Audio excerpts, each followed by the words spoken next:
Hello.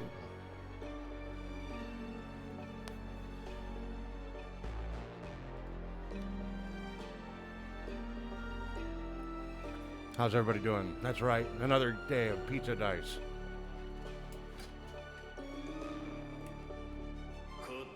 Welcome.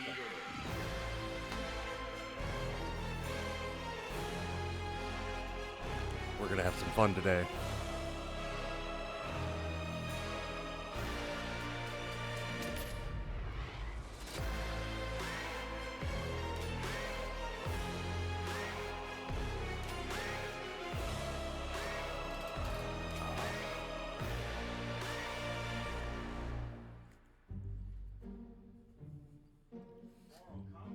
I have already had an energy drink. I'm not drinking anything else tonight. So I'm going to ride this absolute impotent rage and terribly excessive amount of caffeine all the way through the night. Now, I'm going to start off with pizza dice until people are ready. And then I'm going to be playing Phasmophobia with Gemini Pesteth and Friend. Or Friends. And then I'm going to get yelled at in Discord that I couldn't play yesterday or day before. But I finally figured it out. I just dropped all of the settings way down. And here we are.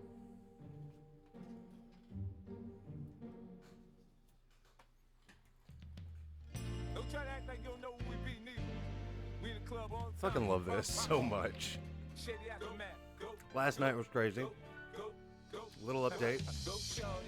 We're at 48 of the 50 necessary It's your birthday. We gon' sip followers. like it's your birthday.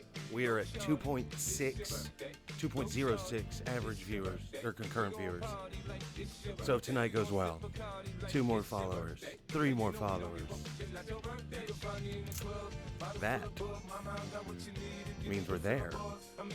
And we can be able to become affiliate. I don't know how that shit works. But I'm just saying, it sounds good to me.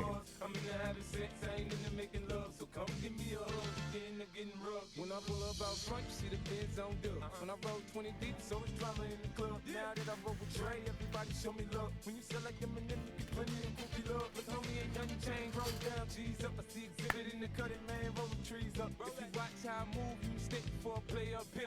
Been hit with a few shells, now I walk with a limp. In the hood, in the lady saying 50, you hot. They like me, I want them to love me like they love pop. But holla in New York, shit, All right. tell you I'm loco. And the plan is to put the back end in the choke on. Fully focused, man. My money How about we start it off with something interesting today?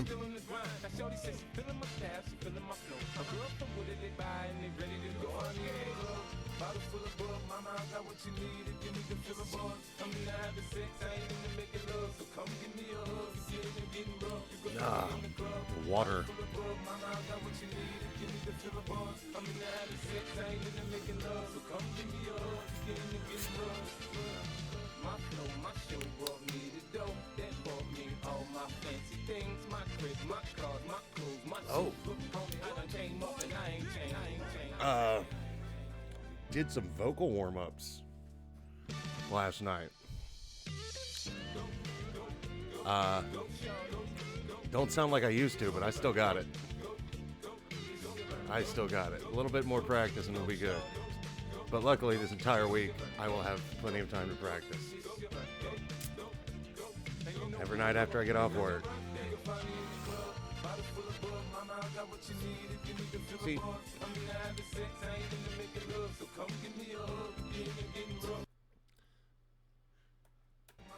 the beautiful thing about having yourself recorded performing is that all you have to do is match your voice to your voice.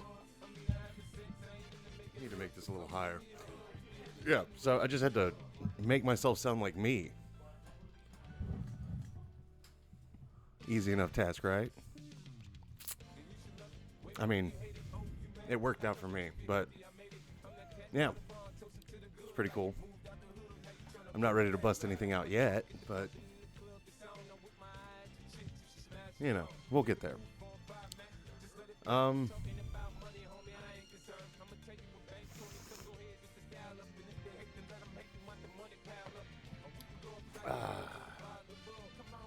Suppose I should get ready. I want to let the song finish playing first.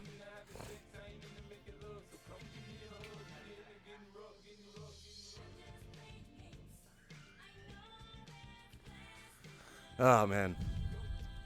Theme song. Hands down. It's not anything death metal, it's this.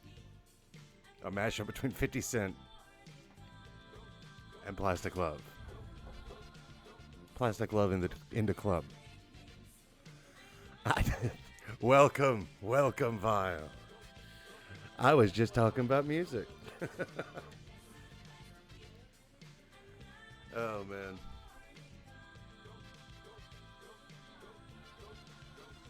Oh, hey, could you send me the lyrics to Apostles? I would like to... I'm not even saying a vocal cover. I just want to practice with it. Because it's got some interesting stuff that I want to try.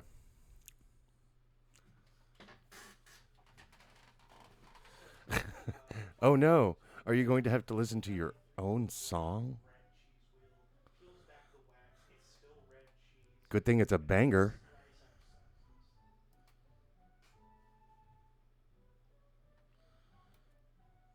I'm subjecting you to it now.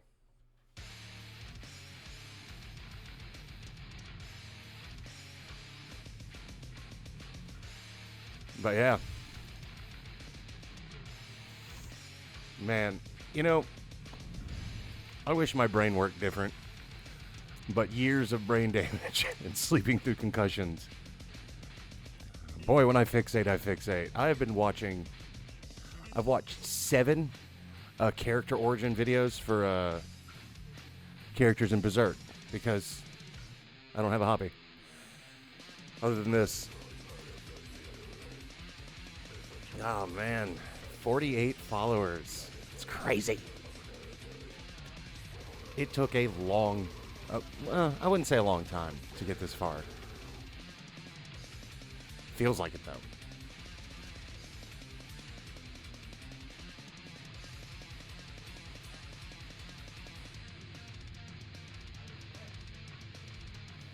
God, you are just a different breed, man. You know that? This shit is just...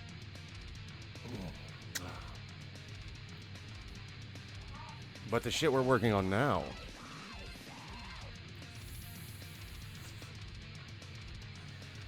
might be a weapon to rival Metal Gear.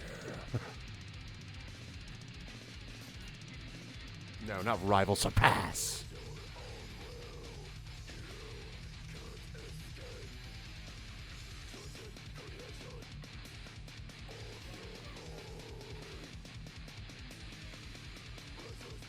I wish I could actually headbang. Fair. I wish I could headbang with these headphones on, like actually headbang. No, they're just gonna go somewhere.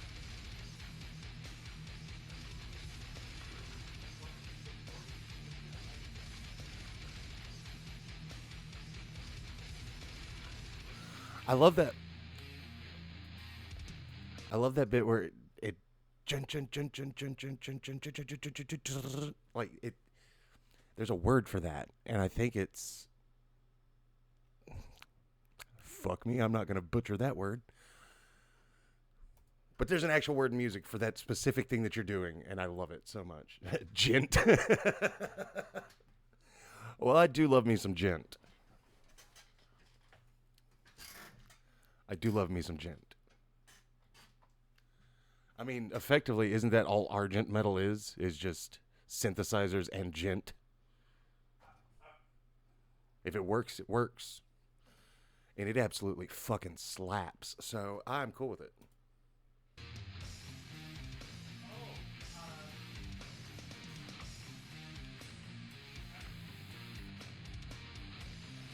One of these days, I'm gonna make everybody on stream just listen to the random shit I pop out listening to at work. I'm gonna get completely DMC striked immediately, but worth it. Sup, Gemini? Welcome.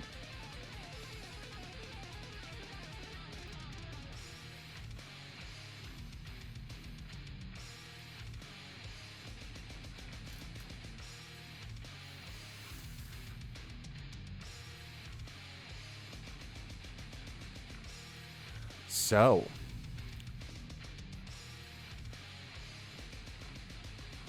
before I get trapped into a spiral of just listening to music and talking, I'm gonna get into the game as soon as the song's over.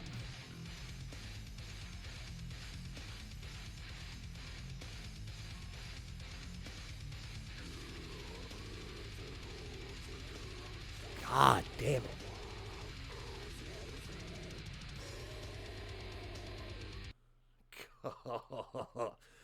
Nasty. Absolutely disgusting. I love it. Oh, such sounds we're going to make. All right.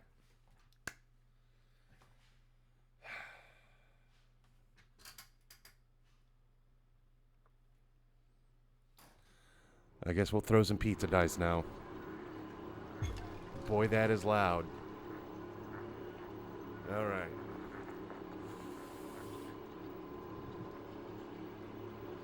I'm going to load from where I was, and hopefully I don't lose my willpower.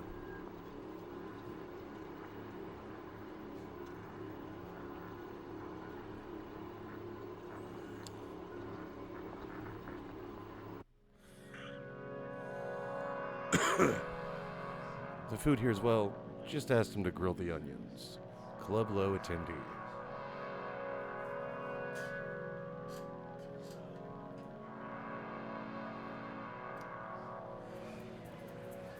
So how's everybody's evening going? Deeply confident.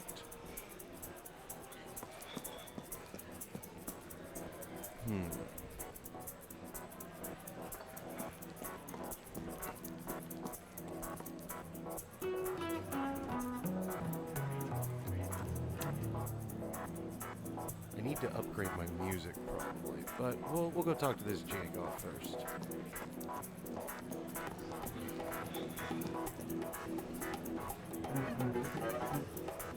Look, I get that you're clearly VIP status, so what do you want?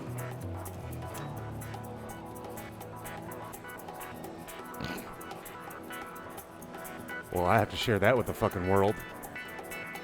Evening is good. Just wish I had some big, full nuts in my mouth. Other than that, I'm good. Well,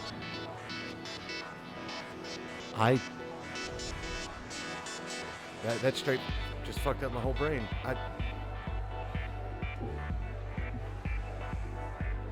Walk away. Okay. Oh, I can just go over here now. Sweet.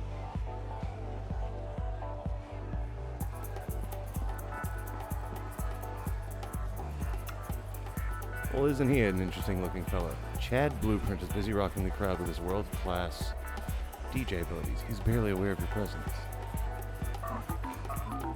What is it, mate? I don't remember asking for pizza up here in the booth. If that's a problem, take it up with George, my manager. He's next door in the green room. Oh, he's got fucking phenomenal... I can't do any of these roles. Walk away.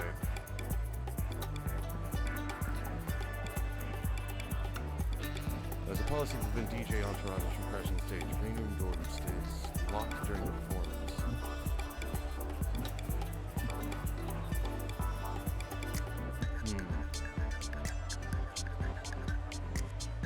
My deception is high. It's kind of like the best chance I have. Come on, roll low and let me roll high.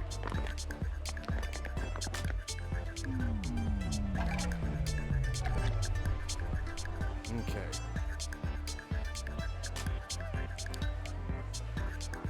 I'll reroll this and this.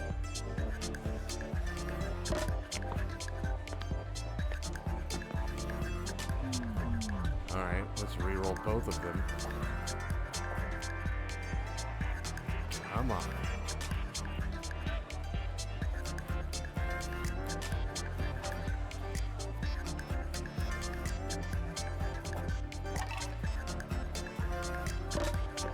Reroll the whole thing.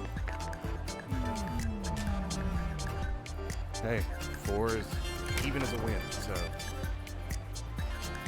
You are now too confident.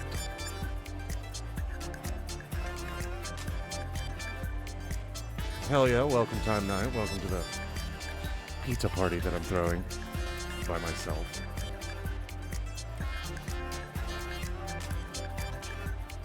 Boy, that pizza goes bad fast. Here's some stumbling on the other side. The lock being adjusted. It's open.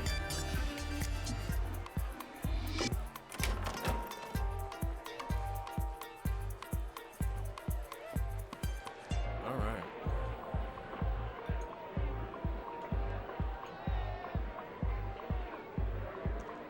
Let's see. Walk away. All right.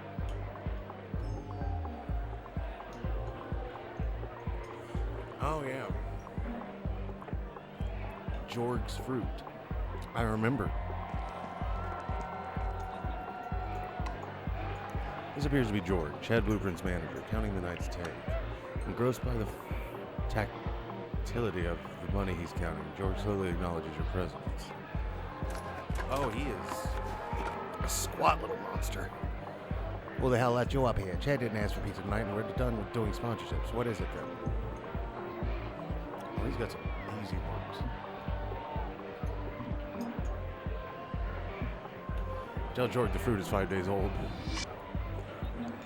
Go into detail on the health violations of the fruit. 5 days old, left out room temperature, possibly bug nesting. Jorg responds accordingly. I don't even ask for fruit it shows anymore. Jorg appears deeply uninterested. I should have sent my intern tonight. Alright. My observation's pretty good. I should upgrade it across the board. I could probably get in with my music.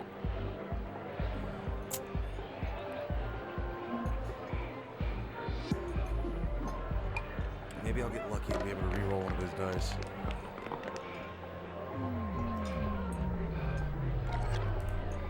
Didn't need to, except roll.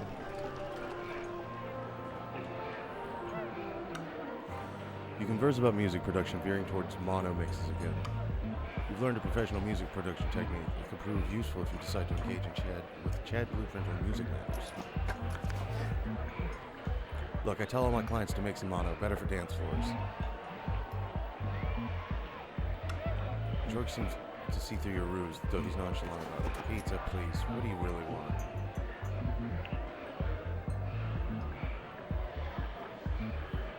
Ooh, I do not have...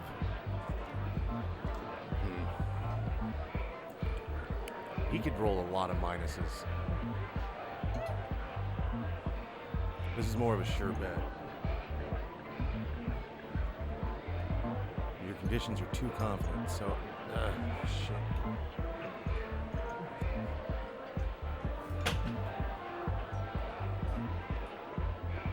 Oops. Fuck it. Here I spots 2 envelopes full of cash. What's going on here? I'm on 5.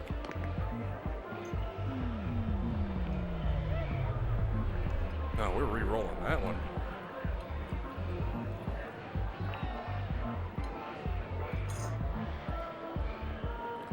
No, we're re-rolling all of these.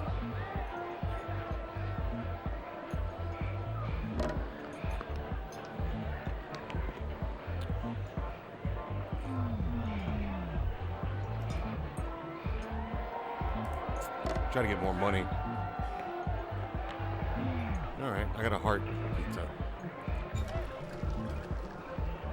I'm no longer too confident. Sweet. Hawk-eyed glance reveals a subtle, uneven distribution of cash in the 2 envelopes. You bring this to Jorg's attention. It's not like that. In Jorg's flustered state, a piece of paper has slipped out of his jacket. Unbeknownst to him, it looks like a performance contract for Chad Blueprint, but you're not quite sure. Jorg senses you're onto it. What exactly do you want, stranger? I'm just trying to represent my client the best I can.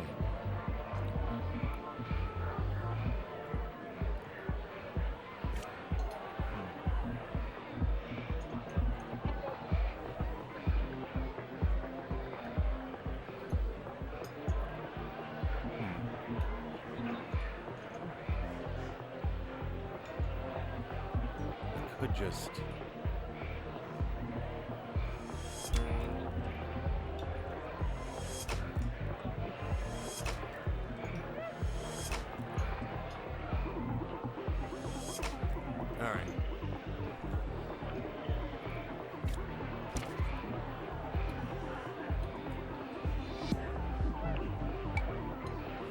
Try to convince Jorg to let you have a bit of his enticing fruit. The old fruit. The very not good to eat fruit. Alright, I got a 4. Oh yeah. Give me that fruit. Give me that fruit. Oh, but I get 0 cash. I don't like that. So I'll re-roll this.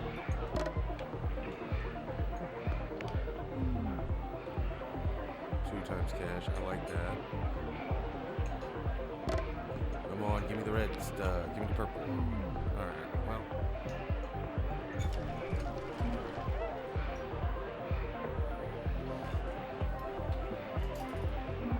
Success. You articulated why you enjoy the fruit, despite its aroma and its dubious freshness. And I thought I was the only one in the city who ate this. In fact, spiked fruit slices. You gotta put this on your pizza and give people a taste of what they've been missing. No. No, fruit doesn't belong on pizza. I'll die on that hill.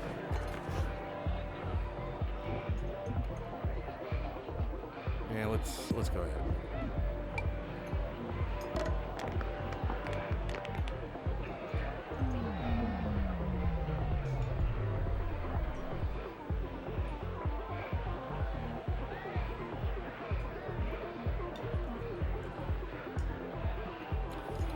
I'm gonna accept the roll because I'm gonna get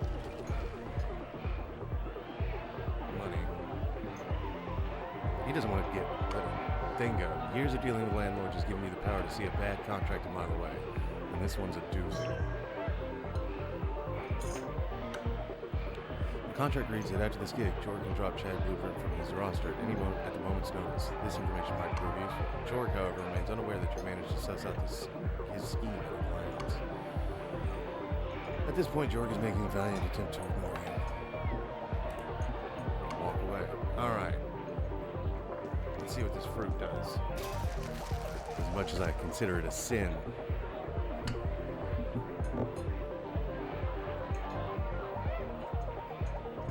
Alright.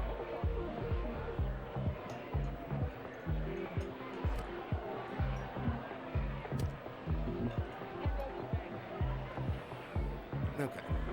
That seems better. No conditions.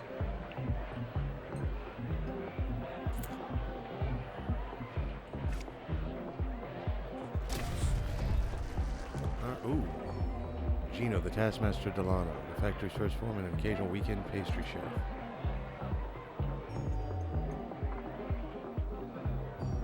The money in the bag is redeemable at Club Low exclusively. Okay.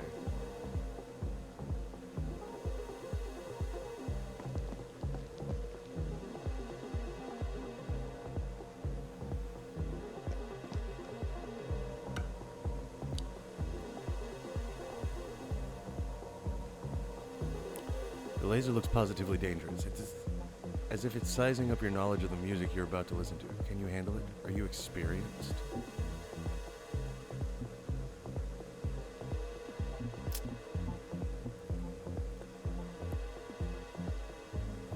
I mean, I've been wrecking this.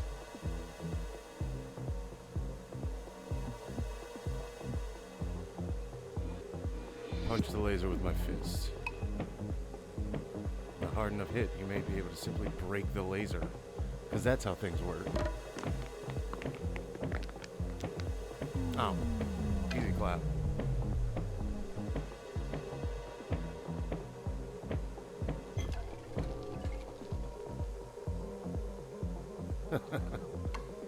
Your fist slam into the laser's structural chassis. The wiring inside seems to come loose, and you can tell the laser beam's potency has been reduced. Pass to the laser without further incident.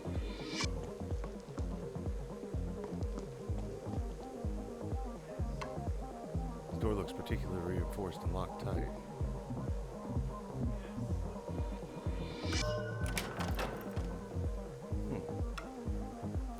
The key fits the lock all too smoothly. See ya.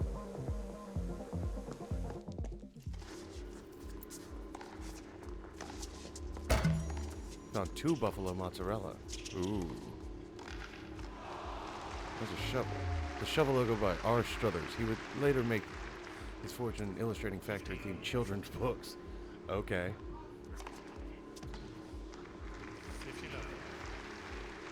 All right. Let's go upgrade our pizza before we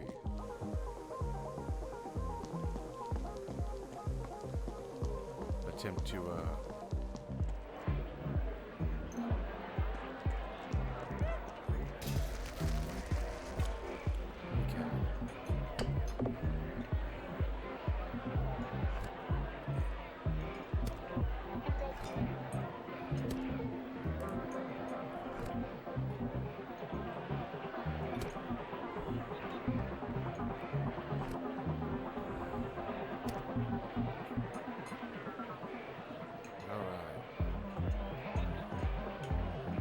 yeah, what time is it now?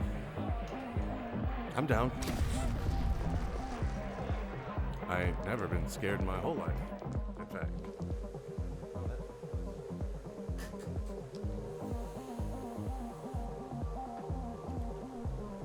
Yeah, I'm absolutely down. I mean, either I'm going to hit a loop where I die constantly in this game, or I'm going to succeed. Security station relaxation pits became fashionable a decade ago. Club Low is following the trend. The guard is engrossed in a tennis match being played in some other part of the world. Wrestle the guard while he's distracted. I can take him.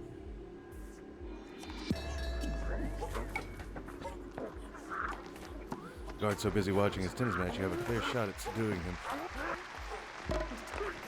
Come on, give me a 5.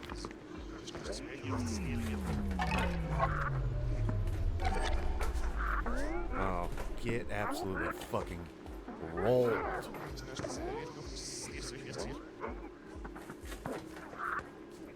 That's the best outcome there for the most part.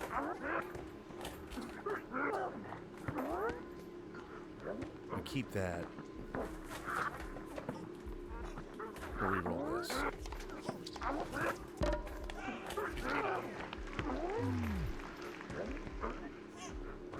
Acceptable. Let's not chance it. I am fired up. After some struggle, you are able to subdue the guard. It's but a momentary victory and causes the guard to get really fired up. Perhaps you can press the advantage. The guard's not backing down. This animation is just... That was such a nice game I was watching too. What the hell do you want?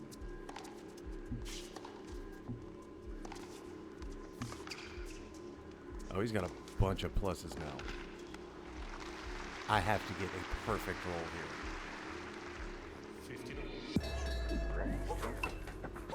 This is it, the decisive maneuver that will allow you to bring the guard down. Come on, we get a 5. Shit.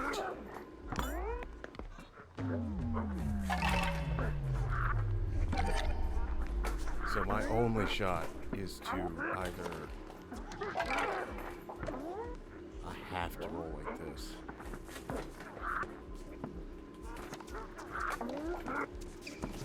I have a better chance of getting something higher. That ain't gonna do it.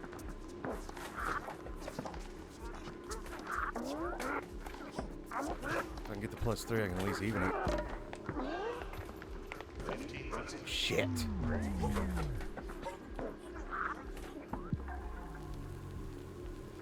Injured pull muscle, and I'm no longer fired up. Guard's training pays off, and he successfully fends you off. Come on now. You're lucky this tennis game is keeping my mood up. Explain yourself.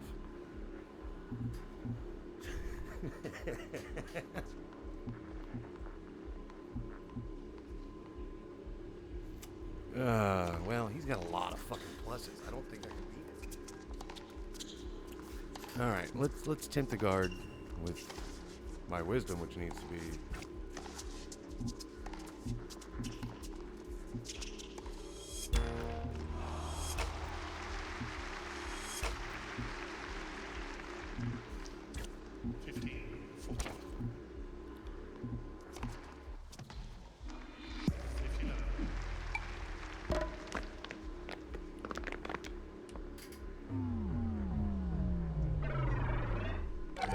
Oh. Except roll. Except roll. Maybe pineapple does go on pizza. What do you fucking know? place sounds truly immersive, honestly. Get me out of here. The guard clearly would prefer to watch TV than be on the clock. You know, you should really place a bet on this game here.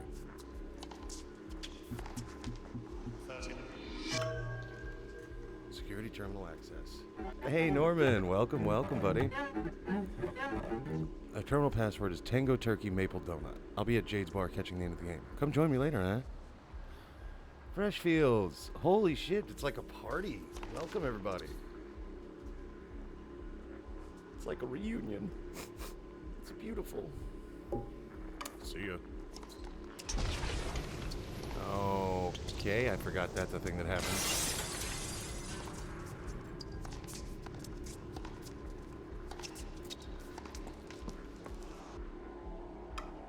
Security terminal is unguarded, with only a login screen to hide its secrets.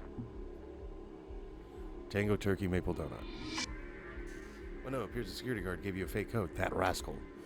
The station shoots out a wild, eye-searing beam from its screen. You have seconds to react. Shield your eyes from the blinding flash of the trap. Not gonna pass this one, I don't think. Unless I get the swapperoonie.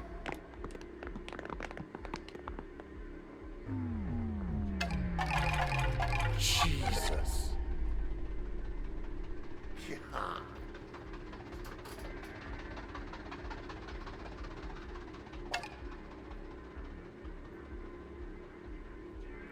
I'm gonna keep that 3. I'm gonna reroll that, try to get 2.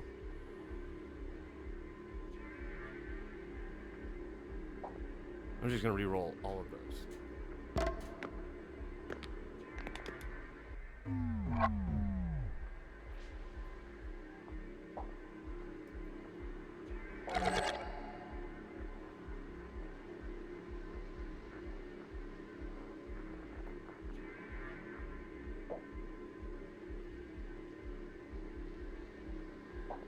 And then I'm gonna try to, shit, I don't know.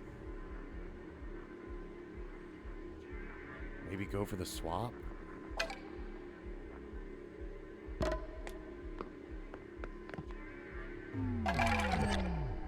Alright, well, I'm not dead, so. I'm disoriented, injured, and I've pulled a muscle. You don't duck under the table in time. The traps right sear your eyes, and beyond that, your brain. That was rough, but it looks like the security system is back to its neutral self. The login screen stares at you tauntingly. Alright. Maybe we should go do something that won't kill us if we fail. I'm gonna walk away. This seems like a last boss kind of situation. Shockingly enough, the last boss of the game is just a fucking computer.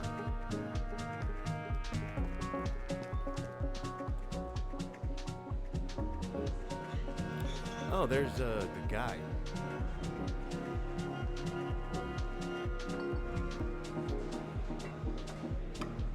Door has no handle and no other discernible way to get it open. It clearly guards something important.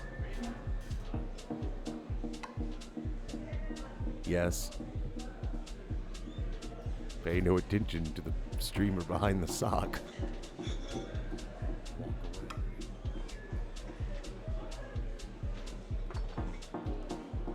Look at the head on that guy.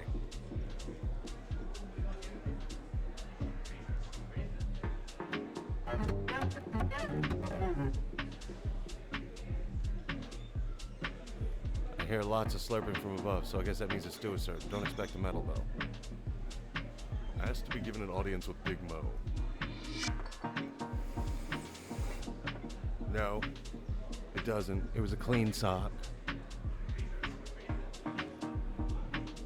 Could you imagine just me talking into the mic and going, no, getting further away every time? Guard decides to let you pass as if he knew this moment was coming. On with it then. Big Mo doesn't suffer fools. Time to ditch this rodeo. This game has taught me one thing, that I need rocket boots.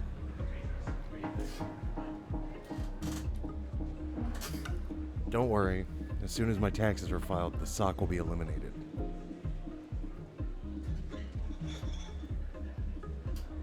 I'm saving my money for better setup stuff.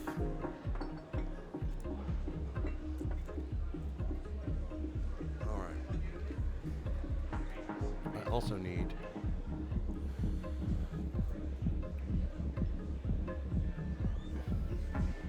is it iconic now? Is it? Is it really? Or is it just there?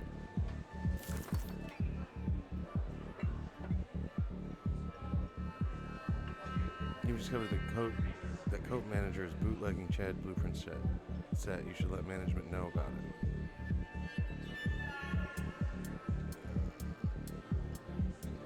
it. I'll just get like a Shure, like fancy ass mic and then just slip a sock over it. Or tie a sock around the mic stand. That's how I can start stream. I'll kick off my boots, pull a sock off, and just lay it gently on top of the microphone. Okay. Alright, let's go up here.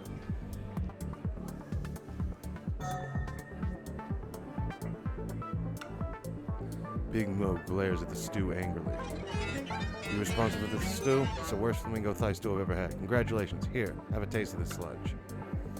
It takes Big Mo a moment to realize that you've done something he really is not happy about. What's a pizza delivery person doing here wearing my coat? Ooh.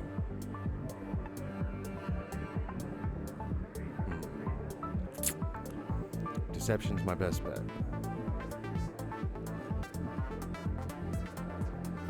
Think of a witty reason why you have it? Yeah. Definitely not gonna get that one. Insist that the code is yours. Fuck it. Maybe I'll get a swap when he rolls a 10. Jesus. I have to roll for the swap. Or the reroll of his. Yeah, fuck it. It's my only chance. I gotta reroll him. Fuck.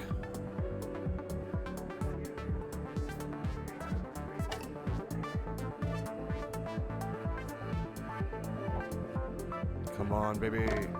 Let me get the pinipple. Shit. You're embarrassed. Custom-made, fool. You may not realize how badly you just crossed me. Better not spill pizza sauce on that coat. It'll cost a small fortune to dry clean. He just has an octopus in a jar on his couch.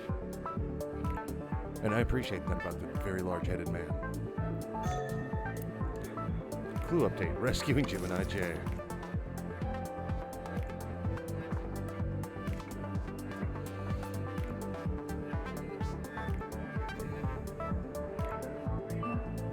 Before saying the rescue code phrase, or not. Who's really behind the mask? Okay. That's one we gotta deal with too.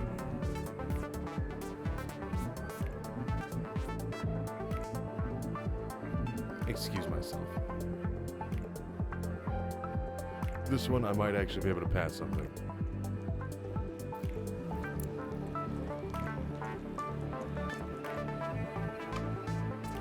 Mass individual silently acknowledges your presence. It does make you wonder, who exactly is that behind the mask?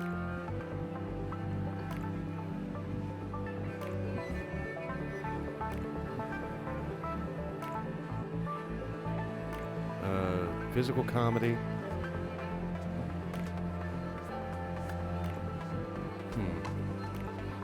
I need to go lose a role that isn't going to bother me so much. Kathleen hangs back just to make sure the club stays humming.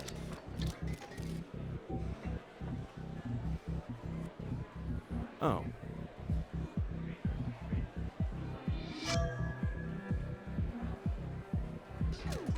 Good job sussing that out. I know she was a parasite, but you managed to find her method. She'll be gone by sunup. Kathleen hangs back just to make sure the club stays humming.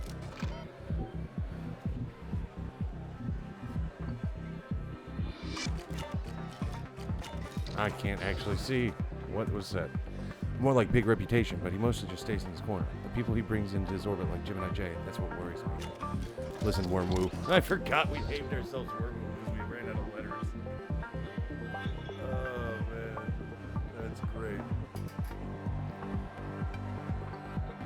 Listen, Big Mo comes to Club Low for two things: good food and good music. Serve him up right, and he'll earn his trust. It's simple.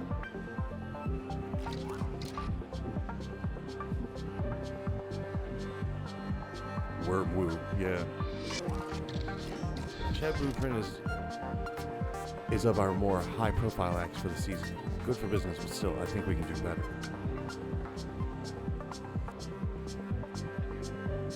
Kathleen can't hide the fact that she misses Chad Blueprint's old mentor, DJ Bogart.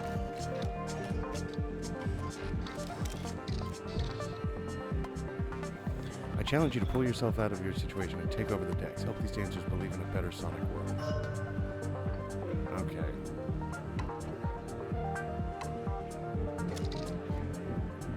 Walk away.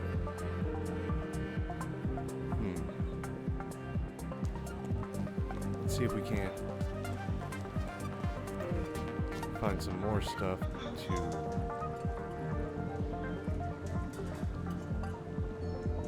Even though the stew's been dumped in the sink, it still looks kind of appetizing. Okay.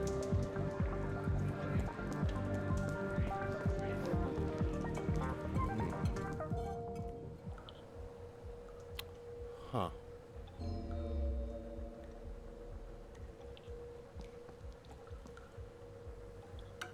Seriously, this car. Look for clues in the car's details. Car history knowledge, your observation. Not great for me. We're gonna re-roll that. And that.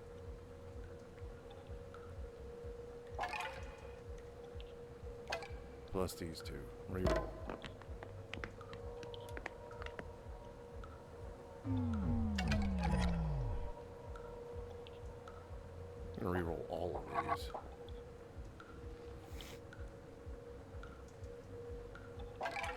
Maybe I'll get the chance to swap.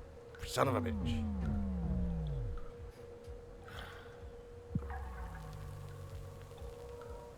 Target is confounding.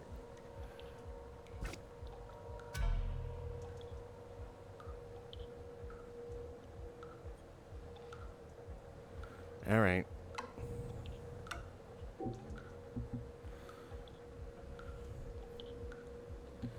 Let's spend some money first.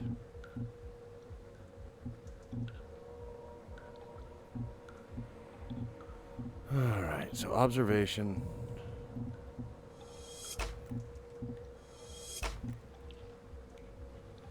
We'll try to brute force it. No, brute force. All right.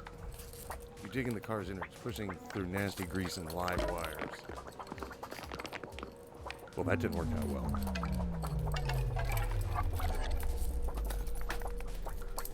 We're just going to throw all of these in the trash, except for that one. I can accept that.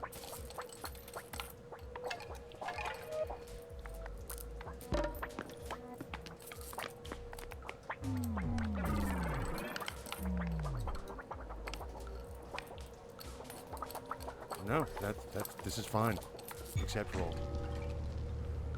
I'm no longer tantalized, I'm no longer embarrassed, which means I no longer have those penalties. Fuck yes. A few cross wires and it's ready to go. Car is literally... Boy. Car is literally ready to roll. It can aid you when the time comes to escape.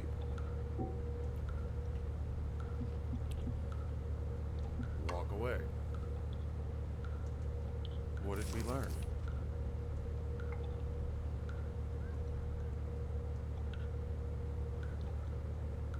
Okay.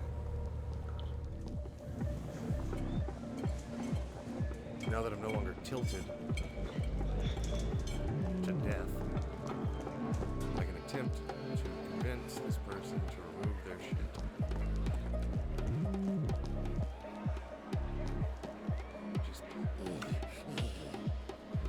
The masked individual silently acknowledges your presence. A little toasty in here. Doesn't make you want to behind the mask.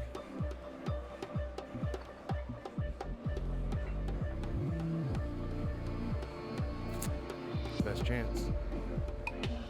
Individuals may still have a sense of humor despite that bias.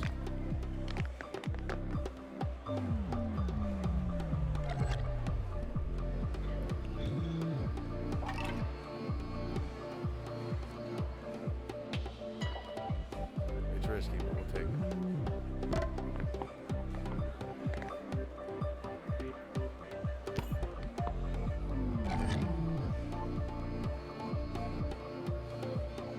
Except roll. You are awkward, you are tired, you are now limber. You hear a muffled chuckle behind the mask. The masked individual seems more at ease around you. You think a bit more convincing is all it takes to get them to reveal their true identity to you. Okay, now they have all the negatives.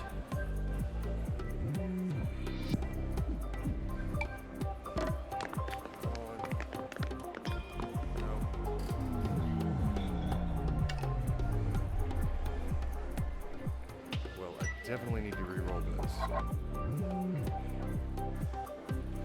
Afford to re-roll this.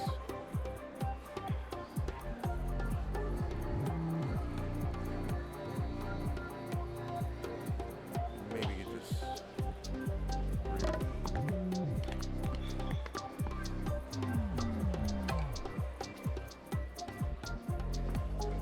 Let's just try to make this a much lower roll. There we go. No longer awkward. Sweet. It is a grandma. The mask comes off and the woman underneath introduces herself as Janice, Chad Blueprint's mother.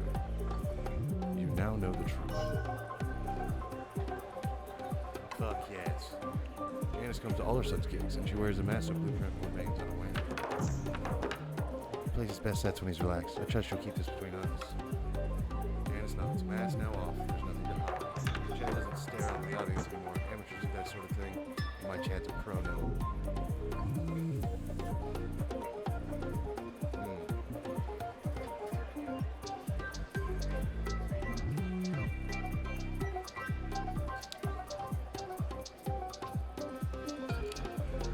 At this rate, I just need something to maybe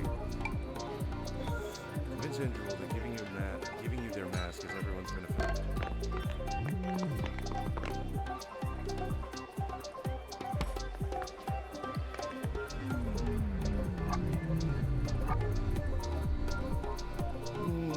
No. We're gonna go ahead and attempt to alter fate. Oh, perfect. Accept roll. Wearing the fierce mask. Okay. Janice hands you the mask. Guess I won't be needing this anymore anyway. Janice nods. Mask now off. There's nothing to hide. Walk away.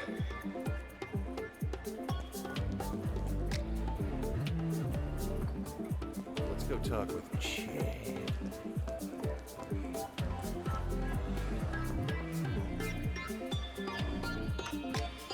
Alright, Chad Blueprint was busy rocking the crowd with his world-class Valley Night Out.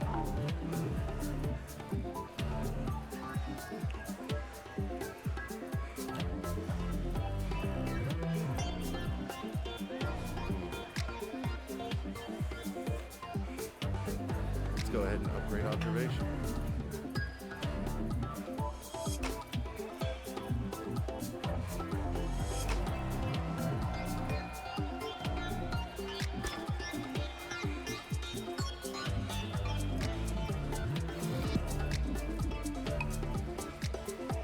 Hold on, is Blueprint using his phone to help in his DJing?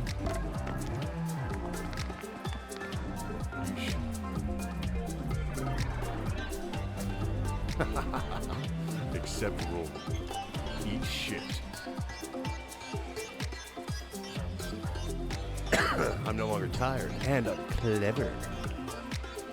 Blueprint is using software on his phone to help with his beat matching. Embarrassed, he immediately hides the phone. He realizes this simple technique can help your DJing as well.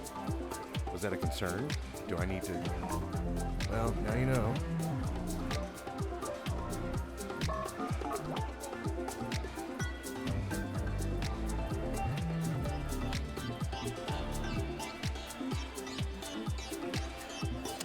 Tell Blueprint Jorgen's about to drop.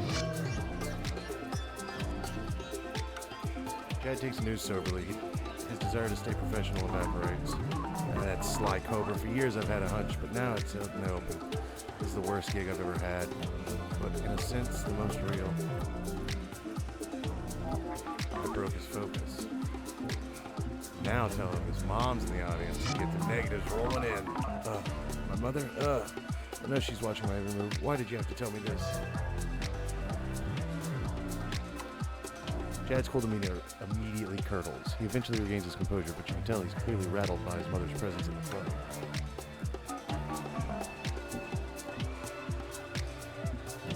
That one was probably the easiest.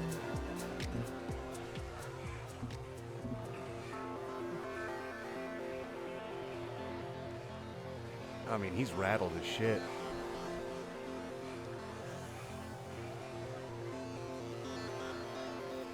I mean, all of this is him rattled as hell.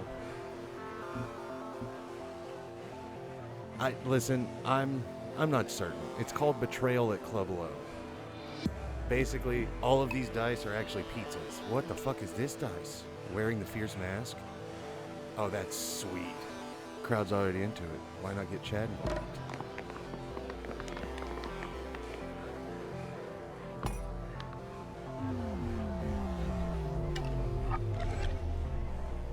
We're definitely gonna re-roll that.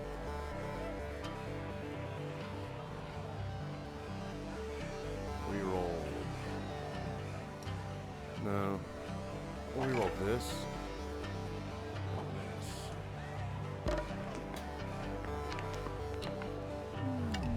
I want to not lose a brain cell or willpower. What the fuck was that roll? A decisive victory is what it was. Fuck yeah. I'm deeply confident, inspired, and I'm no longer limber. Chad is impressed. VIP status right there. In spite of the pressures of the evening, Chad Blueprint appears relaxed in your presence. Cheers, mate. Want to hang out later?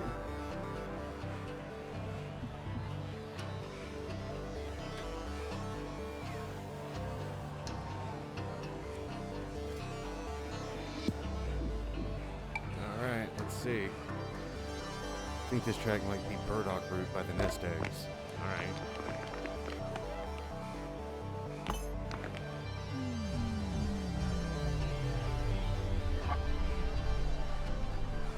Accept the rolls. You're no longer zoned in. You're no longer inspired. Oh, I am zoned in. I am no longer inspired. A focused music conversation ensues. Yeah, it's actually a cover of Burdock Root by the Bad Beans. Okay. I'm befriending him with my powerful pizzas.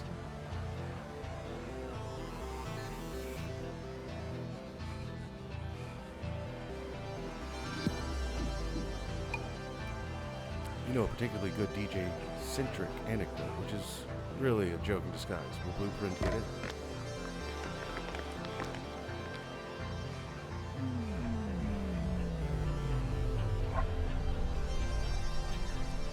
All right. Accept the roll. Now I'm at full health again. I'm no longer deeply confident, but I am clever. Blueprint's smile widens across his face. A lot of people don't know how to laugh in the DJ booth. You all right, mate? Vince Blueprint to leave. Oh, this is just a straight up heads up roll.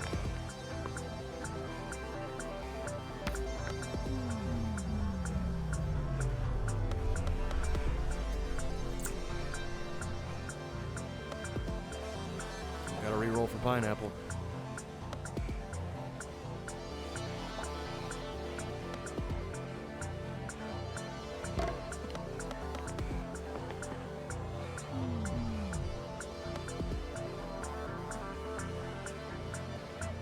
Alright, re-roll for pineapple, because if I can get the 10, we're good. I'll also re-roll this.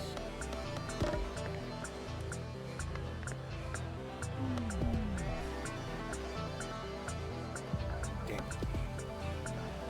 Target is holding back. You are tantalized. Fuck.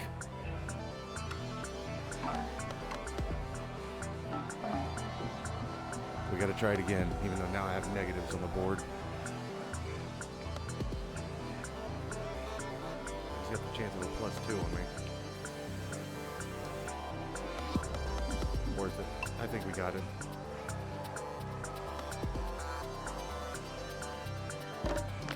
If I fail this time, I'll reroll. Oh, that's bullshit. Well, you know what? We're gonna smoke that Chad pack, all right?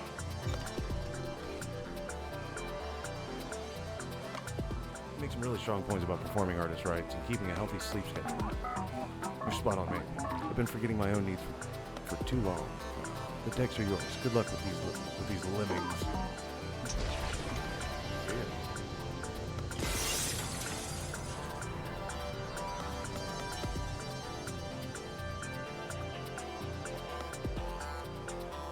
DJ Wormwoo.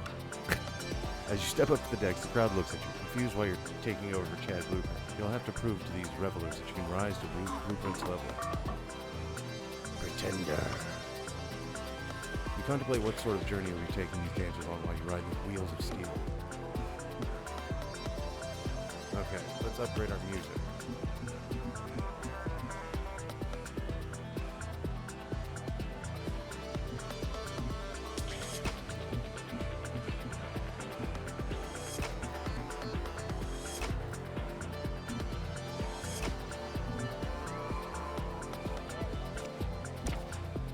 Okay.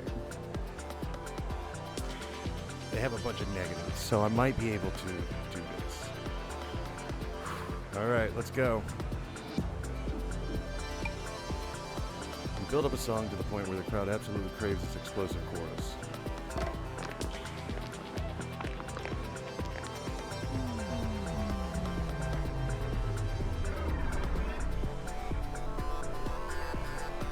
You know what? I will take this. Acceptable. I'm inspired. I'm no longer zoned in.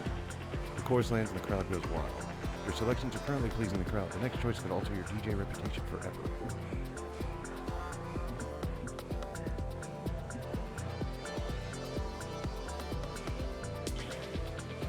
Alright, let's see. They have to roll incredibly bad. Spin a track that's unexpectedly poignant. Is the audience ready for some genuine emotion?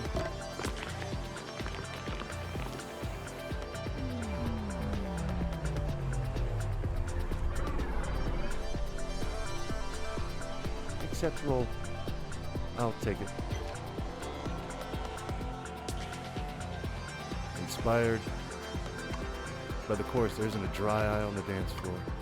You are the Neptune of the decks, crowd riding every sonic wave that you conjure. They recognize you as part of the DJ lineage, the next Chad Blueprint, DJ Bogart. Oh my god, I just realized there's pizzas on the fucking deck. Because of your worthy DJing, this crowd will offer to stand by you when the time comes.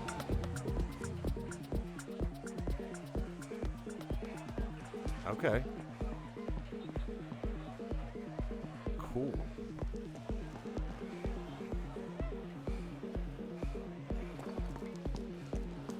Let's talk to them.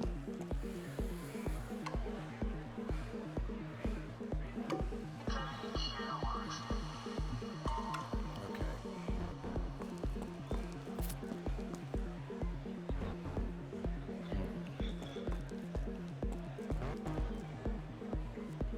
I guess we need to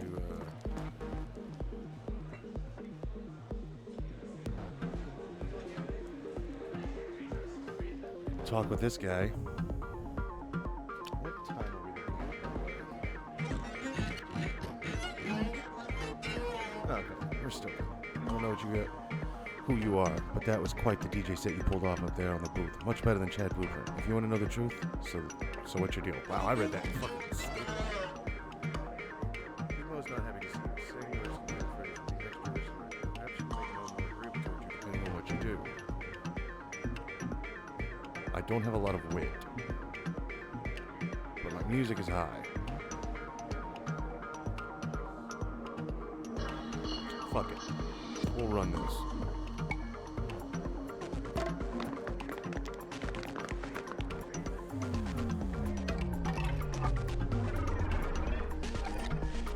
Yeah, yes. I will take that. You're no longer inspired. Big Mo is intrigued. So that's why the kick drum is doing what it's doing. Huh. Didn't think I would care about that sort of thing. The prodigal DJ returns. Who even needs Chad Bootman when they got you? Can I just remove the code?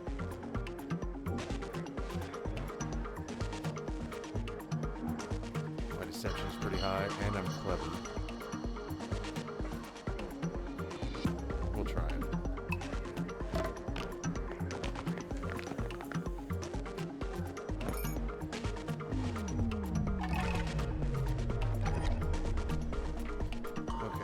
I need to reroll all these.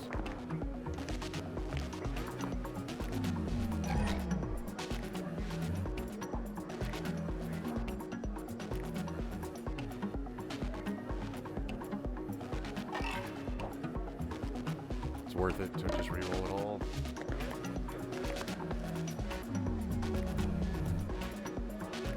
But alright. There are a few too many contradictions in your story. Total on that. There's only one person here at the table who truly check the past, and it ain't you. Alright.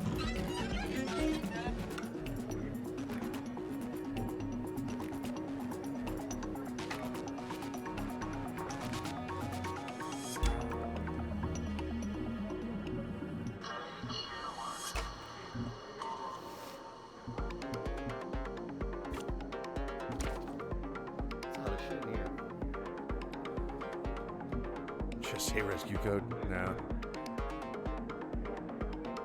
You know what? Excuse myself. Let's just save. Real fast.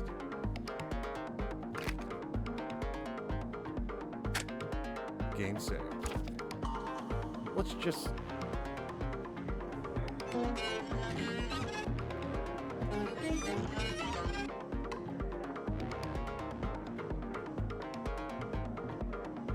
Oh wait, let me try with the computer again.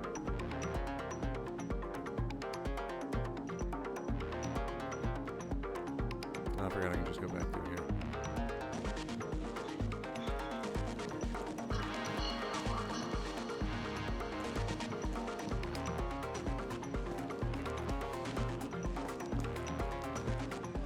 Go straight to the security room. Oh no, this is... I am so lost.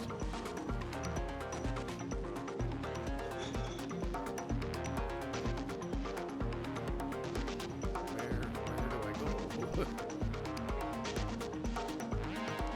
Oh, that's right.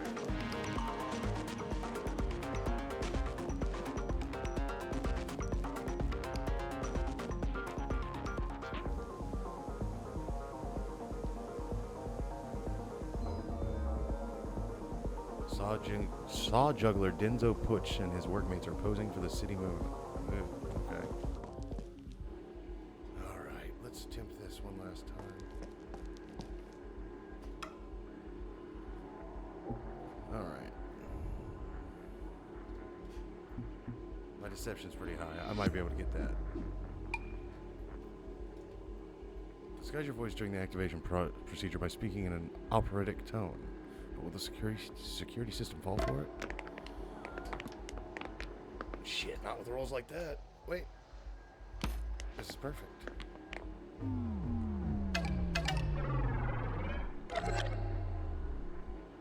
I say perfect, but it hurt a lot. Except for... You are clever, you are no longer self-conscious. Sweet. The disguised voice makes the security system think you are its service technician. It lets you bypass some of its security protocols. The security terminal is at your command. Security terminal access. Club's rooms are visible from an overwhelming number of angles. click on the button labeled Unlock VIP Backdoor.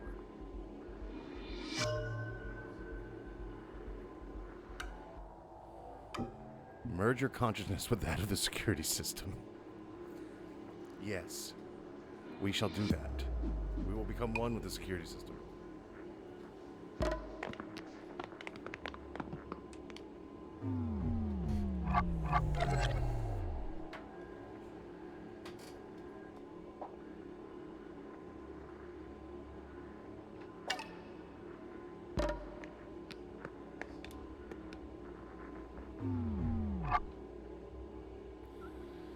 Man, I have to do this.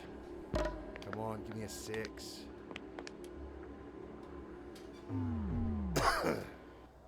Alright. I'm confused. I'm no longer clever. I'm going to try again. I have to try. I must become the computer.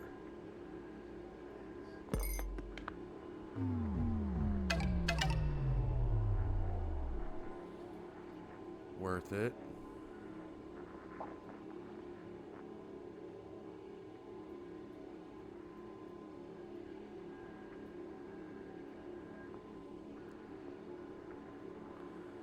I mean, the extra money wouldn't hurt, but...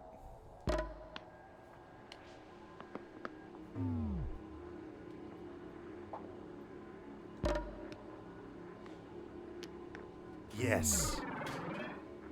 And there it is. Now I am one with the computer. You are seeing emotions. You are no longer confused. You take to the monitoring system easily, and to your surprise, this gives you access to far more than just club visibility. You can actually see the intentions of the people in the club, where they want to go, what they want to do, what they don't. These monitors have opened a new way of looking at everyone around you. Club's rooms are visible. Walk away. Sweet. Pit.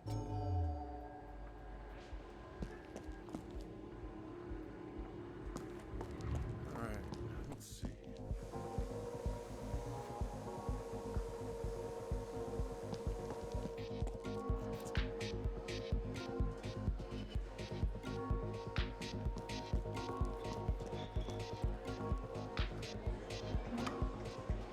Audio engineer continues to work the faders. What, this is a delicate mix here.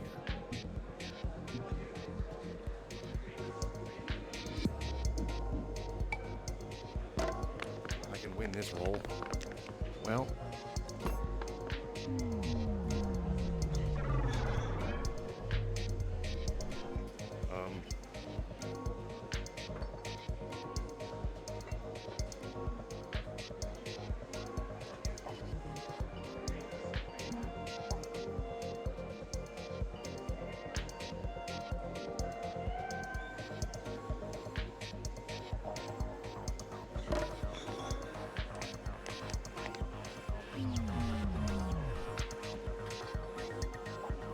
Just, oh well, shit, I can't do that.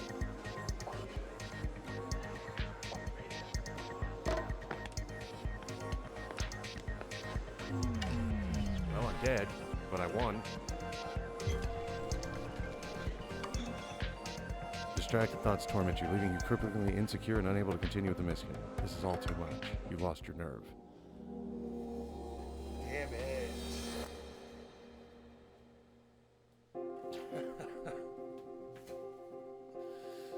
Well, that's how that went. You tried Wormwoo. I know you tried. But at the end of the day, it's just a nightclub Wormwoo.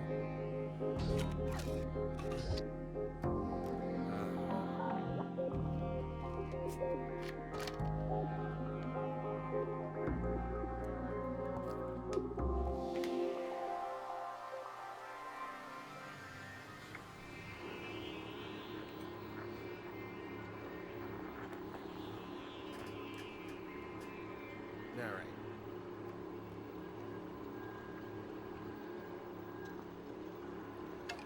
I don't remember where I left off from, or where I stayed. But, yeah. It's about enough of that fucking game. I am going to do a quick BRB because bathroom break. But I shall return. Give me just a moment. Yeah, just sit tight and listen to the lovely dulcet sounds of this.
Sorry about that. I'll be right back.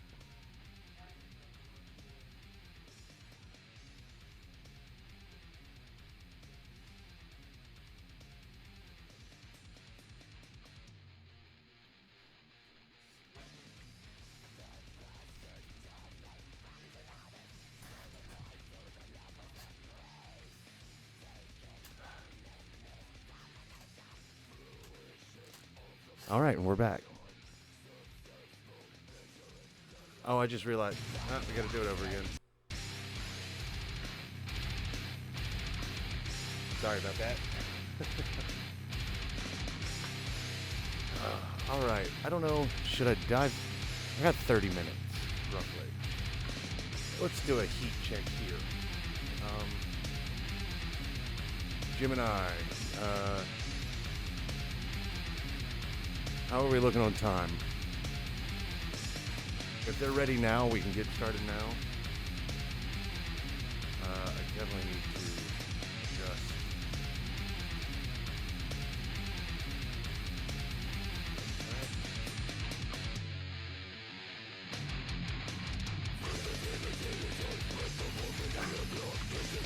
I'm a fucking cartoon character. Okay, I don't know.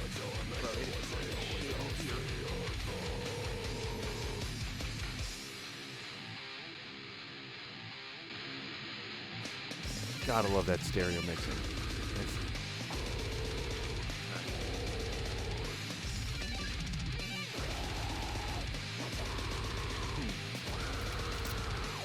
Let's look at what we can play for the next 30 minutes.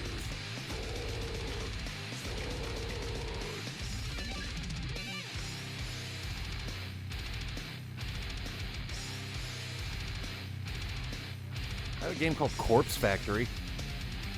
Anybody feeling that? Anybody?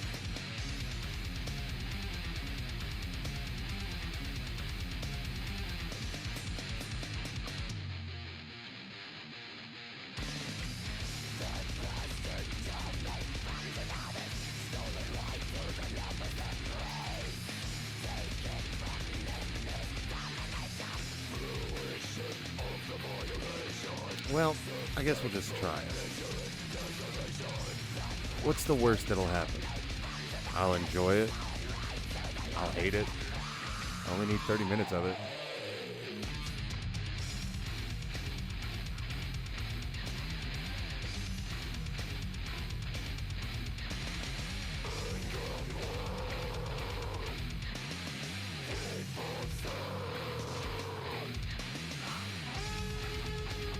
God,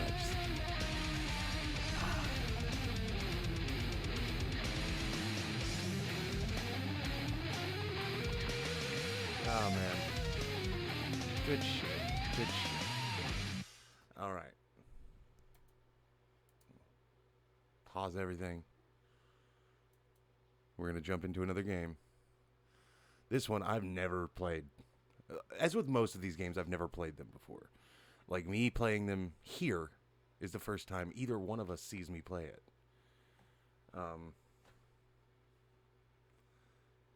I like to make it very known that when I do select a game that I've played before, you know, I don't know where I was going with that, actually. So, we're just going to jump into the game.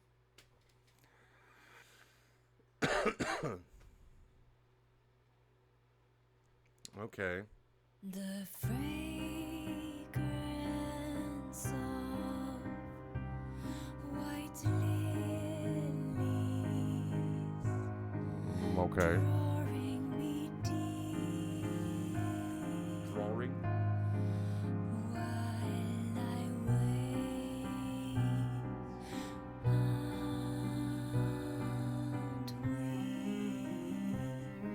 and won't accept that you're gone. No meaning in moving on. Let me rest For some reason, I feel like Vile Carrion is going to enjoy watching this one. this pain. Sweet rest. It's already throwing waifus all over the screen. I mean, granted, some of them are dead, but what can you do? Locked in time with you.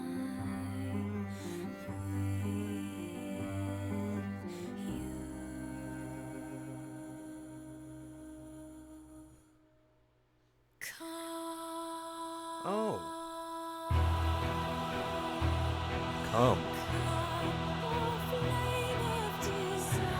Come. Flame.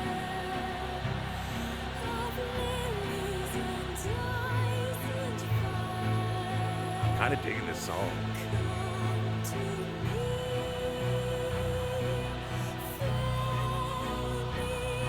Hello.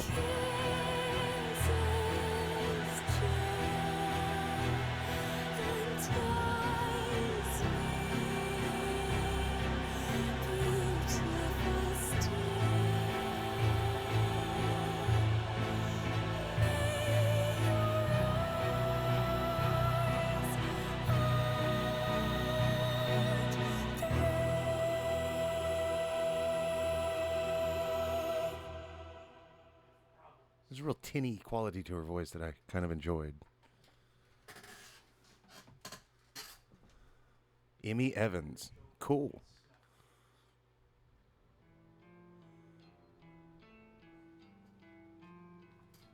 Okay. Corpse Factory, and we stood there after that lovely moving moment. New game. We're in a morgue. Fuck yeah. Prologue. Amy Capsonol.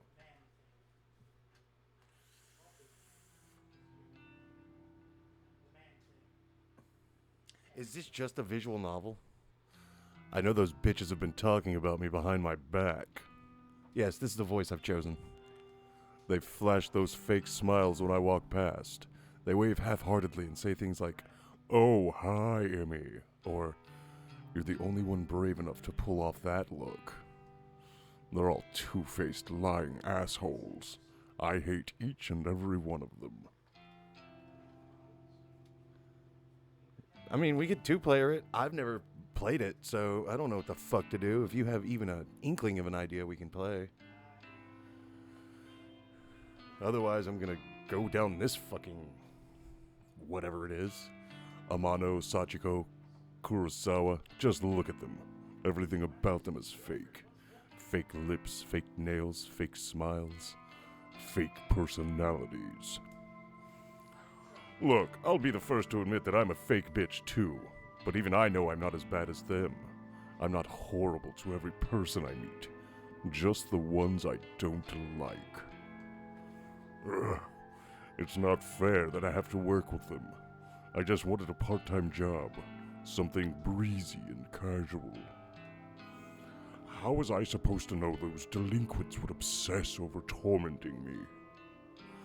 Amano is unbearable, but probably the least terrible of the three. She's a year younger than me and acts like she's some famous pop idol. But she's a dropout, just like me, working in this dead-end part-time job just so her parents don't kick her out of their house. She spends her evenings singing at underground bars and hanging out with shady talent agents who swear they can promote her and make her the next big pop star. She gets taken advantage of time and time again, but never seems to learn her lesson. I don't know if she's just stupid or if she really thinks she's on the right track to becoming famous. Sachiko is the kind of straight-laced girl you see at every school, studying her ass off to earn her parents' approval. The type of girl that always has the best grades, but never really has any friends. She's the kind of girl that graduates. Then the reality of the real world knocks her on her ass, and she realizes she actually has no clue what she's doing. Just like the rest of us.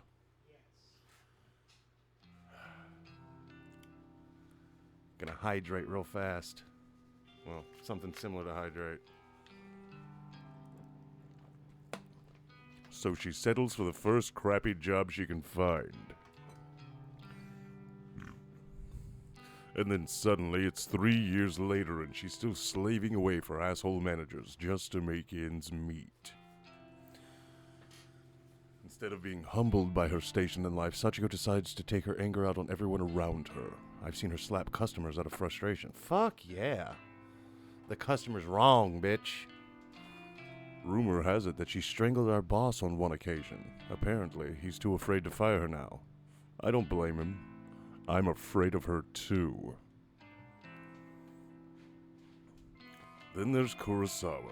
I could write an entire blog on all the things I hate about her. She's pretty, but she's very aware of it. She's... Didn't expect that line to come up next. She seems to have a new sugar daddy every few weeks. Some poor old fool that she strings along and milks dry. She must be nearing 30, but all her friends are still in senior high school. It's more than a little weird. They hang out around the train station, bullying homeless people and oh, fuck me, what? I'm gonna take that one more time. They hang out around the train station, bullying homeless people and shoplifting from the convenience store. I'm pretty certain that she's done time once or twice. Kurosawa is just an all-around terrible person. She makes Amano and Sachiko look like saints in comparison. Honestly, I couldn't ask for a worse group of coworkers. Finally, there's me.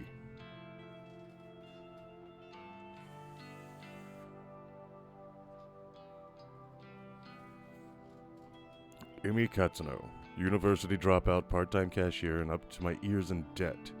I live in a small apartment in a bad neighborhood just to keep my head above water. Man, I'm about to drop this voice because it is getting tiring. My apartment's building's filled with deadbeats, loan sharks, junkies, perverts, you name it. By some miracle, I managed to snatch up the best apartment in the worst building. Although the place is nice, the rent is questionably low. I'm fully expecting the landlord to wander in one day and demand more money. Or murder me. I'm constantly worried about money, worried about my safety, worried about what the hell I'm supposed to be doing with my life.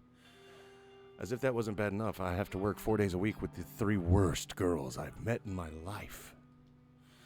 Today is no different from any other day. Amano greets me at the door, her disgustingly puffy and pouty lips pulled back in a half snarl, half smile. I can smell the sickly sweet scent of too much lip gloss from 10 feet away. Oh, hi, Emmy. Oh, thank God. You're late again, you know. Bitch. Yeah, sorry. Just let me past. I'll go clock in. Okay. Whatever. Kurosawa wants to see you. Can you, just go see her? Fine. Fine. Oh, I love... If this is just the internal dialogue voice, the deep man voice, fuck yeah. Amano walks off. I look around for Kurosawa. The stale stench of cigarette smoke eventually overwhelms the lingering scent of lip gloss in the air and leads me to her location. You wanted me? Katsuno, I need you to process a big refund. Don't mess it up, okay? It's for a regular customer. Okay, I can do that. What am I refunding? There's a bunch of shirts on the counter. Just ring them up and refund them for cash. You can leave the money in the envelope under the register. Oh shit. Fine, I'll take care of it. Thanks. I'm going for a smoke break. I can already see that that's a fucking trap. I decide to clock in before processing the refund. I won't be paid for this shift if the company doesn't know I came into work. I go behind the counter and retrieve the sign-in booklet. I flip to today's date and fill in my details. Done and done. The shirts that Kurosawa mentioned are lying haphazardly over the counter. I pick them up and scan each one. They're not cheap. The first rings up at 11,000 yen. The next is 13,000. There's 6 shirts all up, each one a little bit more expensive than the last. They don't look worn, and the tags are intact.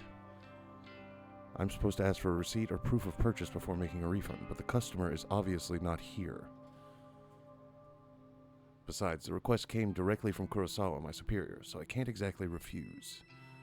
The refund goes to the system successfully, and the cash drawer opens up. I count out the correct number of money in 10,000 yen bills and pop an elastic band around the cash and put it in an envelope. I also print a copy of the refund receipt and slip it in with the cash. Job done, I slid the envelope back under the register and lean against the counter, surveying the store. I can see that there aren't any customers around. It's still early in the morning after all. We don't usually get much business until around lunchtime. I hover around the register for a while, biting my nails and staring at the clock to pass time. Kurosawa eventually returns from her smoke break. Half an hour must have passed by now. Who does she think she You is? finished that refund? Yeah, I did it just like you said. Okay. She rummages around underneath the cash register and pulls out the envelope stuffed with cash. Her fingers flick through it quickly, counting each note, and she nods as though satisfied. Good work, Katsuno. I'll pass this on to the customer next time they come in. No problem. Anyway, I'll take over the cash register for a while. You want to go tidy up stock? Yeah, okay. I'm not too bothered if Kurosawa wants to take over my register duties. It's boring standing around. I'd much rather be doing something than nothing. As I head towards a rack of untidy jackets, Sachiko bumps into me. Sorry, I didn't see you there. Sorry, did she actually just apologize to someone? Sachiko, the customer abuser? That's fine. You okay? I haven't been sleeping real well. I'm just tired, that's all. Well, get some rest, I guess. Thanks. Look, while I've got you here, I know I haven't really been easy to get along with lately. I've got my own personal issues, but that's no reason to take it out on you and the other girls. We already have character development? Fuck yeah. Well-rounded person. Well... I can't believe what I'm hearing. Sachiko has had a change of heart. So I'm resigning as of today. I don't deserve this job. I wanted to apologize and make sure there's no bad blood between us. Sachiko. I don't know what to say. I never expected this from you. Yeah. If you're resigning, do you have another job lined up? No, not yet, but I need to work on myself first. I have a lot to think about. Well, I mean, as long as you're sure about this. I am. In that case, then thank you for apologizing. I forgive you. Thank you, Emmy. Well, until next time then. All these bitches suck. Aw, you're sorry? I guess you don't suck anymore. Yeah. Until next time. Sachiko takes her leave. I'm still a bit taken aback by her sudden personality change. Did I misjudge her from the start? No, that can't be it. She has a history of abusing customers and coworkers. No way I imagined all that. Regardless, I'm actually kind of glad she's trying to get a grip on her life. I hope everything works out for her. Spoiler alert, it probably doesn't. What with all the dead bodies in the intro. If she's resigning today, then then I suppose the only two terrible coworkers left are Amano and Kurosawa. I glance at Amano, who is standing by the door, waiting to greet customers. She has a vacant expression on her face, like always. Then I look towards the register, where Kurosawa should have been standing. But she's not there. Didn't she offer to take over the register duties from me? Where the hell did she disappear to? I wander behind the counter. The register doesn't look like it has been touched. Out of curiosity, I slid my hand around under the register. And the cash-stuffed envelope is gone. No sign of it. The receipt from the refund is lying on the floor. I bend down and pick it up. It's a standard refund receipt stating the value of the transaction. My name is signed at the bottom since I was the one who processed it. The refunded money is gone, and so is Kurosawa. Did she... No, she couldn't have. Surely she wouldn't have run off with the money. No one would be stupid enough to risk their job over that, would they?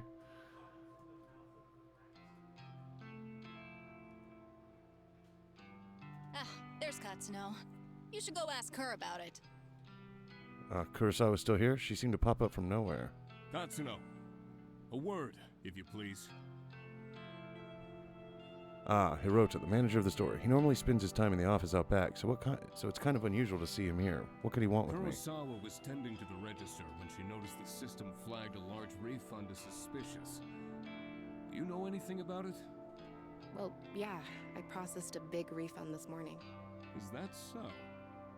Do you have the receipt? Here. I hand him the transaction receipt that's still between my fingers. He looks over it once, then twice, his eyebrows furrowing. This is quite a large refund. No wonder the system flagged it. Did you get approval from Kurosawa before processing this? Kurosawa was the one who asked me to process it, sir. I never even spoke to the customer that it was intended for.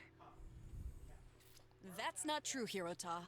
I don't know anything about this refund. Wait, what? Where is the refunded money now? Well, I put it in an envelope underneath the register, but... There's no money here, sir. Called that one from a mile away. She's lying to you. Interesting. No money to be found. And Katsuno, you're the one who signed off on the refund. That makes you responsible. Yeah, I did sign it, but... You're going to have to tell the truth, Katsuno. Did you take the money? Don't make me get the police involved. Call him. Call him and search that bitch. Wait, hang on. Do you think I stole it? Kurosawa asked me to process the refund and leave the cash in an envelope. Nonsense. That's simply irresponsible. It's not safe to leave cash out of the register. But I feel my stomach beginning to sink. What exactly is happening here? Confess at once, Katsuno. I didn't steal the damn money! If anyone stole it, it was that bitch Kurosawa! Enough! We're not going to stand here and argue about this like bickering school children. Sachiko! Like a serpent slinking out of the shadows, Sachiko slides beside Hirota. Yeah, Surita? Did you witness Katsuno take an envelope of cash from the register? Oh, yes, sir. Just this morning. She acted like she was processing a refund, then pocketed the cash. I meant to bring it to your attention sooner, but... Sachiko, that bitch, she hasn't changed at all. She just sold me out. I managed to catch a glimpse of Kurosawa smirking at Sachiko. They nod in unison and giggle.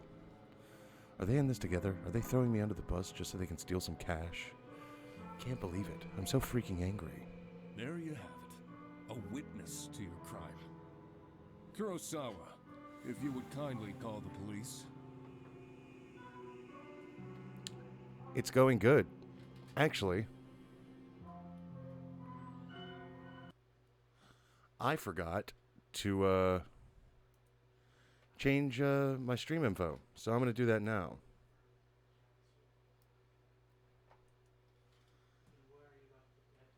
What are you up to, Crow? Might have some gaming for later. What do I call this?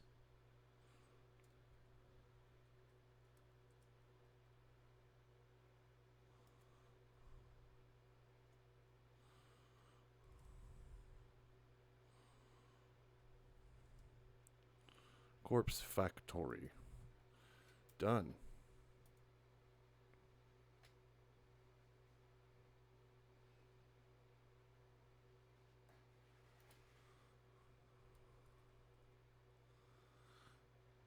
Wow, I cannot type to save my fucking life. Alright, now that we've updated that info, thank you for asking, like, breaking my mind from the game. Ugh. Yes, sir. Wait just a minute! I screamed louder than intended, but my blood is boiling and I can barely control myself. Didn't steal any money. Why don't you check the security cameras, huh? You'll see that I'm innocent. Ah, that's poo-poo. You know those cameras haven't worked in months, right? I suppose nowadays they're mostly just for show. Of course, if Hirota really wants me to, I could go double check it just to be sure. Though, I think that would just be a waste of time. Thank you, but that won't be necessary, Kurosawa. Kurosawa's eyes narrow as she gazes at me wickedly. Amano, please show everybody what you found. You got it, boss. I didn't even realize Amano was part of the discussion. She is leering at me disgustingly and slapping an envelope against her open palm. Found this wad of cash in Katsuno's locker out back. I can feel the blood drain from my face. I haven't even been out back today. Are they all in this against me? Did they plant evidence to get me in trouble? You're lying! I haven't even had time to go out back today! I mean, what do you want me to say? You think the cash just appeared out of nowhere? It would seem all the evidence is against you, Katsuno. Since we located the money, I won't have you arrested. But you will not step foot in this store ever again. Do I make myself clear? Yes, sir. You're fired. And I will make sure you never work in any of our stores again.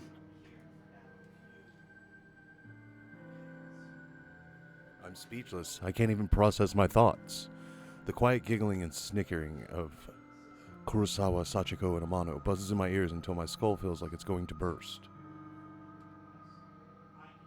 Oh, that sucks. Well, if nothing else, pop in an AirPod and listen to whatever the fuck this is. By the way, I got Phasmo working, so whenever you want to play that, we can make an event of it. Hirota grabs my shoulder and tries to lead me outside, but I jerk away and stumble backward. My back slams again into a glass window at the front of the store. Thankfully, the glass doesn't shatter, but I can immediately feel a bruise forming. I push myself forward, regain my balance, and duck towards the sliding door. See you around, Emmy. Oh well, I guess not, hey? I blink tears out of my eyes and dash to the store's front door. My anger and fear and anxiety get the better of me, and it's a good 5 or 10 minutes before I realize that I've been running aimlessly through the shopping mall. I reach a hand to my eyes to wipe away the moisture and take a deep breath. I look around trying to get my bearings. The escalators. At least I know where I'm going. Okay, sounds good. So you heard it here first, guys. If we don't get Phasmo kicked off tonight, we can try tomorrow with a late night stream. A spooky late night stream.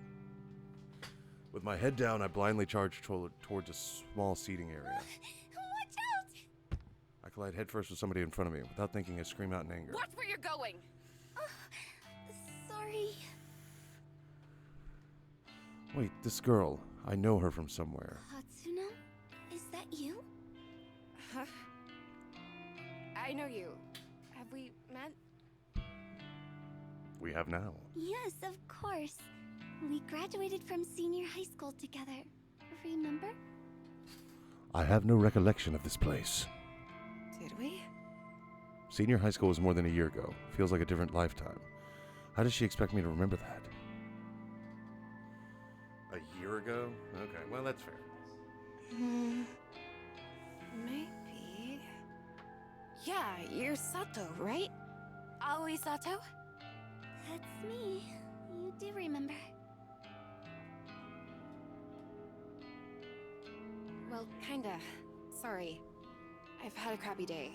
I just got fired, so I'm not thinking straight. You got fired. I'm really sorry. You bumped into me pretty hard. Are you hurt? I'm fine. Aoi was rubbing her arm tenderly. I figure I must have injured her, but I'm really not in the mood to stand there and apologize to some old acquaintance. I have to go. Excuse me. Oh, okay. I push past Aoi unexpectedly, and the shy and spineless girl grabs my arm and stops me from leaving. Her grip is surprisingly strong. Katsuno, you said that you just got fired. Is that true? Wait, yeah, I'm pissed off about it. Tell me what happened. Why are you so interested? I just thought maybe I could help is all. Whatever. You can't help. Some bitch set me up. She stole a bunch of money and made me take the fall. I see. Are we done here? Can I leave now? Sorry for keeping you. Yeah, okay. Once again, I turn to leave, but Aoi's next words managed to catch my interest. You know, if someone got you fired, there is a way you could get revenge. Fuck yes, revenge. Revenge? What is this girl on about? Does she have some way for me to get back at Kurosawa? What am I thinking? I can't even step foot back in the store. My chance to get any kind of justice just doesn't exist. Revenge? What the hell are you talking about? Never mind. I shouldn't have said anything. Oh no. We're gonna wind that back. We're getting the violence Hell on. no. You're not going cold on me now. Tell me what you meant. Oh, okay. But let's talk quietly. There may be a way for you to get back at whoever got you fired. Oh, I sense some violence coming very soon. Have you heard the rumors of Corpse Girl's website? Fucking what? Corpse Girl? Who is that? Sounds like some death metal band. I mean, she's not wrong. I would listen to Corpse Girl. Just saying. Aoi ignores my comment and continues on with her speech. They say that if you visit Corpse Girl's website, you can request a death. Request a death? What is this girl ranting about? Hang on, start over. I'm completely lost. Aoi frowns, a look of annoyance on her face. Say somebody wrongs you, and you want to get revenge on them. Go on.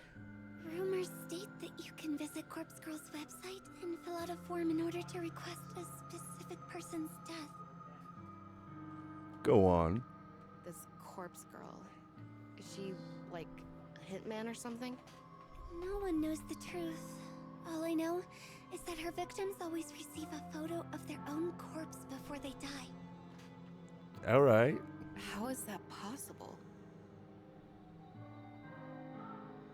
I like how the music just got more dissonant. And like slightly off key in certain places. I don't know.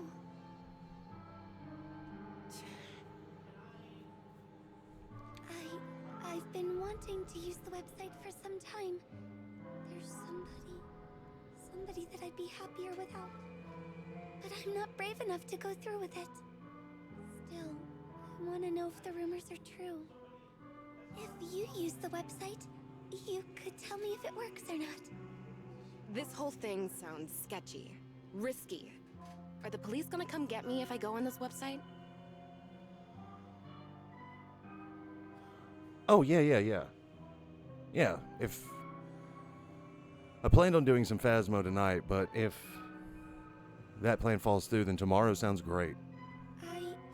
You heard that, Gemini? Tomorrow? Well, thanks, I guess. Aoi doesn't make a further attempt to stop me when I turn on my heel and walk away. I don't know what to make of her suggestion. Can such a website even exist? The ability to request a death just sounds so... unbelievable. And yet... I find myself unable to get the possibilities out of my mind as I make my way towards the train station. Corpse Girl. A website tailored for revenge. I could dob in... That's fair. I could dob in Kurosawa, Sachiko, and Amano. If I could remain anonymous, then no matter what happens, whatever fate befalls those girls, it couldn't be traced back to me. I start to wonder if ordering the deaths of a few girls simply because they got me fired is a little extreme.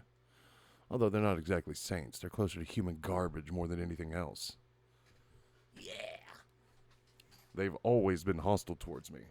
I'd probably be doing the world a favor if I had them all killed.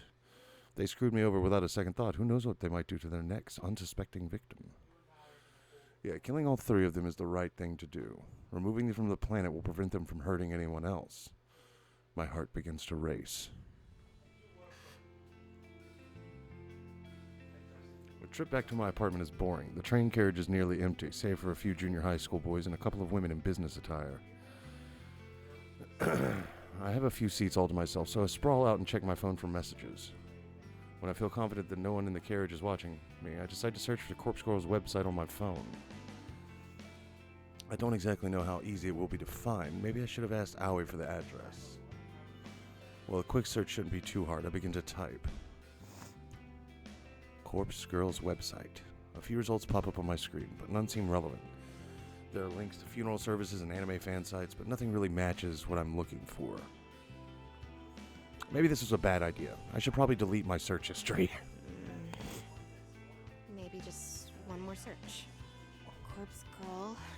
Request. Death. Yes.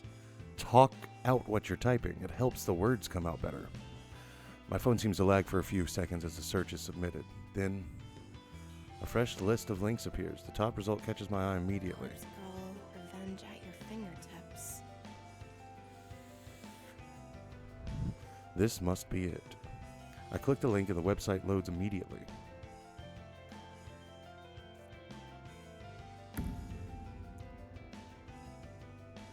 The website is simple. There's a freaky little dancing girl at the top of the screen who looks too happy to belong on such a site.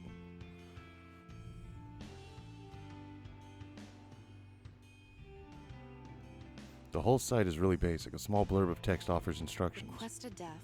Fill out your victim's information and upload a photo of them. Your victim will receive a photo of their own corpse shortly before they die. Watch out. Don't be an idiot and enter your own information, or you will be cursed. What the hell? Is this site actually for real? I start to wonder if I should go through with this. There's very little useful information on the site. I mean, it does say request a death, but come on, is someone actually going to go out and kill the person I choose? And how on earth can someone receive a photo of their own corpse before they're actually dead? That just doesn't make any sense. In anime, it does. My heart suddenly skips a beat and I nearly drop my phone when it buzzes at me. Thank God. It's just a text message. An unknown number. That's never a good thing. Wait a minute, there's a photo attachment. Who would be sending me a photo from an unknown number? My curiosity gets the better of me and I open the message. Oh man. Kurosawa, you fucking bitch. I'm not gonna say freaking, it just bothers me to say, so, fucking. I knew it. I knew she set me up, and Amano and Sachiko were in on it too. They made me process a fake refund to get cash out of the register so that my name would be on the transaction. And all for what? A bit of cash they'd have to split 3 ways? Kurosawa, I'll kill you! I'll kill you! A few of the junior high school boys nearby look at me with worried expressions, but I don't give a damn. I'm angry. I'm furious. Kurosawa is going to pay. And she just gave me a picture of herself, baby. Let's go. I close Kurosawa's message and return to Corpse Girl's website. It's clear what has to be done. I'm going to request Kurosawa's death. I read the website's instructions one more time to make sure I haven't missed anything important. Enter the victim's phone number and upload a photo of the victim.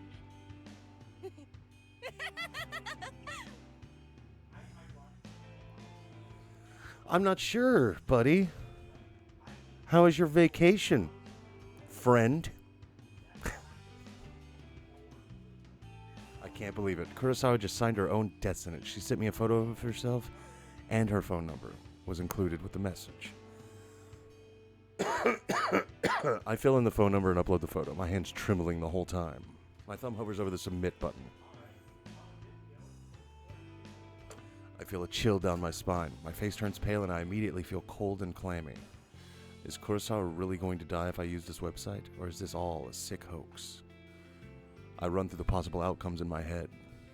First possibility, nothing happens, and Kurosawa is none the wiser. Second possibility. Kurosawa gets pranked by whoever is running this website. Maybe the administrator gets a kick from tormenting people. Kurosawa might just receive some spam text or something like that. Third possibility, Kurosawa dies. She gets murdered or some elaborate scheme is concocted to make her die accidentally. My lips curl into a frenzied smile. I like the third possibility the most. I slam my thumb down and smash the submit button. Like you should all smash the follow. Alright, that's enough shilling. Sorry. Prepare for the end, Kurosawa.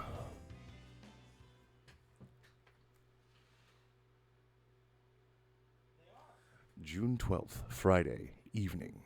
When I get home, I can barely contain my nervousness. I'm shaking as I open the door to my apartment. By the time I walk through the door, the sun has just started to set behind the backdrop of the city. Even though it's not dark yet, I'm feeling physically and mentally drained. The drama at work this morning, the taunting laugh of Kurosawa, I feel exhausted. Like I just want to crawl into bed and sleep. Despite my dipping energy levels, I can't extinguish the burning question flickering within my mind like a candle flame. How will I know when or if Kurosawa is dead? Will Corpse Girl's website notify me? No, of course not. I didn't give any of my personal information to the site. The entire thing was anonymous. And it's not like I can visit the store tomorrow and see if she comes into work. I'll be kicked out as soon as I show my face. So what do? That's it. I whip my phone out of my purse and open Noise, a social network app that all my coworkers are connected to. Kurosawa, Sachiko, Amano, and I are in the group chat labeled Work Life. We used to chat to swap shifts with each other and complain about the boss. Just as I was hoping, I haven't been kicked out of the group yet. I swipe through the list of chat members and tap on Kurosawa's profile. Last online 1 hour ago. Perfect. If I use this app, I keep an eye on when Kurosawa is active. She only has to be using her phone for Noise to detect that she's online. She doesn't necessarily have to be using Noise itself. It's the best way I can think of to monitor if she's still alive or not. It will do for now at least. I wonder why Kurosawa sent me that photo of herself via regular text message instead of through Noise. Maybe she thought she could get busted for it if someone got her Noise profile? Who knows what that girl was thinking. Regardless, I'm thankful she made such a stupid mistake. I wouldn't have obtained her phone number if she had decided to message me through Noise instead. After all, Noise is a strictly online service. No need for phone numbers. Come to think of it, where did she get my phone number from? Well, no matter, it worked out in the end. I slump down on the couch in front of the TV and keep my phone firmly gripped in one hand, my knuckles whitening. I start to bite the fingernails on my other hand out of anxiety. In an attempt to distract myself, I switch the TV on and stream some stupid reality shows. The distraction hardly works, and I find myself instinctively glancing at my phone every couple of minutes, waiting for any kind of update on Kurosawa's online status. The evening passes slowly, and I'm parched. Hey, blue curtains now. What's up?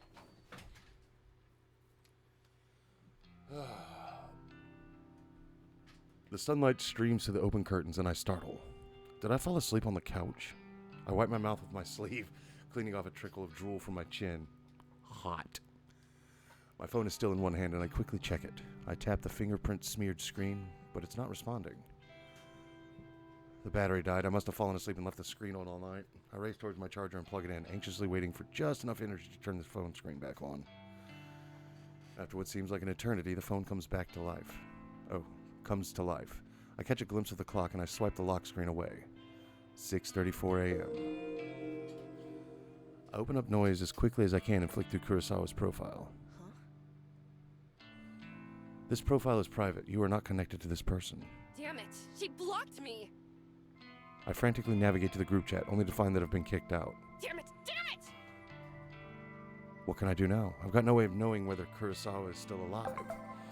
I slam my phone down in frustration, and it vibrates in retaliation. Another text message. I blink a couple times. Who would be texting me at this hour? Might be Kurosawa again, trying to rub my face in her victory. Well, if that's the case, at least I would know that she's still alive. I hesitantly pick up my phone again and open the message. There's no text, just a photo attachment. Huh. What the hell is this? I nearly dropped my phone in terror. A photo of a dead body, twisted, crumpled like it has fallen from a great height. A splatter of blood is flecked across the grass. It's hard to make out the details of the person. Dirty blonde hair, familiar clothes, smudged makeup.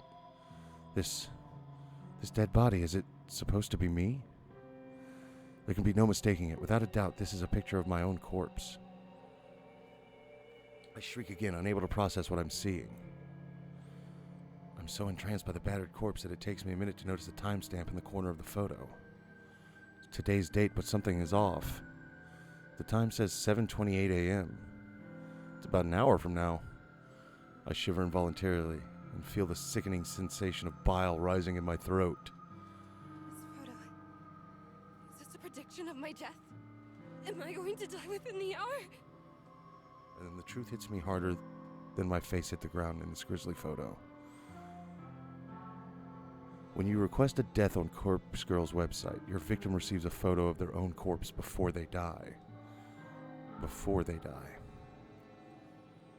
I can't look at it anymore. I throw my phone to the side and curl up on the floor. Did Corpse Girl send me this? And how?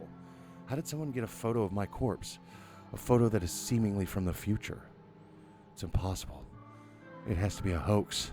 Some trick, some psycho tormenting me. Yeah, that's all it is. Someone is messing with me. Probably Kurosawa. I get up off the floor and stumble around. I'm kind of lightheaded and unbalanced, and my stomach feels queasy, ready to launch its contents through my throat at any second. I blindly reach around for my phone and finally grasp it with near frozen fingers. The phone number that sent the photo, it's an unknown number, but the digits don't match the number that Kurosawa texted me from yesterday. So it's unlikely this came from her. Bizarrely, the phone number is kind of weird. There are more digits than should be possible. I try to count them, but stumble a few times in confusion. I eventually conclude that the number has 18 digits. Way too many. In addition, the phone number seems to repeat digits a lot. 666-33666, 22666, 44666. What does it mean? Is it a code? It seems too strange to be real. Is it possible to fake a phone number? Something interesting catches my attention. Even though the caller ID doesn't recognize the number, it has data on the origin of the number. Tokyo, Japan, my very own city. Perhaps the sender of the photo can mask their number, but they can't hide their location. This gives me an idea, and I decide to get to the bottom of the situation. Despite my head throbbing and my stomach pleading to be emptied, I punch the phone number into a search engine along with the keyword Tokyo. One result. The link points to a popular discussion board, Noise Channel.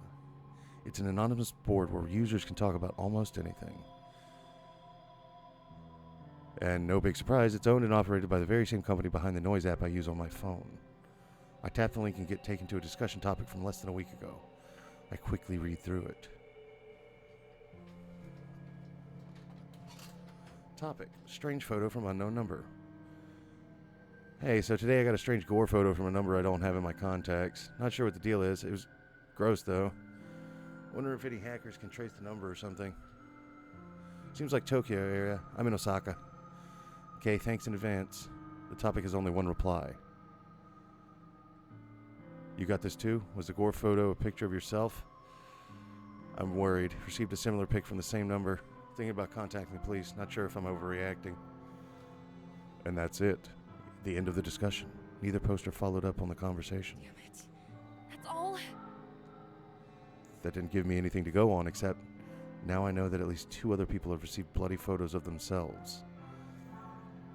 I wonder if those photos were as extreme as the one I received. What happened to these 2 posters? Why didn't they continue the discussion? I feel myself beginning to sweat. My body is going from cold to hot and back again several times a minute. Feels like I have a fever, but I know it's just stress tearing me up. I check the time. It's 6:59 a.m. Less than 30 minutes. I take a deep breath and the doorbell buzzes. I freeze in place, unsure whether I should answer the door. In this sketchy apartment building, it's a risk to answer the door in any given day before even taking into consideration that some psycho just texted me a photo of my own corpse. I tiptoe towards the door on stiff legs and gaze through the peephole. There's no one there.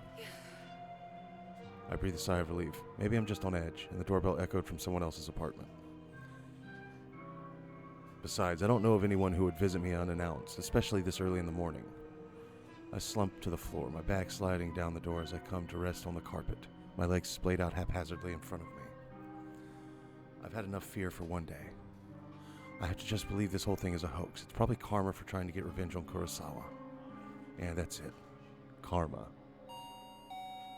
The doorbell rings again, and I scream in shock, my head slamming back against the door I was resting against. I jump to my feet and ignore the peephole, this time simply swinging the door wide open. Uh-oh.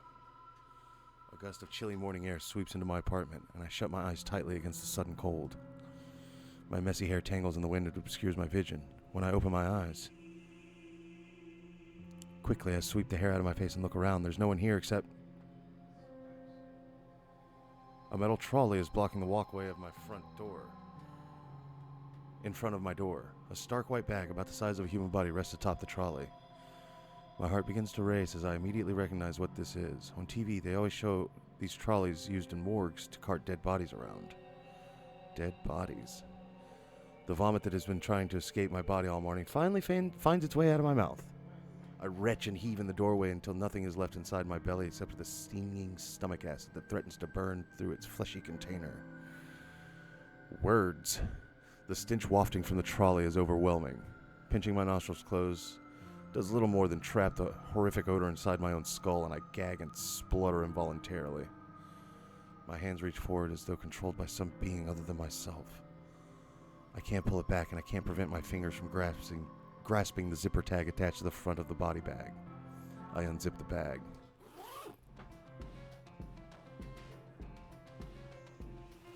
And there I am, a wretched corpse exposed to the day's first rays of sunlight. I stand here in the doorway as I lay there, atop the trolley, simultaneously alive and dead, but more dead than alive in both bodies. The bruising on my face is horrific, and I reach a stiff finger to my own lips, my living lips, tracing the outline of the bruise I see before me. There's no pain where the bruise should be, and I breathe a sigh of relief. For why would there be any pain if I'm already dead? To feel pain would be absurd, and then I would really have to start worrying. Wonder how I died. Did I fall from a great height? Did someone hit me with a car? Or did I collapse from some internal reason? Perhaps from organ failure or some undiagnosed sickness? Maybe I didn't die and the corpse in front of me is alive, living and breathing just as I do while standing in front of myself. Maybe this is all a prank I've pulled on myself, dying just as a joke, but never really dying. Always living until the point I actually die. And it's no longer a prank. My head is splitting. I can't think straight. All the thoughts in my mind are jumbled, the meanings behind unspoken words disappearing behind foggy clouds inside my shattered skull. To clear my head, I step around my corpse and stand by the walkway's railing. I'm on the 4th floor of apartment buildings. There are 2 floors above me, so I could go higher if I wish, but I'm pretty sure a leap from here would be enough to render my living body identical to that of the corpse on the trolley. At this point in time, there exist 2 versions of Emi Katsuno. One is living and is me, and the other is dead, but is also me. I can choose now to be alive and dead, or be dead and dead, but I cannot choose to be alive and alive. So even if I choose to be alive and dead, I'll still only be half alive. But choosing dead and dead is nice and clean, absolute, an indisputably solid state of existence. I grip the cool steel handrail and lean over the walkway, my hair whipping against my face thanks to the relentless wind. 4 stories below me is a small courtyard paved with concrete and decorated with the occasional shrub or flower bed. I miss the concrete by about 2 feet. Dirt sprays up into the air as my nose is crushed under my own body weight. I think about that photo Kurosawa sent me, with her smug smile and her hands full of stolen money. My teeth grind into my tongue and sever it, but it doesn't manage to escape my closed mouth. My mind wanders and settles on Corpse Girl's website. What was that all about anyway? As far as I know, nothing happened when I submitted Kurosawa's details. Maybe Kurosawa found the website as well and submitted my details first. I guess Corpse Girl got me. Well played, Kurosawa. I think I can taste blood in my mouth, but it might just be a memory from some other point in my lifetime. A blinking light from a nearby parked car kind of irritates me, but then my vision turns blue or black, and my only concern is how I'll never truly know what.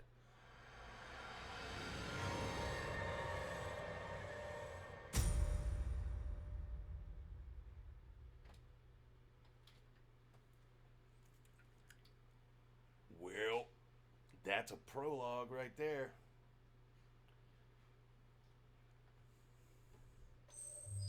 Prologue clear. Act 1. Noriko Kurosawa. 3 weeks earlier.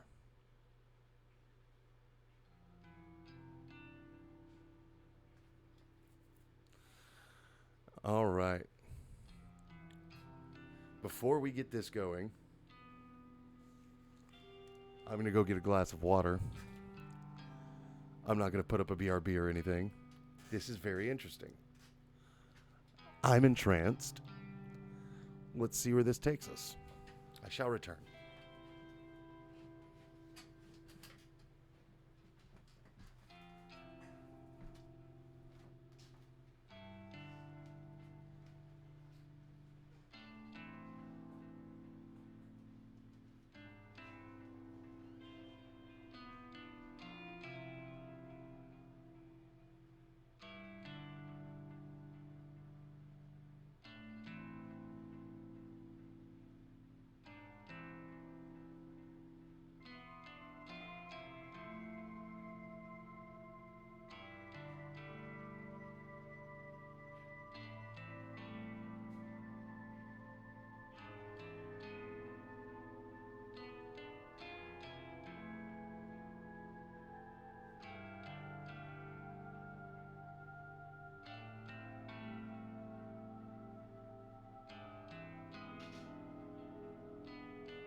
Okay. I've always really liked the shape of my eyes. I can be critical about other parts of my bodies, but I'll never complain about my eyes. With or without makeup, I think they look great. Mother used to tell me I inherited her eyes, and my big sister inherited Father's eyes.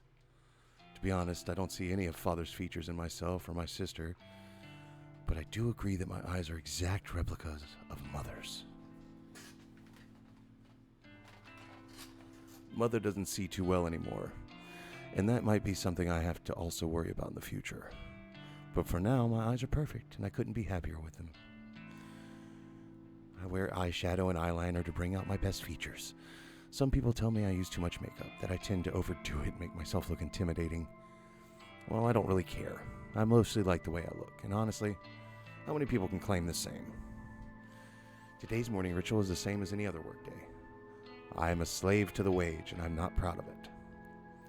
Call me a corporate sellout, but I can't survive without money. My alarm goes off at 6 a.m., the shower's running by 6:05, and I'm dry and dressed by 6:15. That is... You don't even enjoy the water at that point. I skip breakfast because I'm watching my figure and spend until 6:30 working on my makeup. I'm out of my cramped shoebox apartment by 6:45. Sometimes I catch my neighbor returning home from his overnight shift, and if so, I exchange simple pleasantries with him and continue on my way. Today, there is no sign of my neighbor, so I don't slow down as I descend the stairs and exit the building.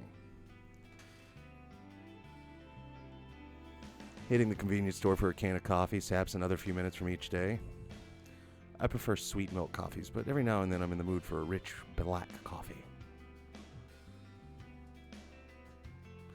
Regardless, I never start the day without it. I don't always need the energy boost, but it does help to stop my stomach from growling. Shit. Give me some of that coffee then. Fuck. Coffee does the exact opposite for me.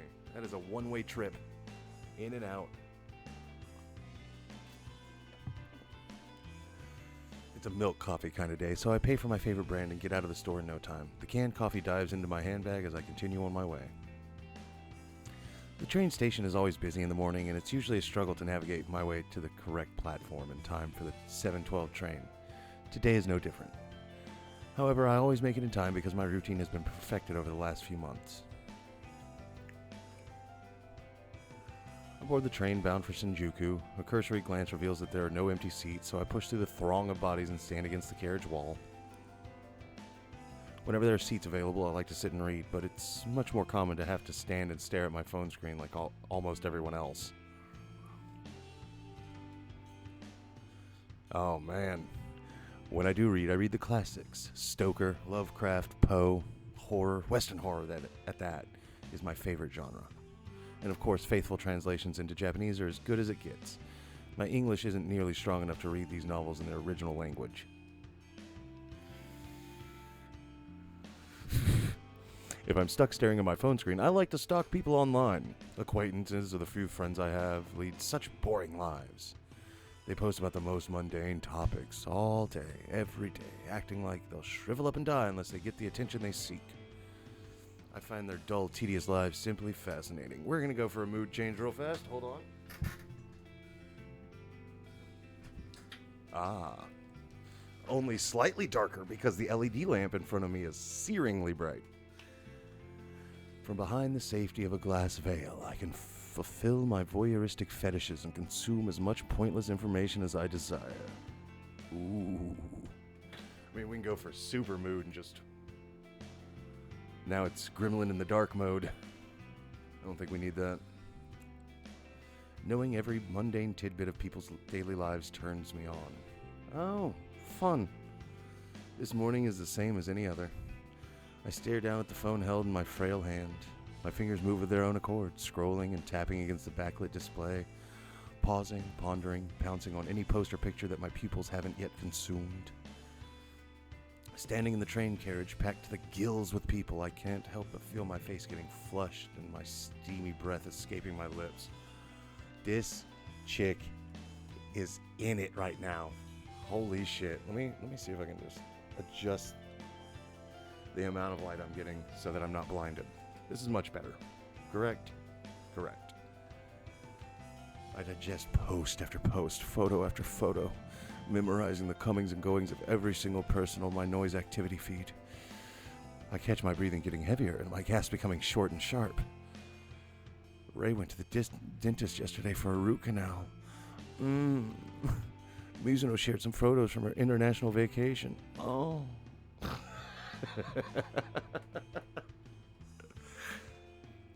Kawahara objects to owning pets and thinks all animals should be free. My cheeks glow crimson. My chest begins rising and falling quickly. God damn. She wasn't kidding. I clutch the collar of my shirt, knuckles whitening, knees shaking. A few people in the carriage start to move away from me, but I barely notice them. Jeez.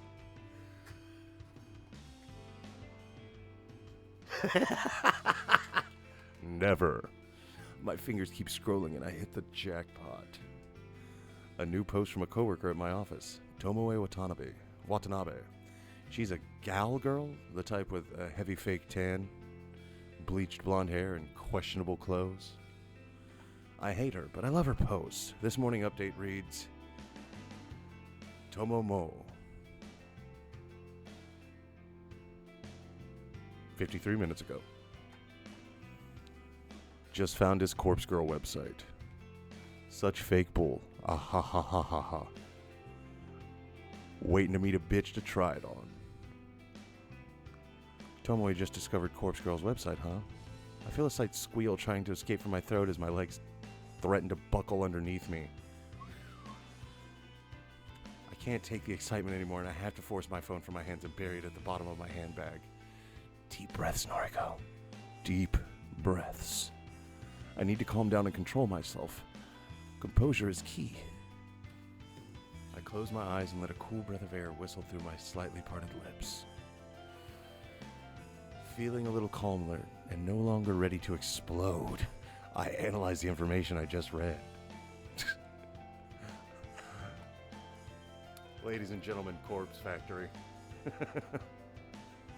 Tomoe wants to try out Corpse Girl's website. That's good. That's very, very good. Rumor has it that you can visit the website and request the death of somebody you know. How and if the victim dies isn't known to the public because of that. Some people are pretty quick to dismiss the site as a hoax. However, the most interesting part isn't how or if the victim dies, but rather what happens to the victim before they die. Supposedly, the victim will receive a photo of their own corpse. How this photo exists before the victim's life is snuffed out isn't public knowledge. But the thought of this phenomenon occurring is utterly intriguing. Nevertheless, the site has been gaining popularity lately, at least in certain corners of the internet. Message boards like Noise Channel and other similar sites have picked up on the rumors and like to exaggerate the website's authenticity. The fact that someone like Tomoe, a rather dense, dim-witted individual, has discovered the website means that it's actually more well-known than I previously thought. It means that people are actually talking about it outside the internet. Chances are good that Tomoe will want to try it out and request the death of someone in the office. A coworker. Me, perhaps. She hates my guts as much as I hate hers. Finally, something exciting is going to happen in our dull workplace. The next station is Shinjuku. The doors on the right side will open. Please change here for the Chuo line, the Shonan Shinjuku line, the Saikyo line.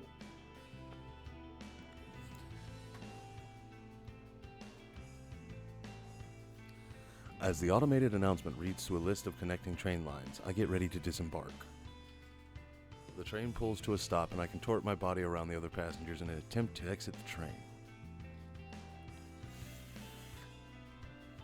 Finally free of the tangled mass of flesh, I hasten my pace and navigate through the labyrinthian station. Now, how did I stumble on words like lip gloss earlier, but labyrinthian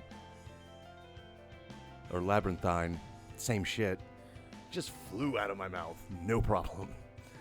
I take the exit closest to my office and settle into a slower walk. I'm on time, and I never desire to reach the office any earlier than needed. It doesn't take long for the looming office tower to enter my field of vision. 32 stories of office space, all crammed into one sleek, slim tower. The name Temujin is stamped across the structure in gigantic block letters. If you're looking for this building in Shinjuku, you can't possibly miss it.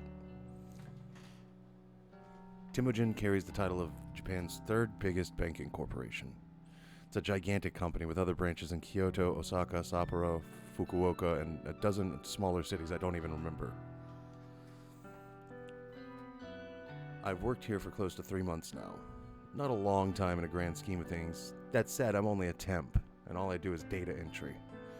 I work on the 14th floor along with about 60 other junior employees, including gal girl Tomoe Watanabe. Wow, how am I fucking that name up so much?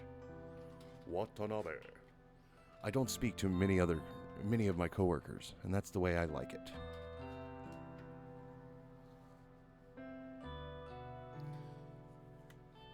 When I reach the building, I enter through the giant double sliding doors and find myself in the familiar lobby.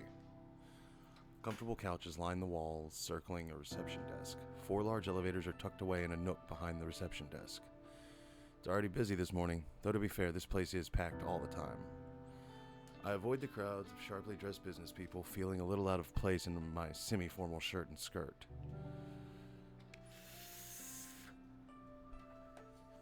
Ducking into a newly opened elevator, I tap my employee ID card to a backlit panel and press the button for my floor. The doors close and the elevator begins its smooth ascent. I'm surprised to find that I'm the only one traveling up. I reach my floor and listen to the soothing chime as the doors open, revealing the open layout office before me. The static drone of workspace noise fills my ears. Conversation, ringing phones, fingers tapping against keyboards, photocopiers. Even the steady low hum of the air conditioner contributes to the overall din. I make my way to my desk, stationed in the middle of the floor and surrounded by a dozen other identical desks. As I walk, somebody taps me on the shoulder gently. Good morning, Kurosawa. Shinya. Shinya Fujikawa, my senior, though he's really only a couple months older than me. He's worked here for a whole year after taking an internship straight out of senior high school. He's not an intern anymore, though I'm not quite sure of his job title. Morning, Fujikawa.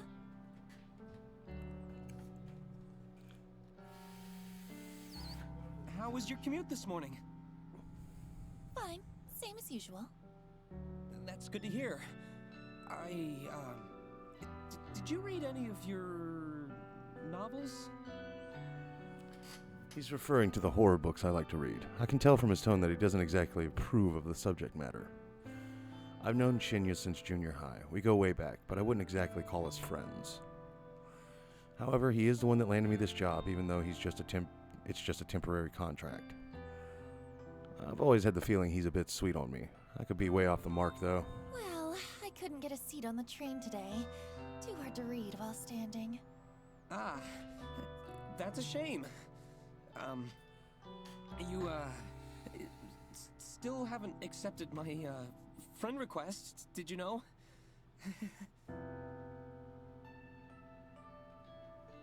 Boo! Boo the sympathy of this boy. Boo this man. I have to fight the urge to roll my eyes. He's a nice guy, but we were connected on Noise once before and I had to delete him. He's super obsessed with his father's detective work, and all he ever posts about is his assumption and theories on petty crime cases. That's actual okay. Normally, I'd find any one of my friends' lists fascinating. But here's the thing. Shinya never posts about his personal life. All he writes are long-winded rants on boring cases. It's far beyond the amount of dullness even I can stand.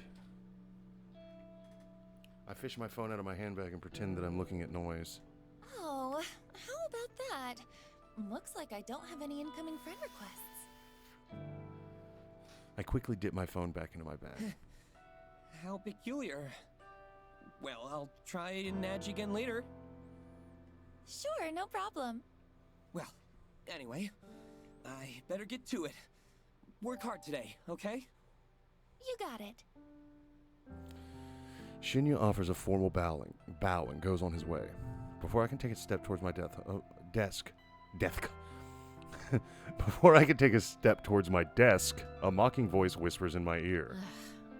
How long are you gonna lead on sweet little Shinya? I shiver and find Tomoe Watanabe lurking right behind me, buzzing around my neck like an irritating mosquito. That poor boy really has the hots for you. When are you gonna tell him you're a cold-hearted psycho? Such likable characters in this game. They're all just so nice to be around. Listen, I'm not leading him on, and I'm no psycho. Huh, sounds like something a real psycho type would say, don't you reckon? Of course, this is none other than the gal girl Tomoe. The very same brain-dead moron who posted this morning about wanting to try Corpse Girl's website. She's the kind of person that likes to stir up trouble and instigate conflict. She's had her vacant eyes on me since the day I first stepped foot in the office. She loves to torment me any chance she gets. Maybe I rubbed her the wrong way somehow, though I'm not sure that what I ever did to her. Even though she's a data entry temp like me, she's worked here just a little longer than I have. Unfortunately, that means I have to defer to her as my superior in this professional environment. She knows as much and likes to take advantage of the fact as often as possible. It's funny, you know. You don't look like the type of skank to lead on a goody-goody like Shinya. I told you, I'm not leading him on. Well, if you're not interested, maybe I'll take him out this weekend and tongue him at the cinema. No. I just thought a change of pace would be nice. I'm just... Hi, Liquid. Hi. The pizza dice game. I just had about as much of it as I could handle for the moment. Plus, I super gamed over pretty hard. So there's that. Tongue him at the cinema. Gross. Do what you want, but I doubt he's into someone with your, looks. Oh yeah? What would you know? You think he likes your flat chest, little Miss Gothic Lolita? I know I should shrug off comments such as this, and normally I would, but backing down from Tomoe isn't something I can do easily. I'll give you a tip. Guys like Shinya are smart, clever. If you want to impress him, don't let him know your head is as full of air as your inflatable breasts. A flash of crimson lights up Tomoe's face, and she looks ready to lash out at me. A group of coworkers, juniors like us, look over to us in concern. Tomoe takes a step back from me, but not before signaling a rude gesture with her fingers. We ain't done here, Noriko. Watch your back. I'm trembling. Yeah, like, seriously, all of these people in this game are super likable. Anyway, I wonder what she's planning to test out Corpse Girl's website. Will she try it on me since we just fought? Not really sure if I should be excited or scared. Either way, it will definitely be fun to find out what happens if she does try the website. I finally reach my desk and take note of the time. I was supposed to start working 5 minutes ago, so I quickly log into my computer and check today's task list. It's all standard stuff today. I need to transfer a few tables of numbers from a spreadsheet into our company's online database. When I'm done, I have to run it by a few other people and then commit the changes to the server. The work is dull and repetitive, but my salary isn't bad. On the plus side, I get to wear headphones and listen to music while I work. I dip into my handbag and retrieve my headphones, my phone, a can of milk coffee, and a handful of breath mints. I lay them all out on the desk neatly. I slip my headphones on, plug them into my phone, and hit play on my work playlist. Loud, symphonic metal lovingly thrashes my ears as I crack open the canned coffee and take a long sip. Fuck yes. This one is a real one.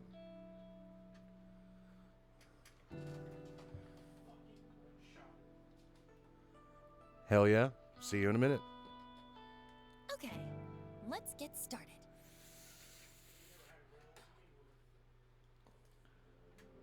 I wanted to hear the metal. I return home to my quiet, cramped apartment after work. The place is eerily silent, a stark contrast to the bustling office where I spend my days. Throwing my handbag onto the tiny coffee table, I pick up my laptop and sit on the couch. I lie back and get comfortable, letting the laptop rest on my stomach as it boots up. The welcome screen loads up, so I click a couple times, open my web browser, and head to a very specific website saved in my favorites. Corpse Girl's website. A cute dancing zombie girl is animated at the top of the page, a peculiar irregularity that always makes me giggle.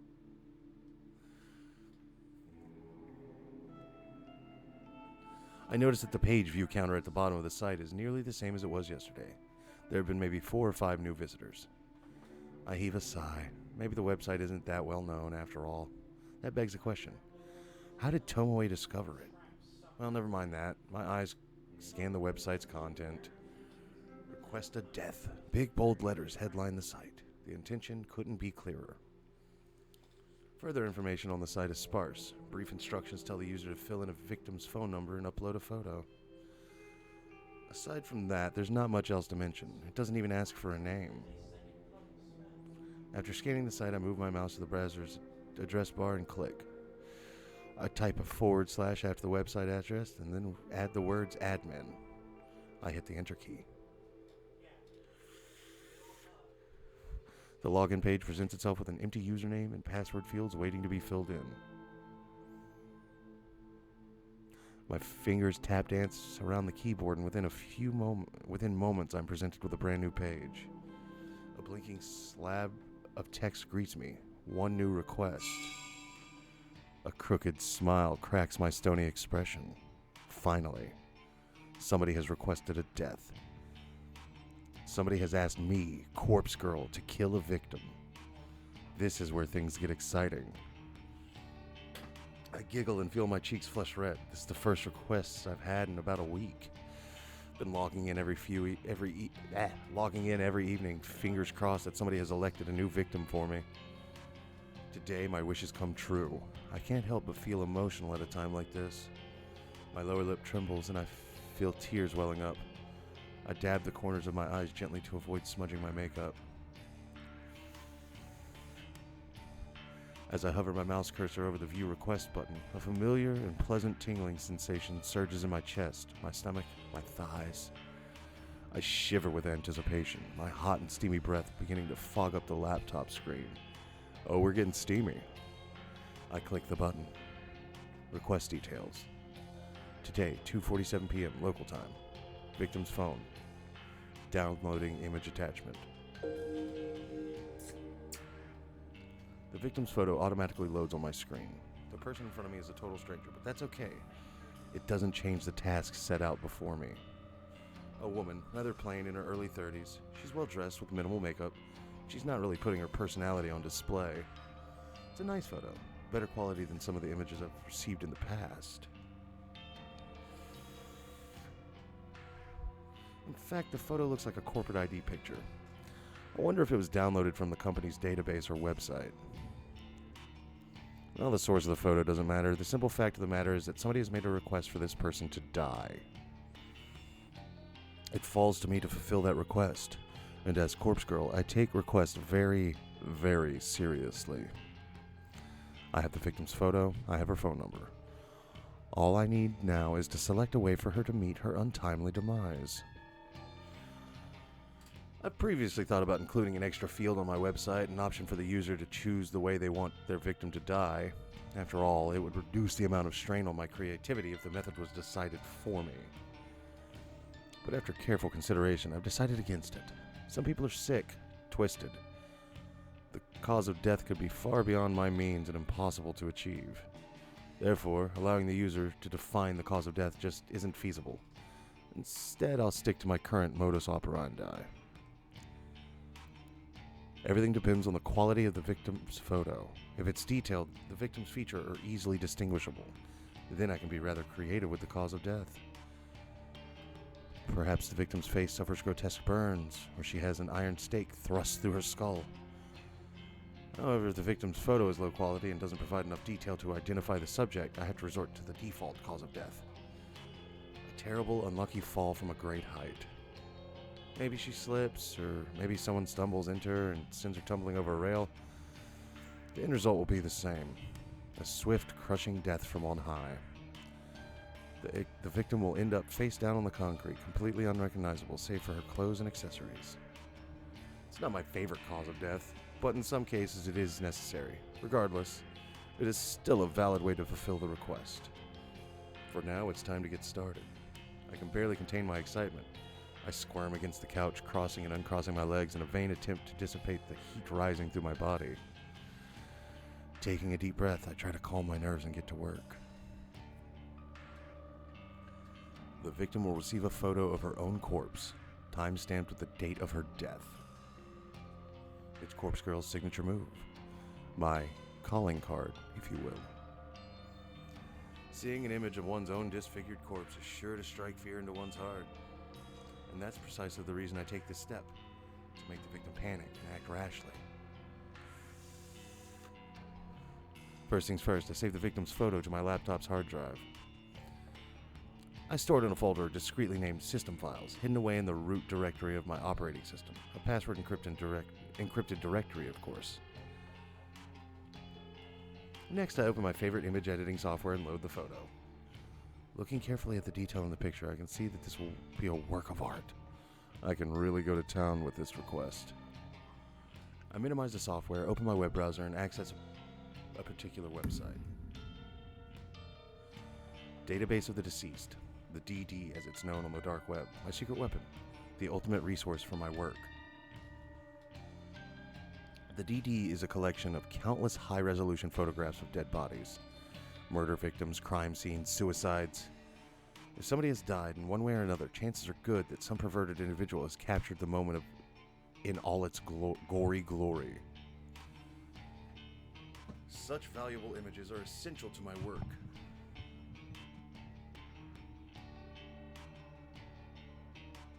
It's all good, man. Don't sweat it. We'll figure it out. You being here is enough for me.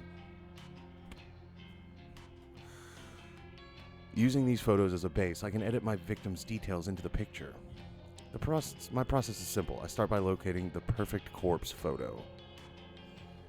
I searched the database, and in less than 2 minutes, I discovered a disgustingly detailed photo of a woman with her entrails spilling from her stomach. I appreciate that, man. Gotta get them numbers up. Her face is blue, having suffocated before even having a chance to bleed to death. She's about the same age as my victim. She's of a similar height and build. Finding a photo that specifically suits my victim's features is easy thanks to the DD's excellent catalog of tags and filters. I simply search for keywords that match my victim's description and find a corpse that fits. Using this photo as a starting point, I digitally edit my victim's face onto the body. It's not some quick job that even a child can do. It's painstakingly crafted work of art that would fool even the keenest eye. An hour passes, then 2, then 3. Before I know it, midnight has come and gone, but the work is nearing completion. All that remains is to add the final touches.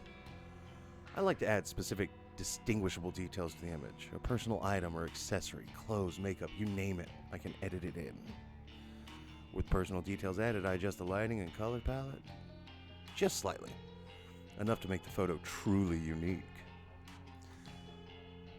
If a victim decides to reverse image search the photo and discovers that it's a forgery, all my work would be for naught. And with that, the masterpiece is complete. A grisly, gruesome, gratuitously gory gift for the soon-to-be departed. So verbose! This victim will receive this photo of a corpse that is, for all intents and purposes, a perfect replica of her own physical form.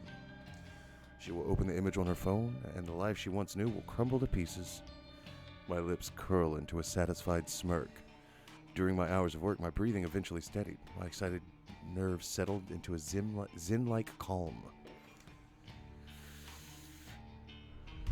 But seeing the finished art piece now, I begin to feel my heart pounding once more. The macabre vision before me is exhilarating. Adrenaline and dopamine surge throughout my body, giving me a sudden head rush of bliss. To say I'm attracted to the sight of blood and guts would be misleading. No, I'm not into that at all. The excitement stems from the thought of taking control of someone else's life, dictating their future, controlling their fate. For with the creation of this image, I have taken the victim's life into my own hands, like a puppet master, pulling the strings of a marionette. By forging this convincing creation, I will compel the victim to take her own life. That's right, my own hands need not become stained. The hands of Corpse Girl have never been dirtied with the blood of a victim. This is the true nature of my work. Carefully crafting corpse photos in such a way to convince the victim that their fate is already sealed, that no matter what they do, they cannot escape the death that awaits them. And the date stamped on the photo is the icing on the cake, the ultimate driving force behind the victim choosing to end their own life. A date so near in the future, a time that has not yet occurred, a fiber of uncertainty carefully interwoven into the image that causes the victim to pause and consider the possibilities. Is this photo from the future? Is this truly my fate? How can outrun a future that has been pre-decided. These are the thoughts that run through the victim's mind. Despair and dread flood the senses. Overwhelming anxiety gives way to the calm acceptance. This is my dead body. This is how I die. Why should I fight it? And when the victim's last vestige of resistance gently breaks, like a silk spiderweb being torn by a cool breeze, they finally give in. They invite their end. This is the way it will go down for this woman, this complete and total stranger. I'm confident, certain, convinced.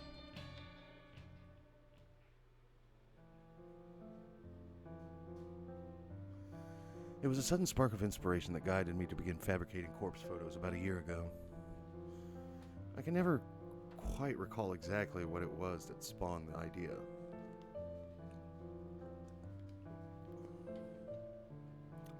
Sometimes I get close to remembering, but the recollection dances at the edge of my mind and slips back into the darkness. Regardless, I ventured down a dark and dangerous path. I built Corpse Girl's website and invited strangers to request the deaths of people they knew. It was a sales tactic, simply a way to encourage users to submit images. I had no intention or means of ending lives. Little did I know of the true power I wielded. I only intended to create corpse photos and send them to people for fun. I wanted to startle and scare some unsuspecting fools. It would be a lie to claim that I didn't get off on it. The thought of people shrieking in fear at the sight of their own corpse is more than delicious. It sated my budding lust. It filled a dark hole in the depths of my soul and gave me purpose. Never in a million years did I dream that one of my corpse photos would result in the death of another human being. I'll never forget her name. Ruri Hatano. 20-something, slim, gorgeous, eyes that took my breath away the moment I gazed upon her portrait. She was the first person to make me feel bad about crafting hoax photos. The only person to make me feel bad about it. But I did it anyway. Corpse Girl never rejects a request. It's my conviction. I've forged a beautiful rendition of her death. Thanks to some rather macabre source photos obtained via the database of the deceased, I strung Ruri's corpse up in a field like a ghoulish scarecrow. The photo was incredible. It was my 5th or 6th work, the 5th or 6th time a user of Corpse Girl's website requested a death. Ruri Hatano died just hours after receiving the photo. I don't know why. I don't know if she killed herself or if someone murdered her. But I know one thing. Ruri Hatano's body, her real body, was found in a field, hanging like a scarecrow, surrounded by crows. This is actually, as fucked up or weird as this all is, this is kind of like story time with Wormwood Messiah. It's fun, right? Her eyes had been gouged out of her skull and her stiff fingers clutched her phone tightly. According to the news report, her phone displayed a familiar image, the very image I created of her corpse. When I first learned of Ruri's death, I was overcome with varying emotions. I felt sick, elated, disgusted, overjoyed, depressed, aroused. Had I somehow caused her death? Was Corpse Girl responsible for taking a life? Even though my hands weren't stained with blood, I still felt responsible. A lurid truth descended upon me at that moment. Corpse Girl held the power to end lives, and the more I dwelled on that fact, the more obvious it became to me. I began to feel that power pulsing through my veins, thrumming in my blood as my heart pumped and pounded within my chest. I can't explain how the power works, and I don't know why I have it. But somehow the corpse photos I create can compel a victim to end their own life, or compel someone else to end it for them. Ruri died the way I envisioned. Her dead body matched the fake corpse photo I painstakingly crafted. And I didn't even have to leave the safety and comfort of my apartment to ensure her death. Corpse Girl's power is real, extraordinary, and I vowed to exercise that power as frequently as possible.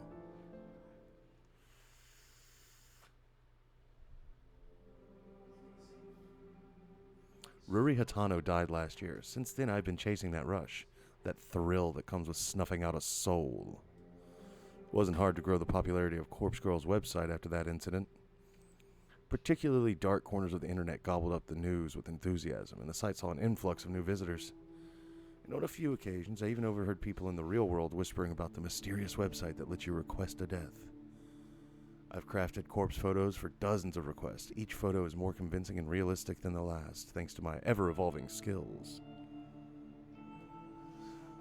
But none of my recent attempts have been successful. Not a single person has dropped dead since Ruri Hatano. I'm beginning to wonder if Corpse Girl's power has fizzled out. Or perhaps I never had any power to begin with. Maybe Ruri's death was simply a fluke. A morbid coincidence. I've spent countless hours doubting myself, doubting Corpse Girl. I've tried so hard to replicate that one success. Every time I receive a request, I do the same thing I did in Ruri Hatano's case. I edit the photo of the victim, I create a convincing corpse photo, and I timestamp it with the time of death. I send the photo to the victim, and then I leave the rest up to fate.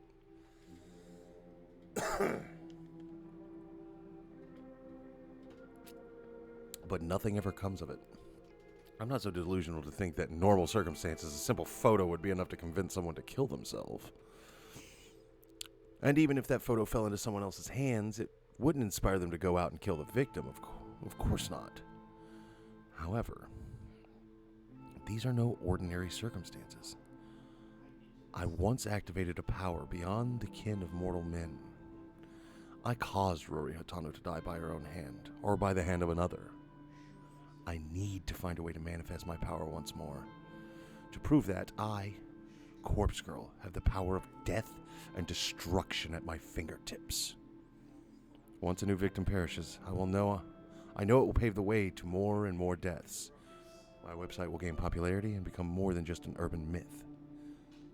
People will live their lives in fear, forever wondering if Corpse Girl is lurking behind the next text message they receive.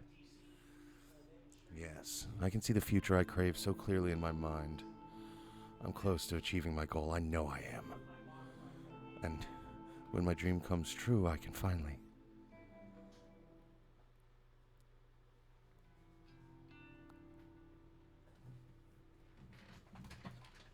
All right. The incessant chirping of birds gently kindles the embers of my consciousness.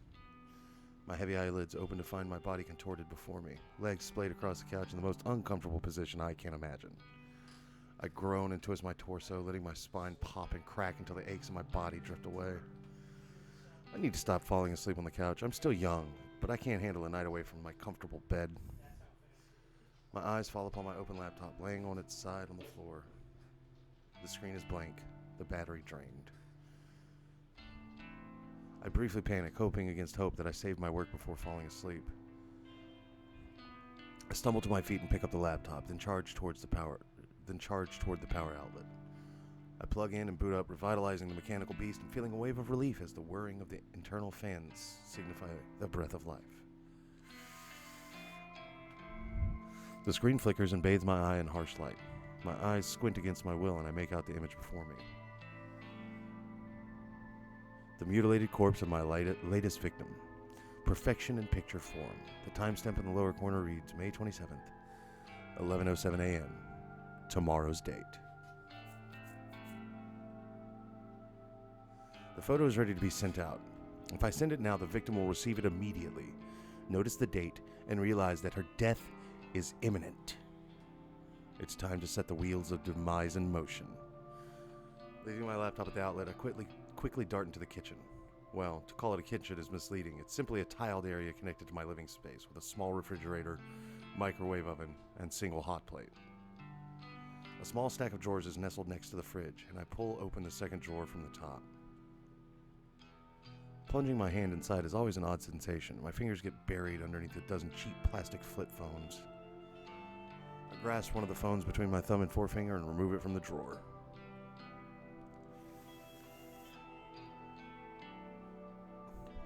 It's a scratched up pink model from 2010 or so. A relic from a time not at all that long ago. But that may as well be forgotten. I flip the screen up and turn the device on, relieved to see this artifact still holds power. To be fair, I charged up all these phones just a few weeks ago, but the fact that they retain a charge after being inactive for so long is a testament to their engineering. In any shady line of work, these kinds of phones are referred to as burners, cheap, disposable devices that are discarded as soon as their purpose is fulfilled. I acquire them by rather unsavory means, but that's neither here nor there. I use these phones to send out the photos I make. By doing this, I avoid using my personal phone and thus prevent anything from being traced back to me. When a photo has been sent, I keep the burner phone for 24 hours, just in case the victim sends a reply. I know I'd get a good laugh out of that. Of course, I don't keep the phone on my person. I store it in an old shed out the back of my apartment building. When 24 hours have passed, I remove the phone's SIM card, snap it in half, and discard it with the combustible trash. The phone itself gets smashed and trashed in the dumpsters outside a convenience store. I also delete the photos off my hard drive and clear my internet history. Obviously, I don't even use my own internet connection at home. I leech off my gullible neighbor's Wi-Fi. He's under the impression I can't afford my own internet connection. Whether or not I convinced him of such is irrelevant. He's happy to share his connection with me. Should the police ever try to track my actions, they'll only be led straight to my neighbor. I've gone great lengths to ensure my actions are untraceable. This has all been anticipation of my inevitable success. Looking down at the pink phone in my hand, I clear my mind and focus on the task before me. The photo is transferred easily from my laptop to the burner phone. Once complete, I open the text messaging app and enter the victim's phone number. I leave the message field blank, but I attach a photo, of course. The victim will receive an empty text message from an unknown number, with only an image attached. The message is just about ready to send, but there's one more flourish I'd like to add. I open a particular app I previously downloaded to every burner phone. It's simply called Number Mask. It's one of the most ingenious apps I've ever used. The app asks for number I want to use. I punch my memorized trademark, 666-33, 666-22, 666-4466. 6. Now when I send a text message, the receiver will see these numbers appear on the caller ID.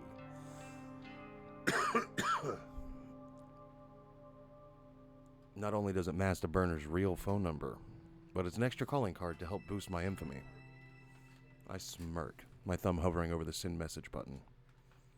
This is it. This is going to be my long-awaited victory. The second victim to end up dead. I just know it. This is the stepping stone to my success, the second of many bodies that will pave the way to my glory. I send the message. Good God, there's so much reading. I arrive at work on time, just as usual. My handbag is heavy with the weight of several cans of coffee, hopefully enough to help me power through the day after having such a late night. I can't help but yawn loudly as I wait for the elevator in the lobby. Just before the elevator doors open, my phone starts to ring. I step aside and answer the call. Hey. Hi, Noriko. Good morning. Did I call at a bad time? Not at all. I'm just about to go into the office. Oh, should I call back later? It's no problem. Don't stress. Okay, sorry. The nervous, apologetic girl on the other end of the call is Aoi Sato, an old friend from back in the day.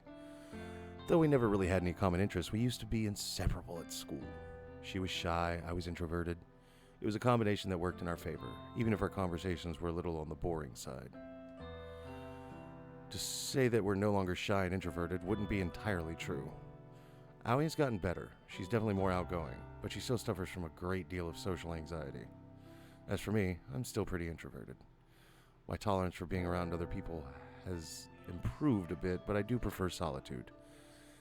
And visiting places I've never been to before puts me on edge. To Aoi, my best friend would be accurate. She's my closest confidant. To call Aoi, oh, my bad. Even so, she knows nothing about my part-time masquerading as corpse girl. No one does, and I plan to keep it that way. So, Aoi, what did you want to talk about? Oh, well, you see, that guy at work is still bothering me, and I wanted to see if you had any more advice for me. Ah, jeez. The older guy that always hits on you? Yeah. What a creep. You're 19, for God's sake. He must be, what, 50? Problematic age gap. I think he's 52. 2 more years and a problematic age gap. You know his actual age?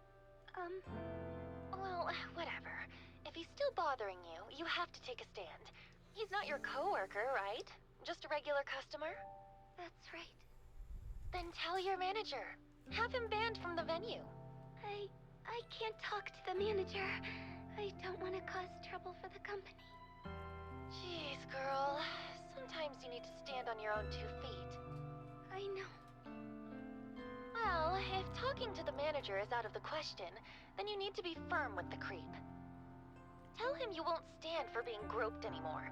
His behavior is simply unacceptable, and if he won't change, you won't serve him anymore.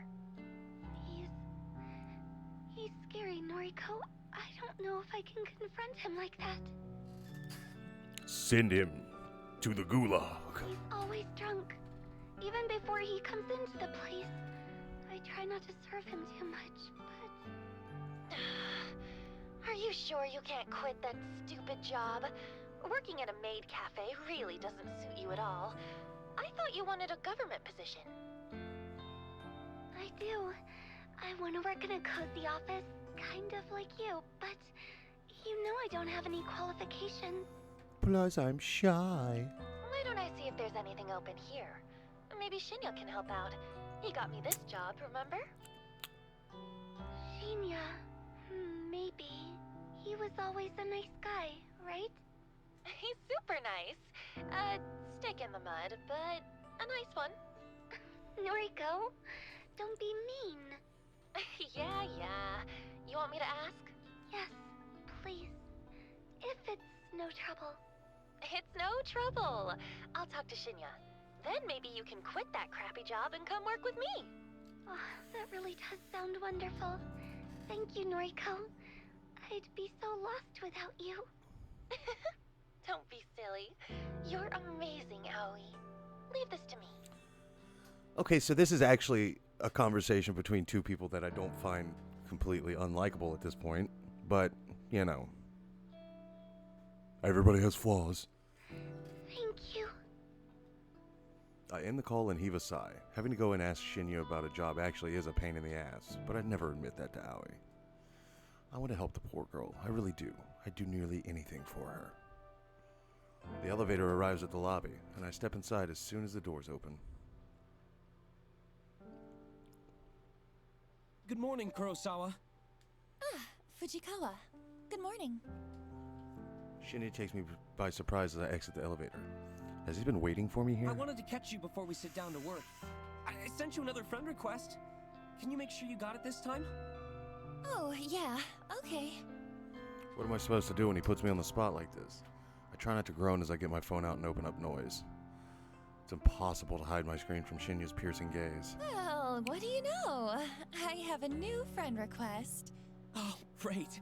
It worked this time. Go ahead and accept it, please.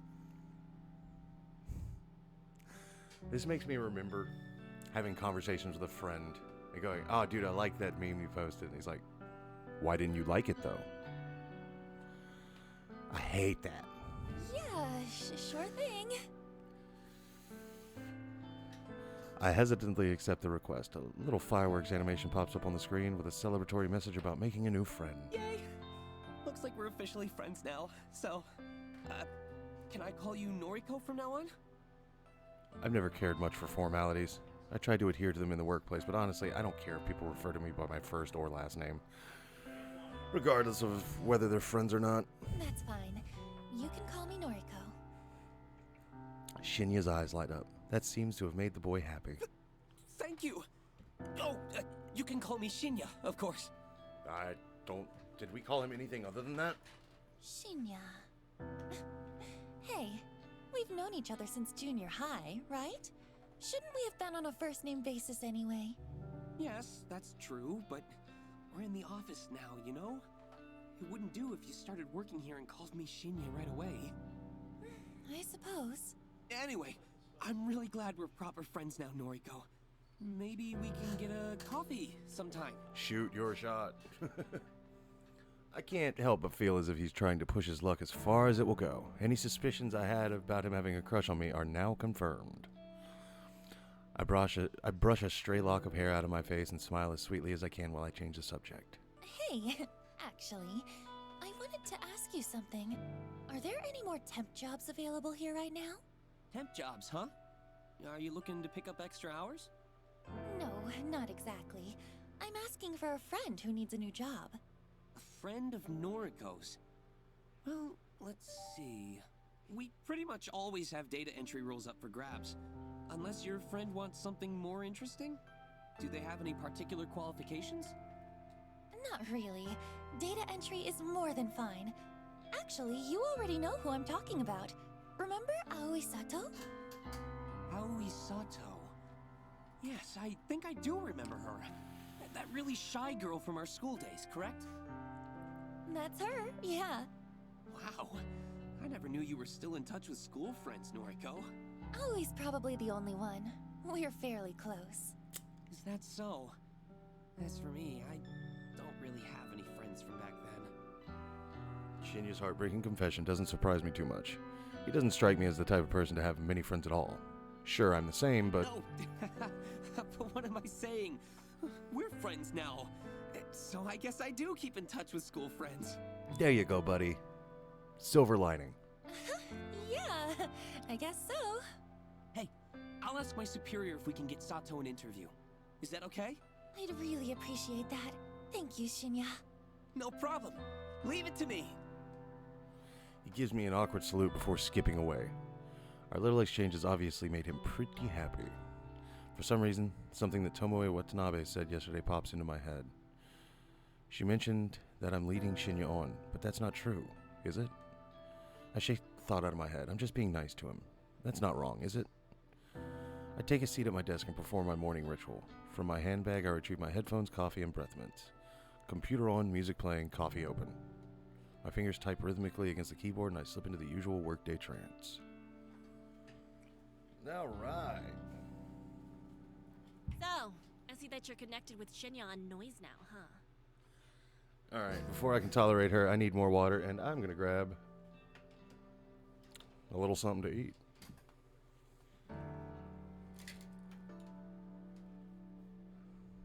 So sit tight for a second. I'll be right back.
Yes, your timing is impeccable.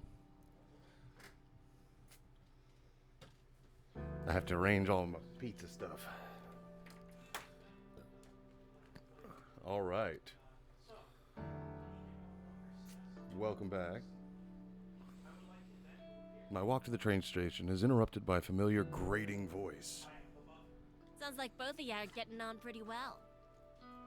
How did you... Oh, of course, Tomoe and I are already friends on Noise. She would have seen the notification when I accepted Shinya's request. It's actually kind of strange that Tomoe and I are connected through the app. We added each other on my first day of work before I learned how much of an intolerable excuse for a human being she is. We simply never deleted each other, even after all these months. Her posts are entertaining anyway. And since I rarely ever post anything myself, she probably forgot we were connected at all until today. Now look, don't get me wrong, you hear? I ain't actually interested in Shinya. Nah, I'm real happy for you both, like. But what I can't stand is a skank like yourself getting some while I'm over here all dry like a desert. Wow. What the hell are you talking about? It pisses me off that guys just sluts like you, and you barely have to put in any work. Self-esteem issues, yay! Meanwhile, nice girls like me gotta put in so much effort to even get noticed. You think all of this is just natural? I put so much effort into how I look, you know? And guys like Shinya don't even bat an eyebrow at me. Can you bat an eyebrow? You mean bat an eyelid, right? Thank you. Whatever, it don't matter. I'm sick of skanks like you getting everything for nothing. So I'm gonna kill you, bitch. Look, let me be honest with you. I'm not interested in Shinya, and I'm Yeah. not trying to be with him. Yeah, she did.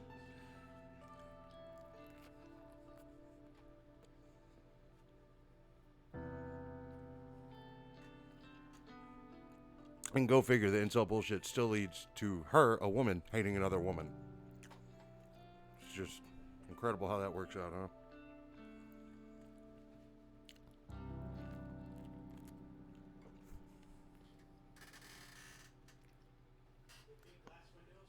I don't chase guys, and it's pretty rare that they chase me. You've got me all wrong. Like I'd believe you. Do you spend your time chasing chicks then? Yep. Come on down, sweetheart. Get you a little taste of Noriko. I'm sorry, I don't know what that was. I'm trying to separate these slices of incredibly bad and cheap pizza that I paid way too much for. That's not your business. But you don't have to worry about me pursuing Shinya. Yeah, it's hitting all the numbers. Like,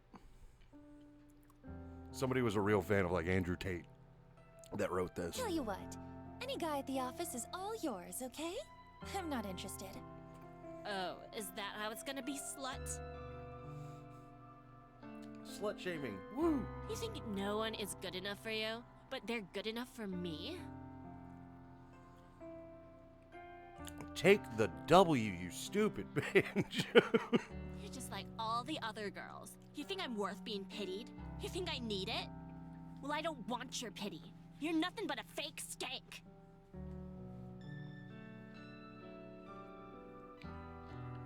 Tomoe pushes forward, her bulk forcing me off the sidewalk and into the thicket of trees bordering the path.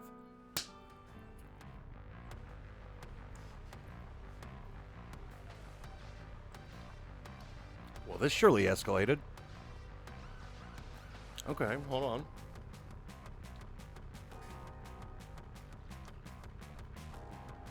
I love how it's like JRPG fight music playing during this. Do I actually have, like, gameplay with this Viz novel? I'm about it. The burning slap across my face comes out of nowhere. I'm blinded by white stars and my entire face feels like it's on fire. The strike is hard, sharp, vicious. It happens so suddenly that I'm having difficulty processing it. I stumble, but my legs don't quite give out. My mind races, trying to put together what just happened. Tomoe hit me. Why? Why did she hit me?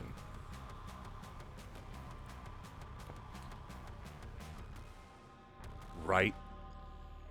There's a strange sort of disconnect in my mind. My body doesn't feel like my own. Like this isn't actually happening to me, but rather I'm watching it happen to someone else. Time seems to slow down and speed up all at once. The slap replays twice in my mind before Tomoe's hand even leaves my face. She's going Ultra Instinct! I catch a glimpse of her furious expression, red and strained and overcome with anger. I hate you. I hate everyone like you. Don't pity me. The second strike connects on my chin and I flinch, my entire body paralyzed with pain. You know that meme where it's just a bunch of guys jumping a guy and it's like, fight back! Fight back! That's all that's playing in my mind, rent-free right now. Stop! I hate you. I hate you! Tomoe has lost it. She's absolutely furious, and I can't figure out what I did wrong. Her third attack is a curled fist aimed straight at my stomach. Through sheer luck or complete accident, I tumble backward, narrowly avoiding the punch, instead landing on my rear. The pavement is rough and hard, but I'm sure it feels a lot better than taking a fist in the gut. Tomoe screams and rushes at me, but I scramble to my feet and grab her by the wrists. She flails wildly, her eyes looking like they'll pop out of her skull at any given second. Her breathing is harsh and ragged, and tears of rage have caused a flood of clotted makeup to run down her face. Calm down! Calm down! She struggles against me, slowly giving in as my tight grip prevents her from attacking me further. She begins to sob softly. I hate you! I hate everything about you!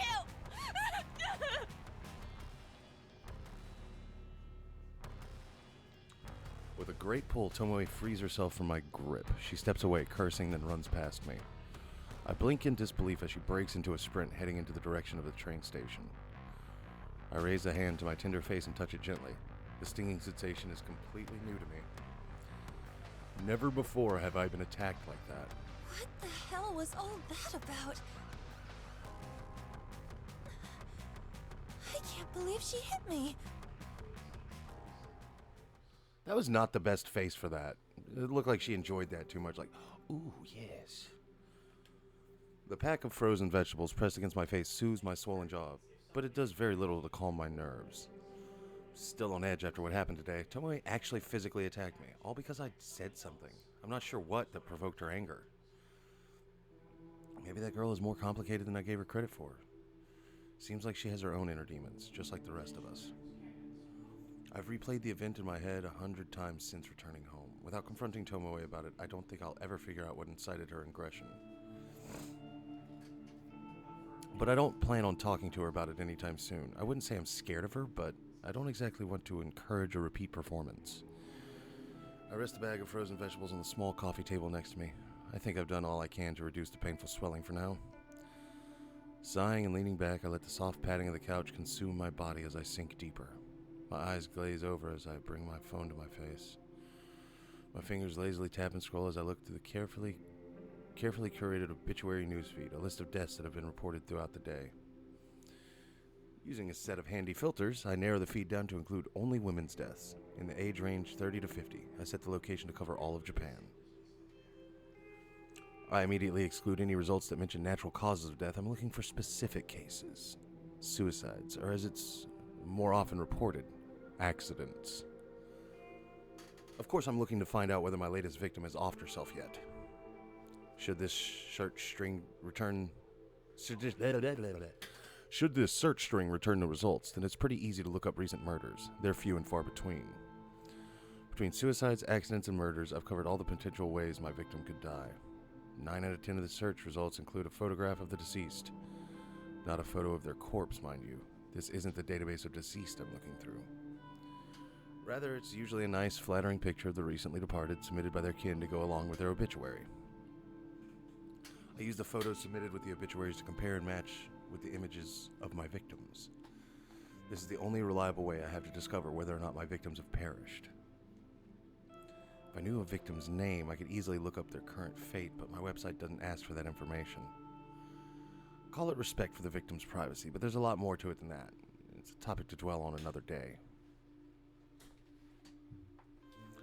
Tonight's search turns up no solid leads. I'm disappointed, but The result isn't entirely unexpected. After all, I set the date to my latest victim's photograph to tomorrow. There's still time for her to freak out and end it all. I decided to go to sleep early tonight. I'm not even feeling hungry enough to eat the cheap convenience store meal that's been sitting in my fridge since yesterday. Though, if I go to sleep now, it'll feel like tomorrow arrives sooner. Tomorrow. I'll have to see Tomoe at work, so there's no way I can avoid her since her desk is so close to mine. The idea doesn't sit well with me. On the other hand, my victim might conquer herself, which would definitely make me feel better. It could very well be my next success, and the suspense is just enough to kill me. Tomorrow.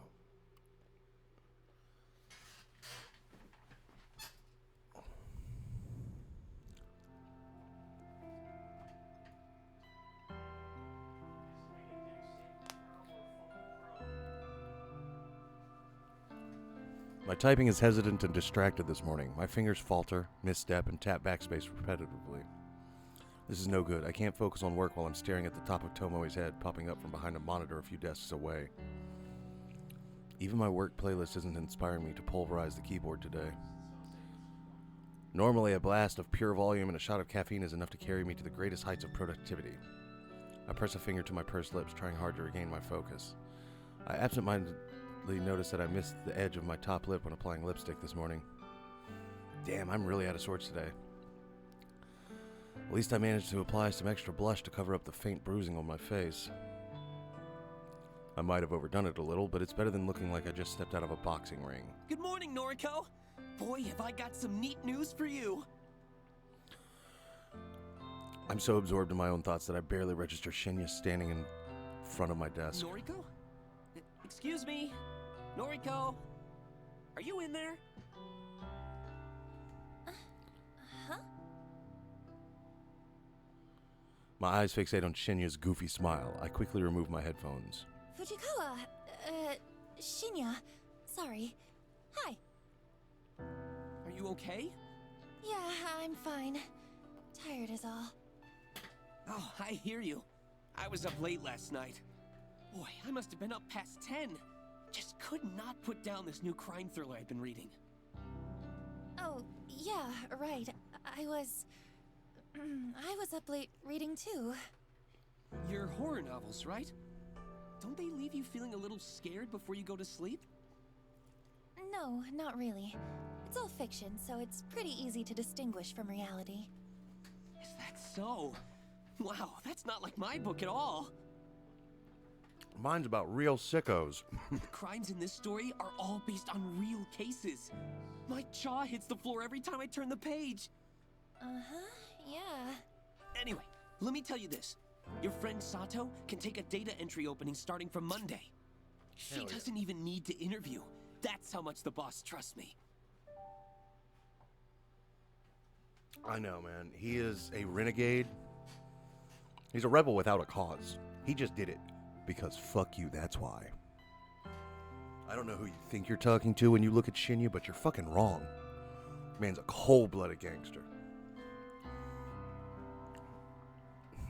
I misread that. I'm genuinely impressed with Shinya's ability to score Aoi a job. Say what you want about the guy, but the bigwigs obviously have faith in him. Wow, Shinya! I don't know what to say. Thank you. Thank you so much. Don't thank me yet. Sato is going to be worked to the bone. I hope she's prepared for it. Trust me, anything will be better than her current job. Really, thank you, Shinya. You came through for us here. Well, I'm just happy to help. Hey, Noriko, can I ask you something? Sure. Shoot. Shoot? Oh, right. An expression. Sorry, I just remembered this case in the novel I'm reading, where a police officer shoots at a perp only to... Hey, you, wanted to ask me something? Right. Are you friends with Watanabe? Squirrel! I blink a couple of times. Tomoe? You're on a first-name basis with her. Then you must be great friends. I mean, I wouldn't say... Listen, would you mind putting in a good word for me with her? I'm I'm kind of interested in taking her out sometime. But I could never ask her myself. This fucking game. I'm stunned, gobsmacked, speechless. Shinya likes Tomoe? I thought he likes me. Is my intuition wrong? I wonder if the clues have been in front of me this whole time. What else haven't I been seeing? Noriko? What do you say? Shinya, look. Honestly, I'm not really friends with Tomoe. I don't think I can help you. I mean, friends fight all the time.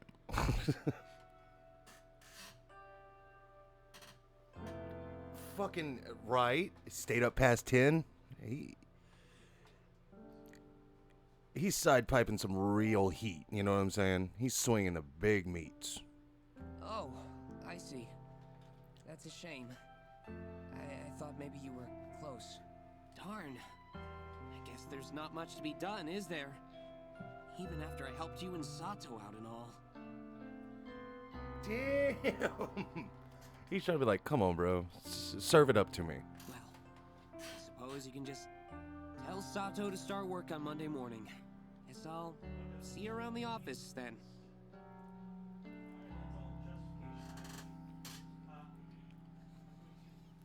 Shinya leaves and I bury my face in my hands. Has this world gone mad all of a sudden? Shinya likes Tomoe, not me?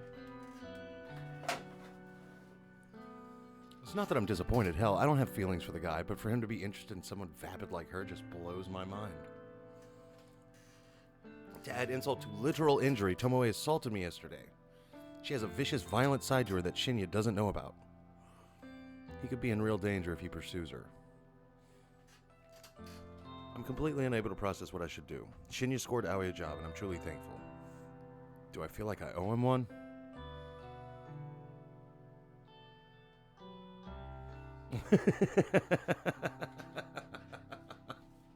True.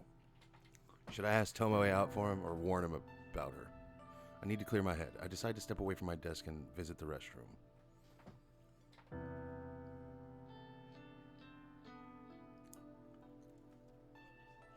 Though I have no need to use the restroom, I enter a stall and lock the door behind me.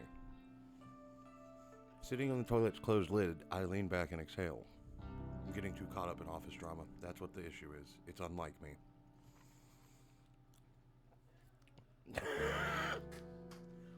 I need to clear my head by sandblasting my nostrils. I'm supposed to be stoic, unflinching. It's my ideology, my entire identity. Too hot to do that. There may be some bleed over audio, I don't care. My emotions are better locked away than stitched on my sleeve. I'm Corpse Girl for crying out loud. My purpose is bigger than all of this. I'm destined for greatness. The day will come when people fear my name, right? I shake the doubts from my mind and pat my cheeks. I'm doing all of this for the right reasons. I know I am. If I start doubting myself now, I'll never see my mission through. An unfamiliar jingle rings out to the restroom, echoing off the walls. Sounds like a phone alert, but where did it come from? It takes me a few seconds to realize I have my phone in my hands and it's vibrating incessantly. I must have grabbed it subconsciously from my desk when I stood up. The screen is lit up and a message reads, "One new article matches your custom filter. Dead body lol." Wait, what? The auto newsfeed I set up last night, it actually located something? I hurriedly unlock my screen and open a certain app, the same app I was trawling through last night looking for obituaries. A little unread mail icon sits at the top of the screen, blinking and practically shouting for my attention. I hit the icon and read the information presented to me.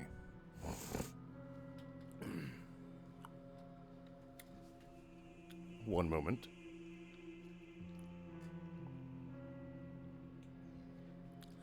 Article posted online today, 11:22 a.m. Keywords down. 3. Miss, accident, numerical data range 30 to 50. Image data found? Yes. Wednesday, May 27th. Miss Akane Tsurumaki, 36 of Chiba Prefecture, was pronounced dead this morning at her personal residence, 8:38 a.m. The chief coroner reports that Miss Tsurumaki was involved in an accident resulting in self-asphyxiation. Miss Tsurumaki is survived by her husband, Mr. Goro Tsurumaki, 42, and their daughter, Miss Fu Tsurumaki, 1. A funeral service will be held Friday, May 29th. View image attachment. I hurriedly tap the button and gasp as the image loads. It's her. The photo. It's unmistakably the same woman.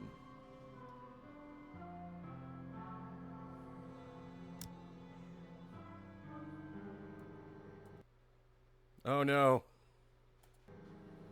Oops. I allow it. Let's see if I can get... Overlay doesn't want to pop up on this game, so that's cool. Let's try one more time. Nope, nothing. Plain features, little makeup, no signs of personality. Akane Tsurumaki, the latest victim to receive a photo of her own corpse. My breathing stops all of a sudden. I'm gasping for air, my cheeks on fire, my fingers numb. I did it. My meticulously crafted photo caused this woman to end her own life. An accident resulting in self-asphyxiation, meaning she died by suicide, strangled herself, or held her head down in the bath. The news never reports anything as a suicide. It's such a taboo topic in this culture. Everything is always an accident. All this time I've been trying to compel someone to kill themselves. Except for it doesn't, give you, shit tickets, effectively. My corpse photo is constantly becoming more and more elaborate, more and more convincing and realistic. And now somebody's died again because of me. Because of Corpse Girl. I was right all along. I do possess power. I have the power to end lives through my work, my art. I've known it all this time, and I've finally proven it. Ruri Hatano's death planted the seeds of belief in my mind, the belief that Corpse Girl is more than a mortal being. And now Akane Tsurumaki's demise has caused those seeds to bloom and blossom into pure certainty. Corpse Girl can truly end lives. It's a wonderful revelation, and it relieves my turbulent mind. However, I can't get my fingers to scroll back up to reread the obituary. My hands aren't functioning. My legs dangle lifelessly from the toilet seat, and my coffee from this morning isn't working its way back up my throat. I feel the sting of tears in my eyes. Sweat trickles on my forehead, dripping down my uncharacteristically thick makeup. All of a sudden, I can't breathe. My lungs refuse to take in any more oxygen. I panic and fall forward, miraculously slamming my hands into the stall door to prevent my head from colliding with the floor. My nails scrape against the door's enamel paint, peeling chunks of green from the surface as I slide down, down, and down until my head rests uncomfortably on the damp tiles.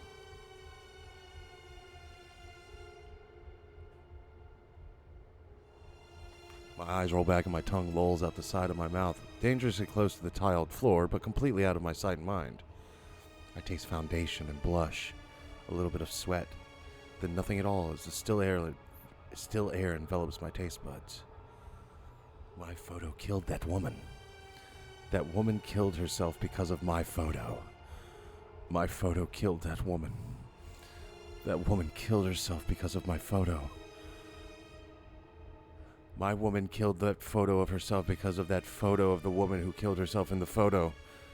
My eyes begin to regain their focus and my stomach turns and heaves and shakes. The warm coffee spills from my lips as I try to smile but only manage to gurgle. The gritty paint underneath my fingernails has a rough texture that I don't like very much. I feel queasy and ecstatic at the same time. It's a horribly wonderful feeling that I could do without. So much for stoic, unflinching Noriko. Remember stoic, unflinching Noriko? This is her, writhing on the bathroom floor, her lungs working once more, and her breath ragged and gasping, sucking in air like a mosquito sucks in blood. This is Noriko. Same. Noriko with her grandiose fantasies of death and killing people without having to kill them at all. Without having to leave her apartment because the outside world is scary, and there are people out there probably trying to kill her. This is Noriko, me, the real me, acting tough and fearless when I'm crying on the inside, always sad, always miserable, Always lying on the bathroom floor with my fists clenched and my phone resting in a puddle, and my life slowly spiraling out of control. This is me. I did this. I killed that woman. She had a husband and a daughter, and some random person requested I kill her. So I did. She probably didn't do anything wrong. She looked boring. She must have just rubbed somebody the wrong way. Maybe she didn't know what she did, just like how I rubbed Tomoe the wrong way, and I don't know what I did. But Tomoe slapped me, twice, hard, and it hurt. And it must have hurt that woman too when she strangled herself and killed herself. I killed her. I directly killed her with my indirect actions. She's dead now, and I'm alive. I'm still here, lying on the bathroom floor on the 14th story of Shinjuku's Temujin office building, and I have paint underneath my fingernails. And Aoi is going to start work here on Monday. But I did it. I killed her. Finally, after countless months of pretense, of false starts, of failures and disappointments, I killed somebody again. Corpse Girl strikes for the second time. And above all else, above this grime and muck on the floor and the tingling feelings underneath my fingernails, above all of that, this feels good. This feels so good. Blood has returned to my legs and the pins and needles have faded, and my toes quiver beneath my stockings and shoes. An electrical charge pulses down my thighs and dissipates through my feet. I manage to plant 2 hands firmly on the tiles and push myself up onto my wobbly knees. I suck in air and breathe all of it back out almost at once. I feel dizzy, and a bizarre warmth is welling up inside my stomach and chest.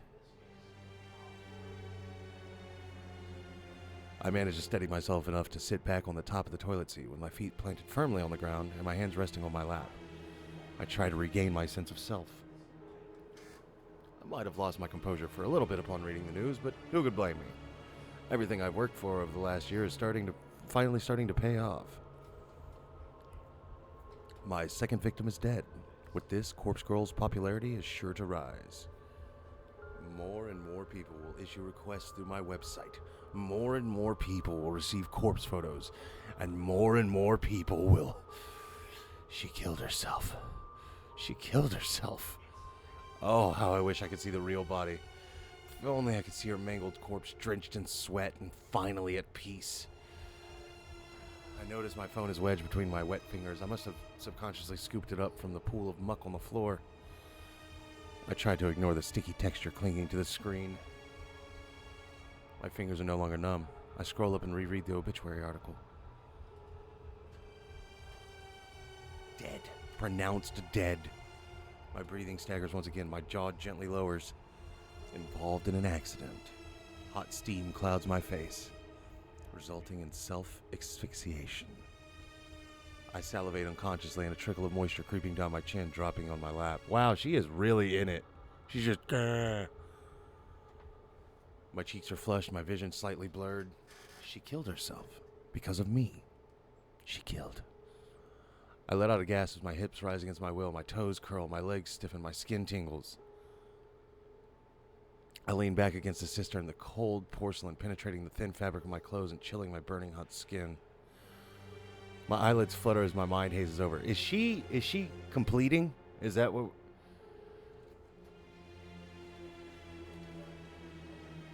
Is she about to finish?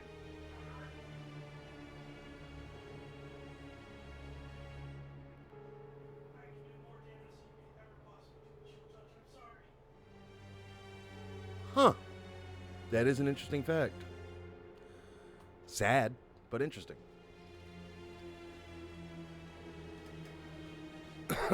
I can't control my body any longer. All the anticipation of the last few days, the tension building in my muscles.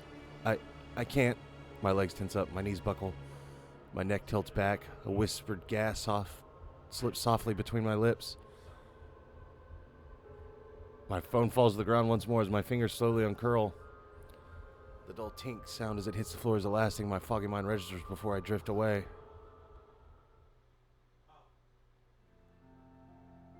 You look like horse shit.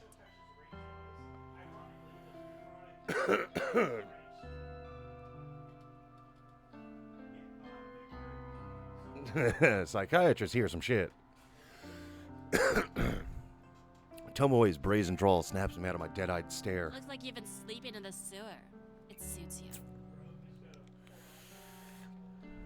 I don't know what she's talking about. I can't really focus on what she's saying. I realize I've been staring at my computer screen for 20 minutes, rarely blinking. My mouth is dry, as though I've stopped producing saliva altogether. A dull throb in my lap causes me to cross one leg over the other and attempt to get comfortable. You know, I'm talking here. It's rude to ignore your superior. I swallow in an attempt to moisten my parched throat before speaking in a cracked voice. Do you need something? Thought you should know that Shinya and I are gonna hit the town on Friday night. Turns out he's fancied me for a while now. In the end, seems like the better gal won, don't you think? Seems that way. She belongs to the streets. I can tell Tomoe is trying to get under my skin, but I'm honestly not in the mood to deal with this right now. I thought you'd be more torn up about it. I don't care in the slightest. Why don't you go sit back at your desk? Whatever. Hey, maybe I'll meet you after work again. Why? So you can attack me again? I realized my voice was louder than intended. A few people nearby tilt their heads quizzically. Tomoe takes a cautious step back. Keep your voice down, psycho. Stuff like that's between me and you. You assaulted me. I should report you to the police. Don't you dare! Lost for words, Tomoe turns tail and walks away. I sigh and lean back in my office chair. Why do I feel so exhausted? Because you came because you killed a person. Okay, I'll just spell it out. She completed. She arrived.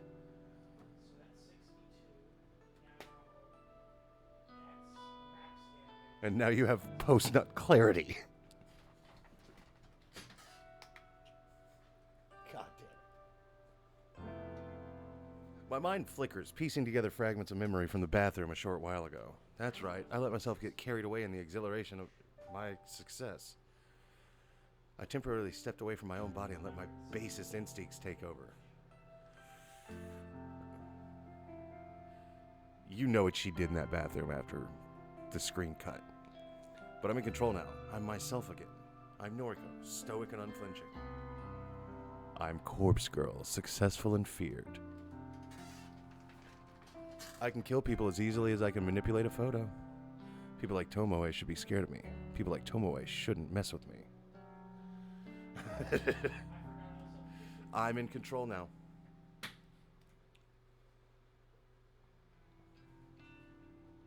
Climbing the steps to my apartment is always such a chore.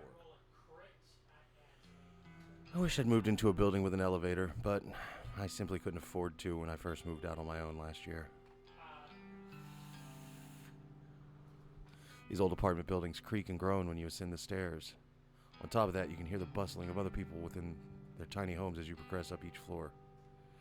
There's always a slight whiff of mold or mildew whenever I ascend the stairs. I want to chalk it up to the fact that the building is so old, but it is possible some of the residents here don't keep their apartments very clean. At the very least, this neighborhood is decent. I feel safe in my home, even if it's small and cramped. My neighbors are respectful from what I can tell. Not that I really know them at all. In fact, the only neighbors I have regular contact with are the very same ones I leech Wi-Fi from. Some middle-aged divorced guy named Kenji who lives on the floor below me, his daughter Momo. Kenji's a decent enough guy. He works overnight, which unfortunately means Momo is left home alone a lot in the evenings. Momo's a sweet girl, perhaps 6 or 7 years old. Occasionally I hear her singing, drift up into my apartment, but it doesn't bother me too much. She's just a kid. It's the very same Kenji and Momo that I bump into when I'm climbing the stairs this evening. Oh, good evening. Hello. We're just on our way to get some dinner. Isn't that right, Momo? Yes. That sounds nice. I hope you have a good meal. Thank you. Say, Is he shooting a shot? are you feeling okay? You look like you've been in some trouble. There's dirt or something all over that side of your face. I tilt my head and reach my hand to my cheek. Sure enough, dry muck has blended into my makeup and caked over my face. Seems like my eyeliner is smeared as well. This is from when I fell in the bathroom? Damn it. Have I looked like this all day? Oh, right.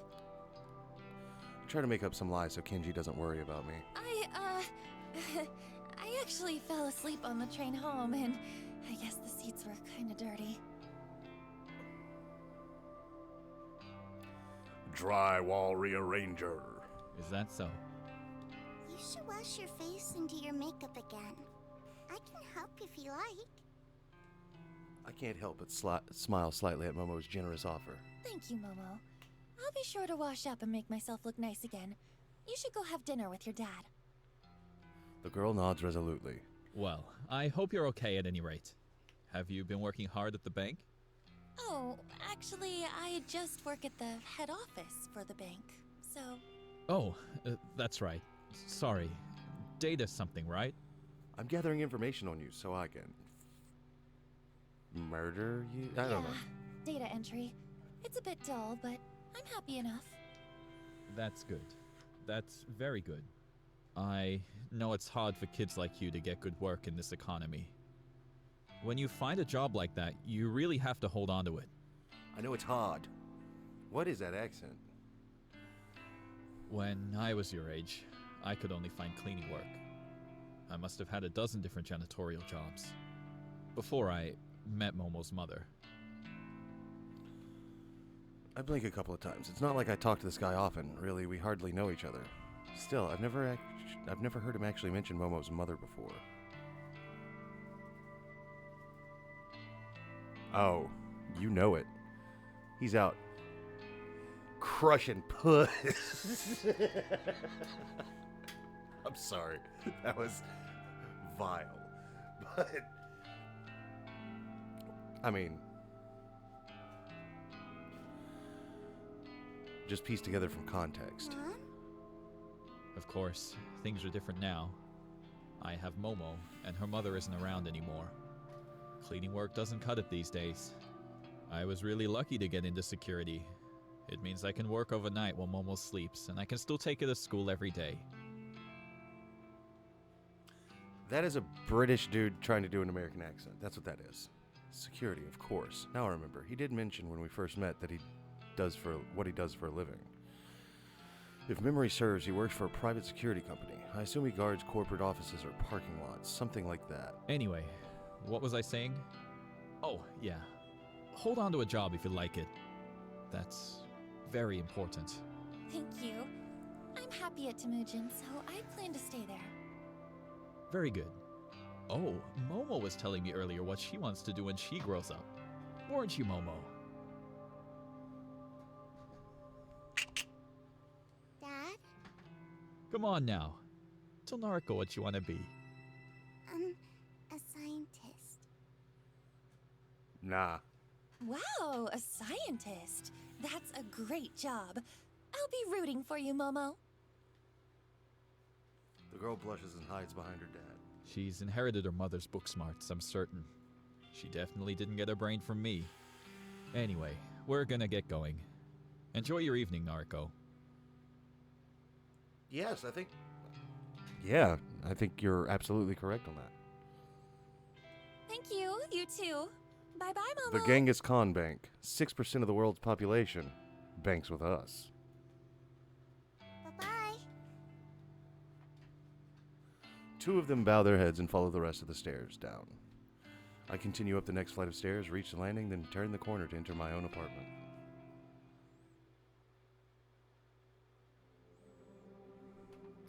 The place is dark because I always make sure to cut the lights before I leave. Can't afford to leave any electricity running. My rent chews through most of my salary as it is. Or we take their money.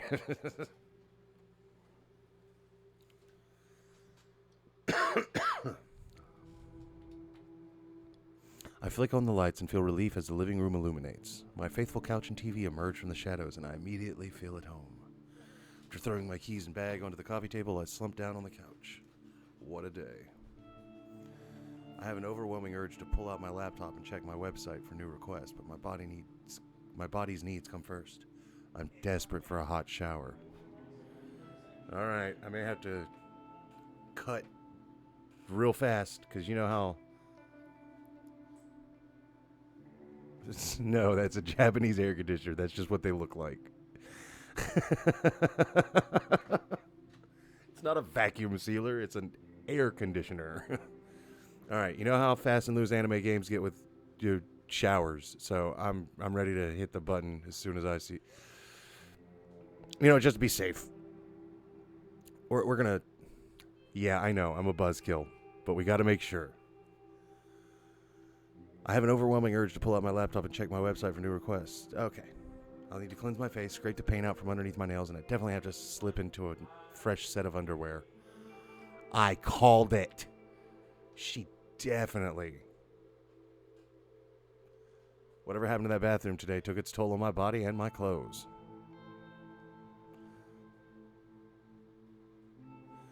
Well, the night is young. I can relax later. For now, it's time to start scrubbing. Oh.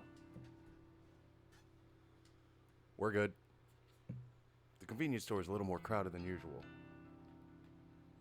Yeah, not when I'm so close to getting what I want. The convenience store is a little more crowded than usual, which is a subscribe button.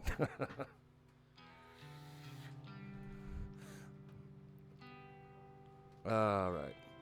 The mundane chatter of business people, students, and workers buzzes in the air like a swarm of relentless flies. Throughout the drone of mingled conversations, I happen to catch a few interesting words here and there. Have you seen that one website? She's about to start convulsing and need new underwear. What do you mean by request a death? My lips curl into a half smile, half snarl. Since he always cheats, I thought I might upload his photo. And you think Corpse Girl really exists? To hear so many people talking about Corpse Girl's website is enough to make my nerves tingle. However, no, they're not talking about it because of Akane Suramaki's death. As far as I can tell, her death wasn't reported to the news as a suspicious case. What is wrong with my fucking mouth? The lack of alcohol in my system is making it to where I can no longer speak English. And that's my fault, because I didn't want to drink tonight. The only source of information I could locate was her obituary. And that didn't mention anything about foul play, so there's no way anyone could know that Corpse Girl was involved. People are talking about the website in the same way they always have. Like it's just an interesting topic of conversation, an icebreaker. One of those things you tell your friends to entertain them. See, the issue, though, isn't that it's difficult for me to not drink.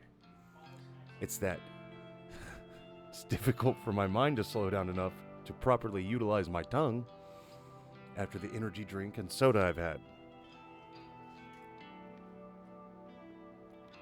So there's that. And therein is my issue with the website as a topic of conversation. It's just an urban legend, a point of discussion that inevitably fizzles out and is forgotten. People talk about it, people visit the website out of curiosity, but very few people take action and request a death.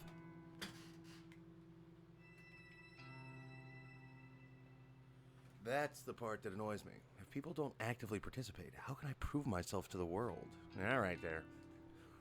How can Corpse Girl reclaim her victims if there are no victims to be claimed? As long as the website is simply a talking point, a myth, an icebreaker, then Corpse Girl's ambitions will remain unfulfilled. To be fair, I haven't yet provided a compelling reason for people to take the website seriously.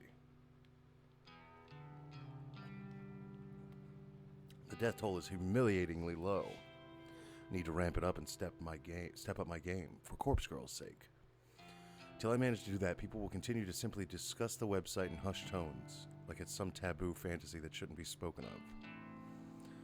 But with some more time and some more victims, soon everyone will know to fear Corpse Girl. Thanks to the constant drone in the convenience store, I barely register the quiet melody of a ringtone. Eventually, my ears become keen enough to pick it out, and I answer my phone. Hey. Good morning, Noriko. Is this a bad time? Not at all. I'm at the convenience store. Oh, good. I wanted to catch you before work. No worries. I actually meant to call you yesterday, but the day got away from me. That's okay. I wanted to ask if you spoke to Shinya yet? I sure did. Guess what? What? You start work on Monday. You'll be doing data entry with me. We might even get to sit near each other.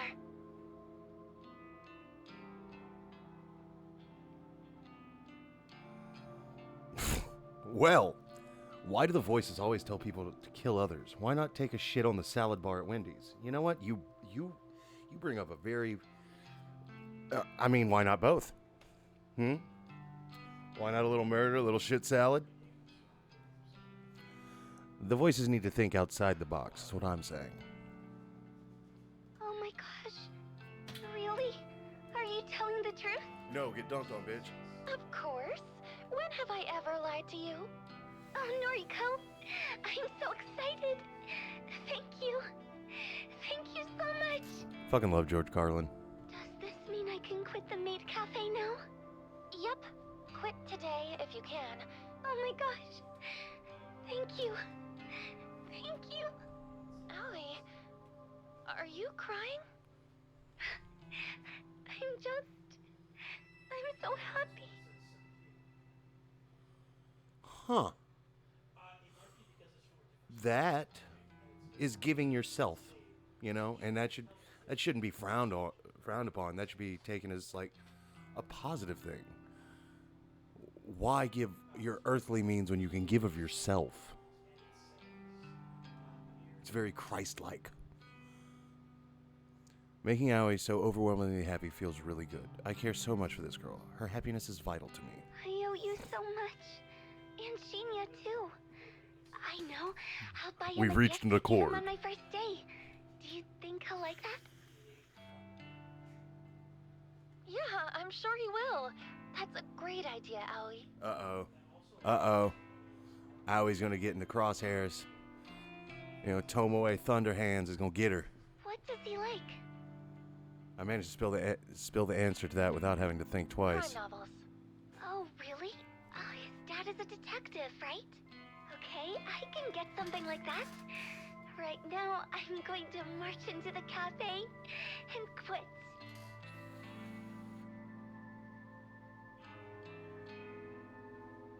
Well, yeah. I mean, they literally caught him with his pants down, so that makes sense. You tell him. Good luck, kid. Okay. Bye, Noriko. The call ends and I smile. Aoi sounded so happy. I'm really glad that I could help her out. She deserves to be happy. I barely have time to select a can of coffee from the line of refrigerator shelves before my phone rings again. Huh? Aoi? Sorry to call again, Noriko. I just, something was bugging me, so... What's up? Did I, this is going to sound stupid. Did I thank you for getting me the job?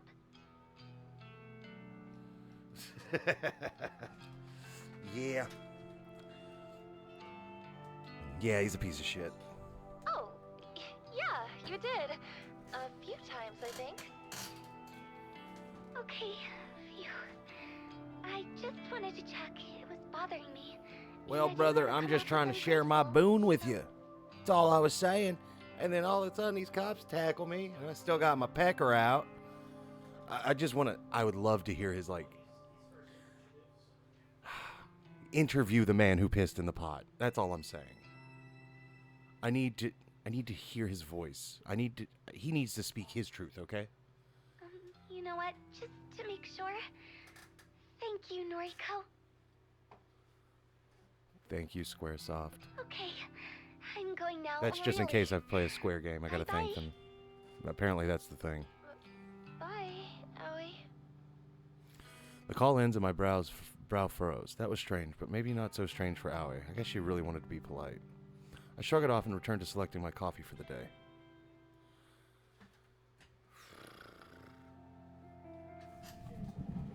The office atmosphere is unusually somber when I exit the elevator. There are fewer people around than normal. Some executives I rarely see on this level are hovering around in one of the glass-screened cubicles on one side of the floor.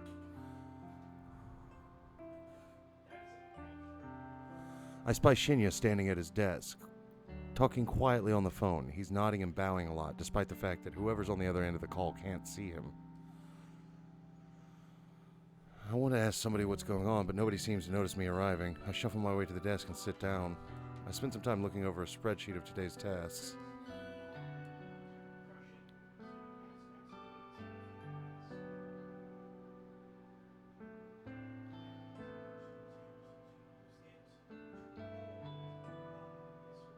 Hell yeah, please do. I need a resolution to this.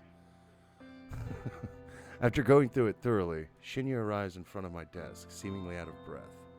Noriko, has anyone filled you in yet? No, what's going on? Why is half the office empty? Well, you see, somebody within the company died yesterday. Oh? Somebody we know?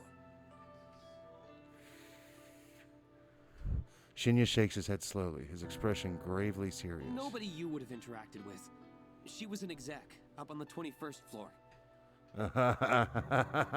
Apparently, she never showed up yesterday, but her coworkers just assumed she was taking a personal day. We just lived out the fantasy most people live out. Murdered her boss. People started getting the news in the afternoon. She was involved in some sort of accident, and now she's... Dead? Shinya glares at me, his narrow pupils seemingly accusing me of being tactless.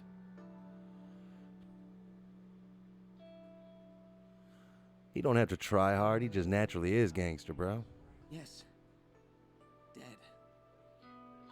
Look at them dead, soulless eyes. He's seen some shit. So, I mean, I get it's a tragedy and all, but how does this explain where everyone is today? You should have received an email sent out by HR this morning. Yes.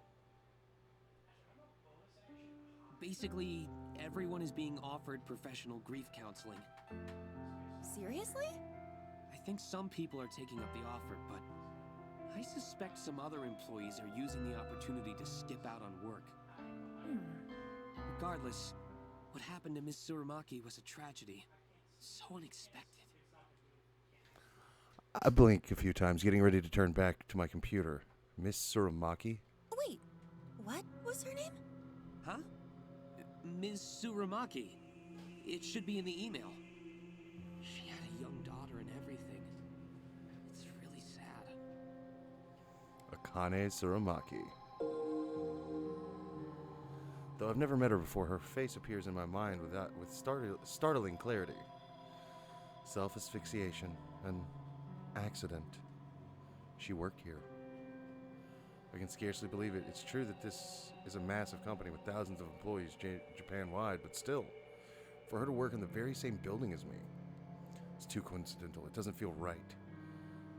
Would I have gone through with killing her if I knew she worked in my building? This scenario creates more questions than answers. The person that requested her death, do they also work here? It would have to be somebody who knows her well enough to want her dead. Odds are high that they work here as well. You okay? I realize that I've been spacing out, and I turn back to Shinya. Yeah, sorry. Just thinking is all.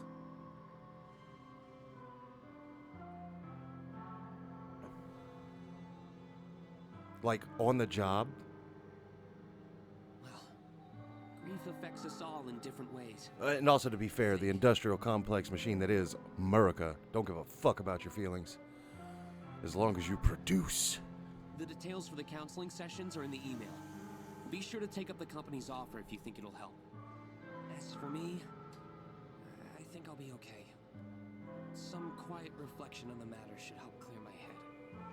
Sure, okay. Plus, I have a date with Tomoe to look forward to. It's important to look ahead in times like these, isn't it? I think I read that somewhere. Ugh, yeah, that's what they say. Yeah, that is kind of a bummer, man. But I mean, hey, look. You know what? I can't brightside this. It is sad. And I'm sorry for that. Very well then. I'm Do your assuming you best knew today, him okay? fairly well. Right. Or them, rather. Oh, dude. Apparently going to the doctor is like super easy in Japan. But they just don't believe in like... They don't believe in throwing like medication at issues, apparently. So it's like, Take 2 Advil. I'm missing an arm. All right, don't overdo it. 3 Advil.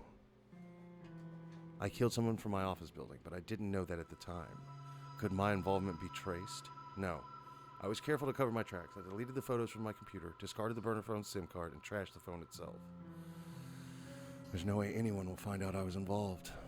Besides, I don't even know if authorities are treating the case as a murder. As far as general information goes, it would seem like it truly is being treated as an accident. I'm in the clear. I know I am. However, I sure would like to uncover the identity of the person who requested Suramaki's death. The thought that it could be someone I work with makes me way too curious.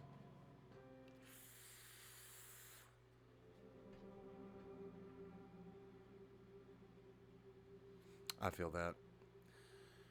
Despite work being eventful this morning, the rest of the day passed quietly. Her room is intensely serial killery. She's got a fleur-de-lis, a diamond, framed, mind you, and then just a chessboard. And a teddy bear with bat wings. Even Tomoe kept her distance from me. I wonder if I scared her off when I casually mentioned reporting her to the police. Not that I actually would report her. That would lead to the police getting mixed up in my life, and I can't really have that considering my moonlighting occupation. Especially now that I have a connection to Suramaki. I brush my hair in front of the mirror in my bedroom.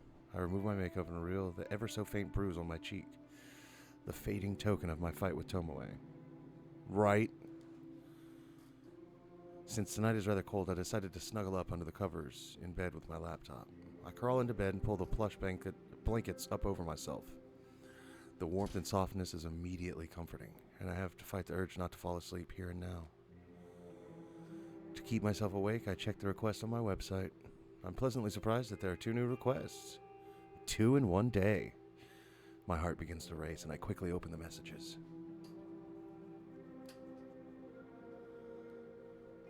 Who dat? The first message reads, request details. Today, 11:14 a.m. local time. Victim's phone number? Image attachment not found. No image attachment? What? I thought I configured the website to reject requests unless an image is attached. This is really irritating. I got my hopes up for nothing. Takes me a second to remember that there's another request waiting. My optimism renewed, I hurriedly click in the unread message. Request details. 5:06 p.m. local time. Victim's phone. Downloading image attachment. Yes, this request has been submitted correctly. The image is loading before my eyes. The new victim is male, early 20s. He's fit and athletic looking. His clothing is casual, so it's impossible to infer what kind of work he does. The photo of him is pretty simple. I don't know if he uses it for his noise profile, or if it's an ID photo of some sort. Either way, he looks like a happy person. I'm not so naive to pretend I can't guess at the reasons this guy is wanted dead. Perhaps an ex has submitted his details after a bad breakup, or a jealous sibling wants him out of the picture. Yes. People's motivations are purely selfish. Requesting the death of somebody is guaranteed to be motivated by self-interest. So why did somebody want Suramaki dead? She was so plain-looking, so uninteresting. She didn't even look like she was capable of thinking about wronging somebody. Did somebody want revenge on her, or did someone simply find her so dull that the thought of removing her from the planet seemed appealing? I interrupt my own thoughts and return to the task at hand. Dwelling on a past victim won't do me any good if I want to continue my streak of success. This new guy is attractive. It's almost a shame to have to chop him up. Well, we all get what's coming to us. No sense in trying to avoid scarring a pretty face. Beauty is superficial anyway. I know that as well as anyone. No one deserves to be spared just because they're good looking. Beautiful people should suffer just as much as anyone else. Beautiful people do suffer as much as anyone else. Take Aoi, for example. She's gorgeous, absolutely stunning, and definitely my type. Whoa, hey! Now we're getting somewhere. But she suffers endlessly at the hands of cruel stalkers and patrons. Everyone suffers, beautiful or not. We all cop the crap we're dealt. So why fuss over a beautiful corpse? This guy, or Aoi, or even Tomoe on a good day. Beautiful people die the same way as the average person. The guy on my computer screen probably doesn't really deserve to die. I'm sure there's some petty reason his death has been requested. But I take all requests seriously, and I won't turn a single one down. That's shit. I don't need both kidneys. Corpse Girl's convictions will pave the way to her fame. With a smirk and a lick of my lips, I get to work. I've got a nice clear photo here, so I can go all out on the request. I hit up the DD and spend some time selecting a suitable base image.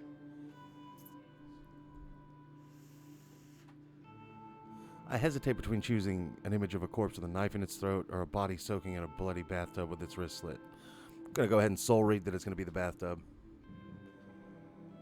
Either image would do fine, but I really want something special for this latest victim. After all. Possibly. How did LASIK work out for you, by the way? After all, I have to top my last success, right?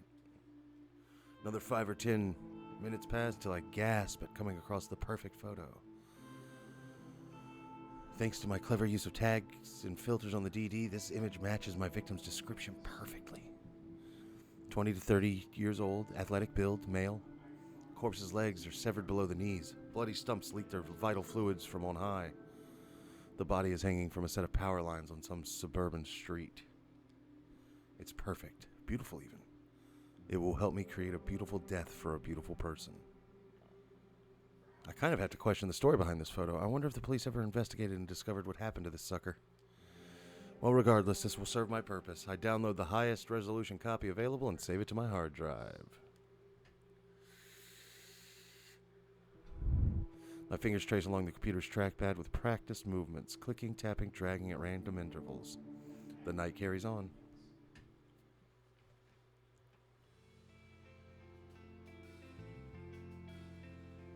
May 29th, Friday morning. I walked to the train station this morning as confident, cocky, self-assured. When I board the train, I even managed to take a seat for the first time in a while.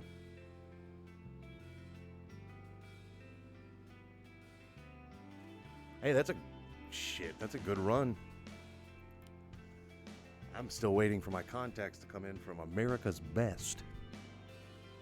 I withdraw a worn book from my handbag and flip open the cover. There's a name scrawled in blue ballpoint pen on the first page, but it has become faded and illegible over time. I don't quite remember where I picked up this book. Maybe I discovered it at a secondhand bookshop. Who knows? I own so many obscure tomes that I can't be expected to recall purchasing every single one. Its aged cover and weathered spine both bear the same title.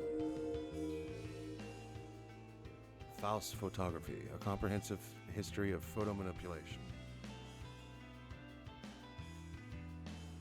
The book is written in English, and it's a slog to work through with my limited knowledge of that language. But I like to skim through it primarily for the photographs contained within. The examples of early image doctoring from centuries ago fascinates me. The book even features techniques and studies as recent as 1993 when it was first published. Fair.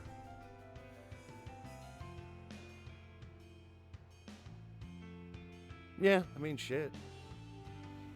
If you can afford it, it's... shit, as soon as I can, I will. It's true that a lot of the techniques discussed within are no longer relevant in today's digital age. However, there's a hearty section dedicated to the art of manipulating corpse photos, something that I am indeed very, very interested in.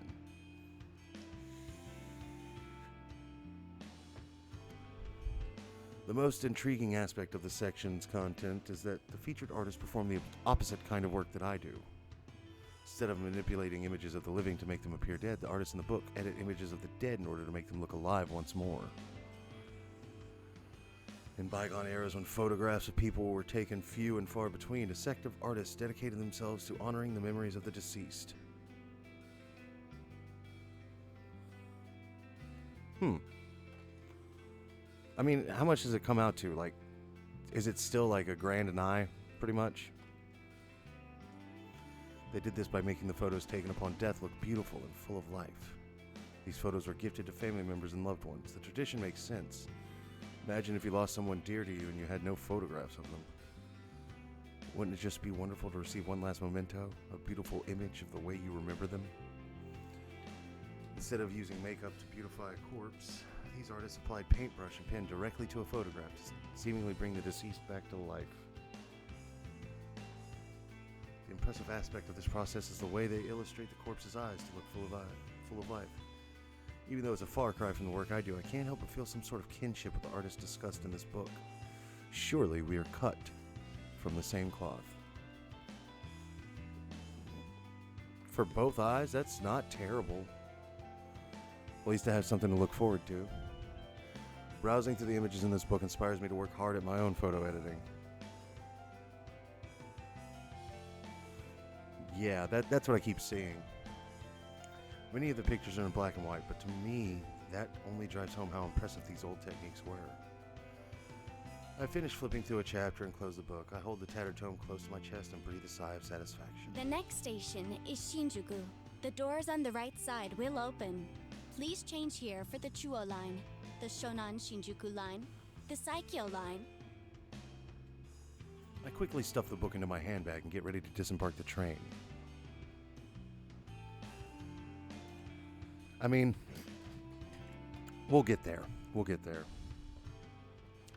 I may save whatever subscription thing happens whenever I get that damn button for just that. When I'm certain nobody is looking, I carefully open the lid of the large dumpster in front of me. The stench of rotten food and who knows what else assaults my senses, and I reflexively gag and splutter. The staff at the convenience store really need to seal their trash in plastic bags before tossing it in here. Ugh, this is disgusting. I have to stop doing this. The raised open lid locks into place at a 45-degree angle, allowing my now free hands to retrieve a small black object from my handbag. It's a flip phone, a cheap plastic thing with a shiny charcoal finish. I open it up and tap the retro tactile keys, confirming that I've completely deleted all sent messages and photos. Nodding to myself, satisfied that I've covered my tracks, I eject the battery from the back of the casing and toss it in the dumpster. I then snap the phone in half along the hinge, separating the screen from the keypad. The screen crunches to pieces with a gratifying underneath my shoes. I retrieve the smashed parts from the asphalt, careful not to prick my finger on the sharp glass. With hardly a glance, I unceremoniously launch the broken parts of the phone into the dumpster. God damn it! I clap my hands together to dust them off, then shut the dumpster lid and hurry away. I sidle between the brick wall of the convenience store and a narrow metal railing intended to keep people like me away from the dumpsters. Now in front of the convenience store, I finally feel I can breathe deeply without fear of inhaling toxic contents of the dumpster. I let my lungs take their fill before nonchalantly crossing the street. That takes care of my latest burner phone. Before leaving the office building, I crack the SIM card in half and dispose of it in the combustible trash. Now with the phone itself destroyed and discarded at a different location, my mind is at ease. It has been slightly less than 24 hours since I messaged my latest victim, the athletic guy that I may have briefly fantasized about during my restless slumber.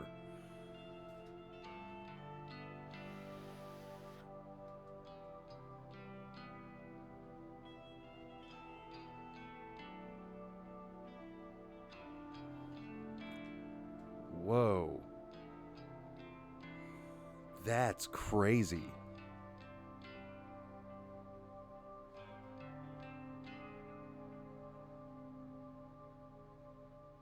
That's nuts, dude. I'm sorry to hear that. On both accounts. My general rule of thumb is to keep a burner phone for exactly 24 hours after sending a photo. However, I made an exception today. I wanted to discard the phone early, clear my anxiety, and get a full night's rest tonight. Besides, it's not like anyone ever replies to the messages I send. I'd love it if they did, but it is what it is. So really, there's no point holding on to the evidence of my wrongdoing for longer than necessary. If memory serves, I wrote tomorrow's date on the latest victim's timestamp. May 30th, 10:31 a.m. The victim may decide to kill himself today, of course. He could end up just like Akane Tsuramaki. But if he's anything like her, he'll hold out until just a few hours before the designated time. He'll let panic and fear boil and build inside him until he just can't take it anymore. Or someone else will come along and end it all for him. I can't be sure. I still don't know what happened to Ruri Hatano. Did she kill herself or did someone else snuff out her life?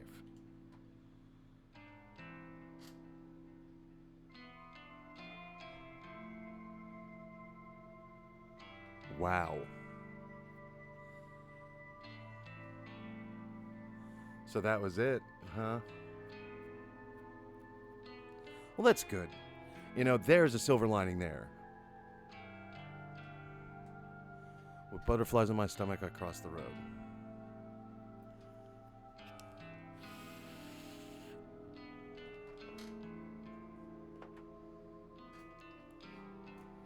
On my route home, I usually like to trek through the small park close to my apartment, provided the weather is decent.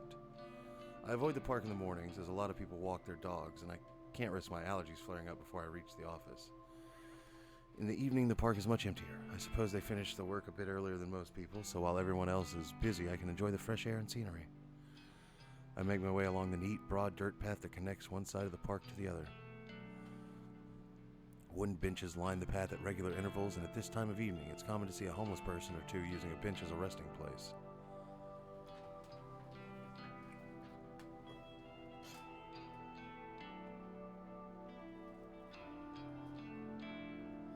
Oh, sweet. Hey, thanks for stopping by. I appreciate that.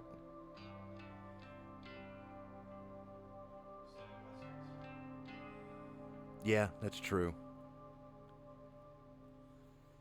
Well, thanks for stopping by, American Jedi. I appreciate you being here. Hopefully I haven't bored you to tears with my dulcet voice. But not even sure if I used that word right just now. How you like that shit?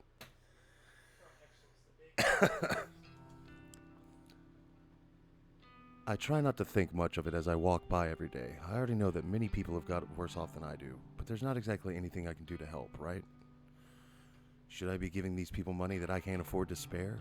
Wouldn't I just end up homeless as well? Not exactly broke, but I live month to month on my salary. It's expensive to live on the outskirts of Akihabara, and commuting to Shinjuku every day isn't exactly cheap either. Then you add in electricity bills, phone, food. I mean, I don't eat unless I have to, but I'd starve if I didn't buy a meal every other day. And don't even get me started on the cost of the coffee I drink. If I'm lucky, I can score a can for 100 yen. But more often than not, I'm paying 150 for a single can.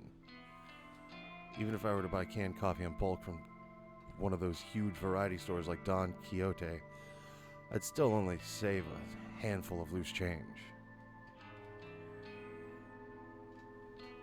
And I wouldn't have access to the familiar selection I get at the convenience store.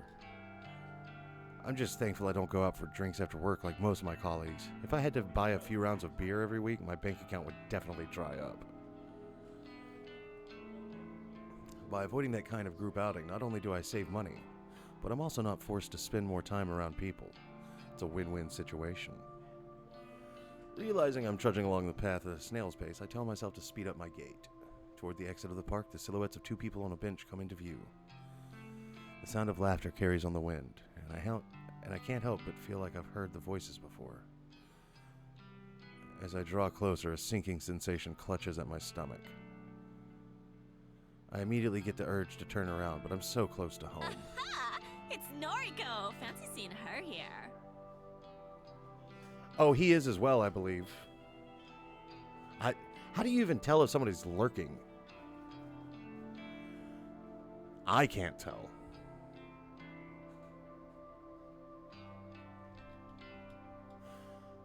Or are you just looking at the viewer count and wondering who's silent? Noriko's here. Tomoe and Shinya. Tomoe glares and flips her long hair behind her ear with a shit-eating grin on her face. Shinya looks kind of out of place outside the office. His face is filtered by an especially uncomfortable expression. I start to wonder why these two are here, but then I recall that Tomoe did mention they were going on a date on Friday night. Okay.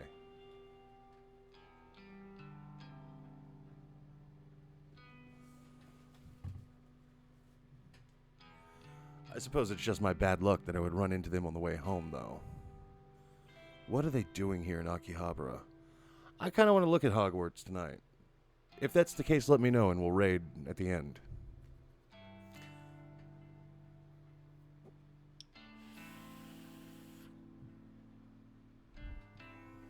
I have to assume that Tomoe came here on purpose just to spite me. On your way home? Uh-huh. How's your, date? We're having a blast. Right, Shin? Yes, of course.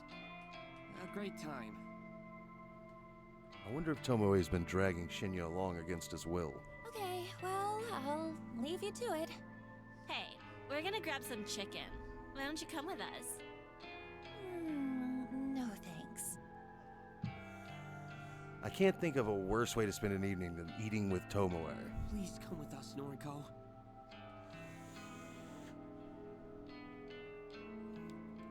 Shinya has a dejected look on his face. It's pitiful. But he brought this date on himself. Why should I have to bail him out?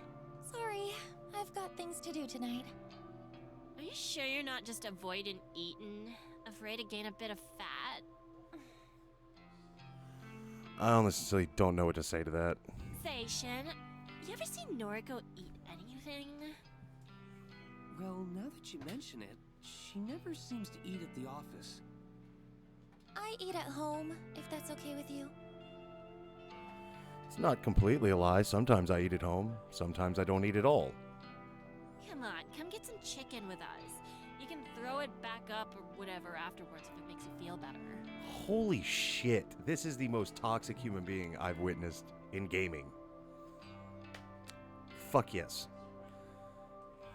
She's starting to get on my nerves, I swear. She tries to identify my flaws and insecurities just so she can rub them in my face. Tomoe, you're not being very nice to Noriko. Aren't you two supposed to be friends? Isn't that... My god, I don't know what day of the week it is. Or what date it is. Ah.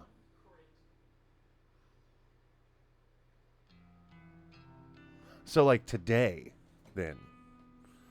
Fucking time travel ass bullshit. Fucking time zones. We're besties.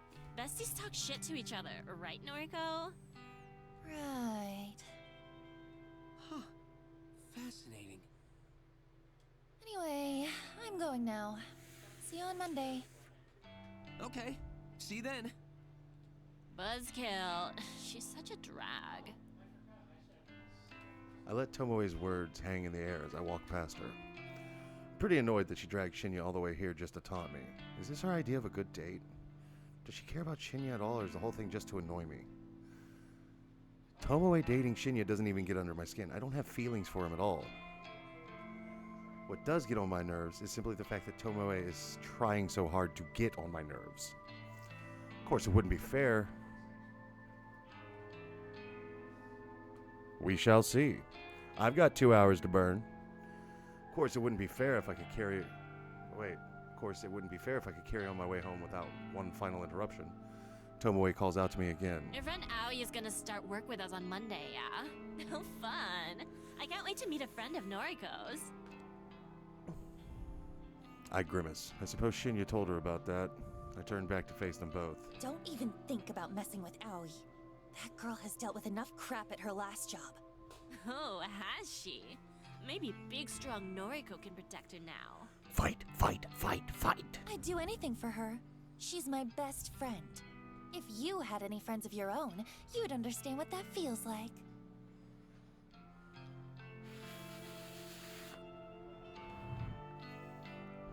I got plenty of friends. And only some of them are sluts like you. Yeah. I'm going. I finally managed to disengage from the conversation, even with Tomoe's mocking laugh piercing the air. I exit the park, cross the road, and walk down the block leading to my apartment. Tomoe. I have to wonder if that girl exists solely to irritate me. I have to tell myself she's not worth my time. I can't let her taunts get to me. Grin and bear it, as they say. That's what stoic, unflinching Noriko would do. Running a hand through my hair, I smile and approach my apartment building. I hope the tables turn and Noriko just beats the shit out of her. I mean, I know she's already a murderer, kind of, but... I spent all morning trying unsuccessfully to calm my nerves. I'm anxious about finding out whether my latest victim has perished. It's afternoon now, so the time written on this photo has passed. If my work was successful, I should know soon enough. I've already set up an obituary news alert on my phone to keep me informed. Instead of sitting at home all day and waiting for my phone to go off, I decided to visit an old favorite hangout. Public libraries don't get the credit they deserve in this age. They're quiet, calm, soothing. I can sit here for hours for free and just get lost in different worlds. Plus, they always carry works by my favorite authors. Sometimes the librarians are even kind enough to recommend titles that might fit my tastes. I don't feel judged here.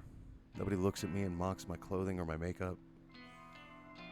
Nobody looks at me and asks if I've had enough to eat lately. Nobody makes fun of me, that lonely girl in the corner reading Lovecraft and calmly stroking her hair. Every so often I put my books aside and check my phone out of habit. Still no alerts. Have I miscalculated something? Did my latest photo not look convincing or damning enough to inspire suicide or murder? I find myself growing increasingly anxious and impatient. Cthulhu, huh? You a Lovecraft nerd? I blink twice and look up at the strange man standing over me. Huh? Sauce. Didn't mean to interrupt. Notice you're reading Lovecraft. Huh. In Japanese, too. Didn't know this book had been translated. Yeah. My English isn't great, so I read the translated versions. She says in perfect, unbroken English. That's mad. Do they translate esoteric names? Can't imagine Cthulhu being easy to write in kanji. Well, it's written in katakana, so... Of course. Kojiro. The man extends a hand. I can't tell if he wants me to shake it or pass him my book. What? I'm Kojiro. You? Noriko. Kurosawa. Right. Nice. Just Kojiro for me. No last name. Call me Koji. Koji. You don't have a last name? Used to. Lost it. Fire, you know. I'm just Kojiro now.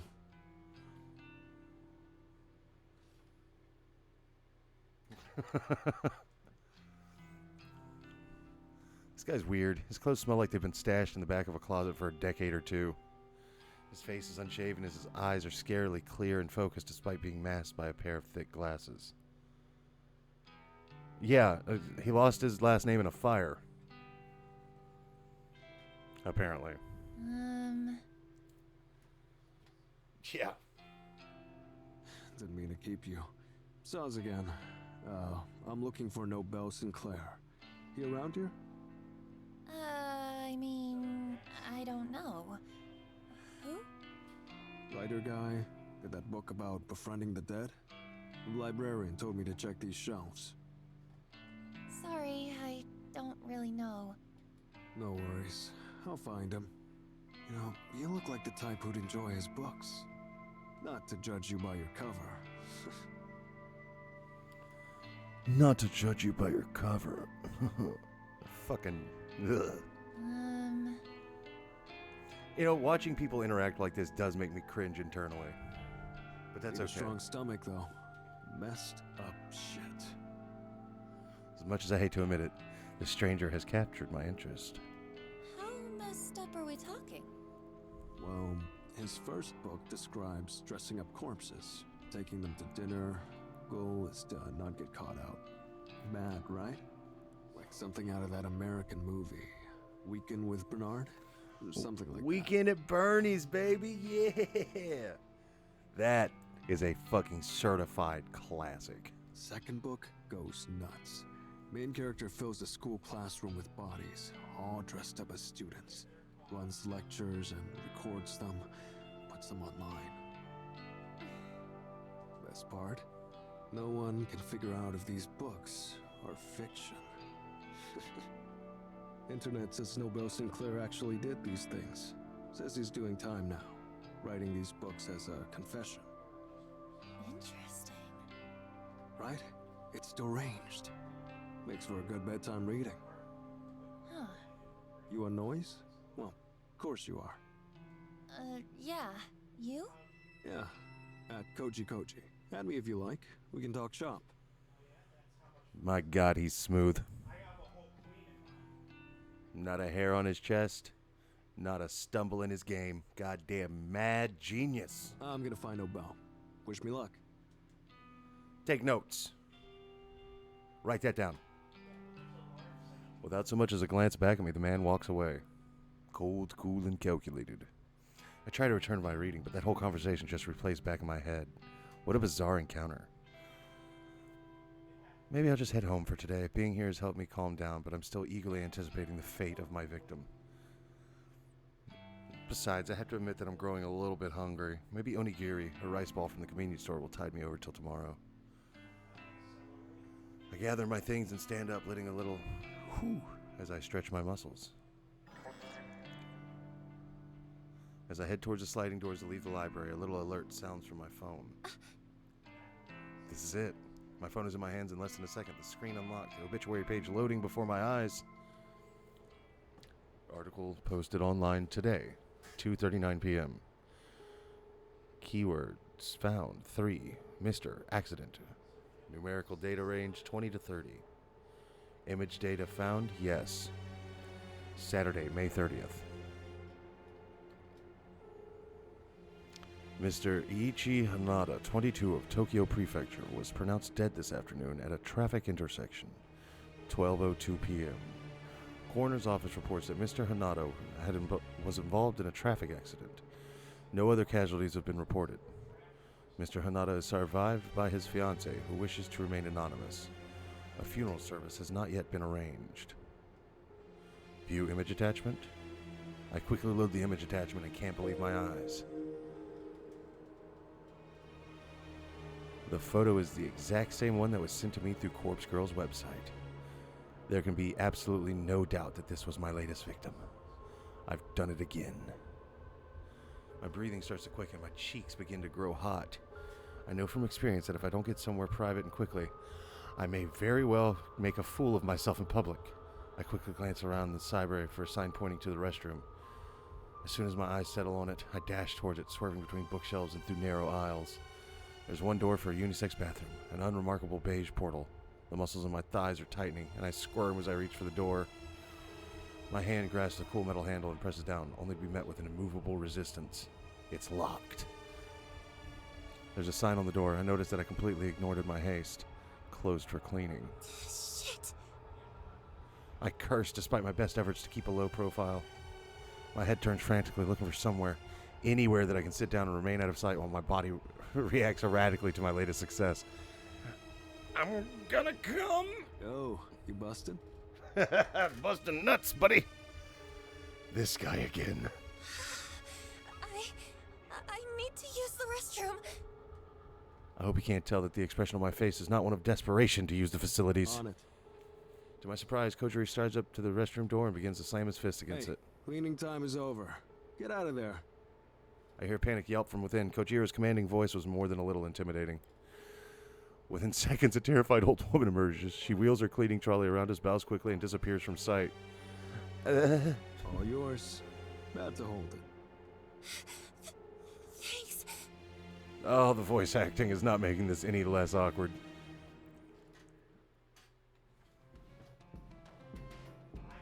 I dash past Kojiro, unable to believe what's happening here. I slam the door behind me and slip into a cubicle.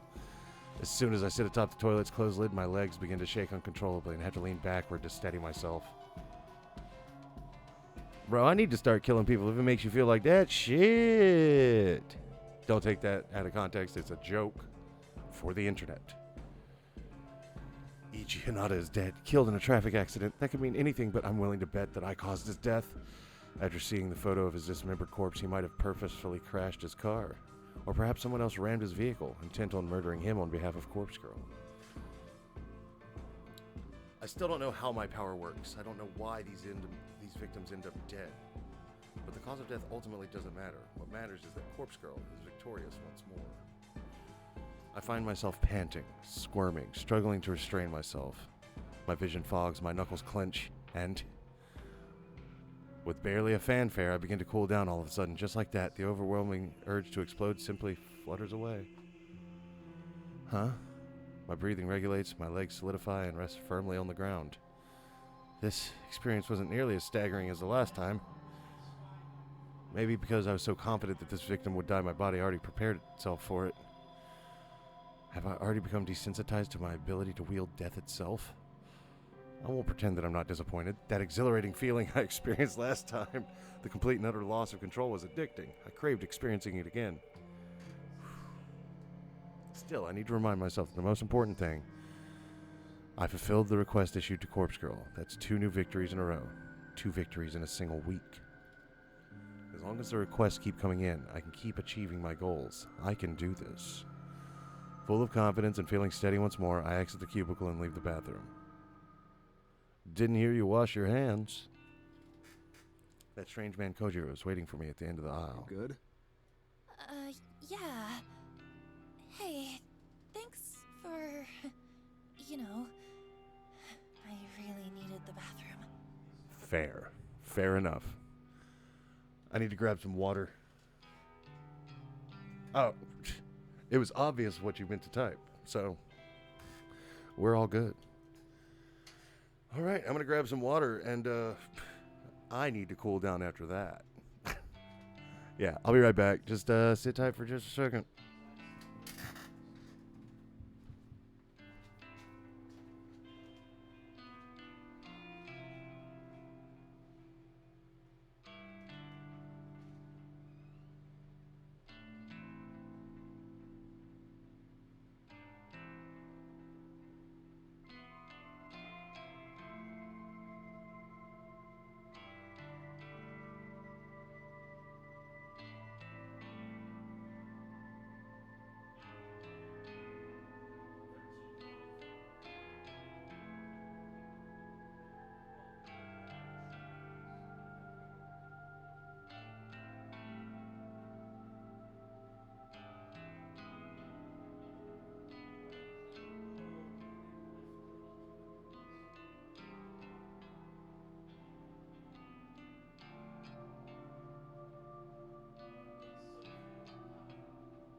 Bro, I'm a Little Caesars apologist.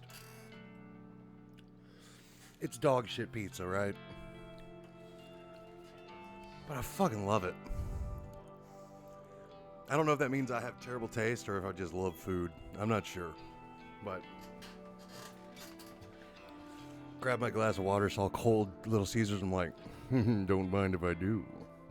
Oh, now I have the hiccups. Fantastic.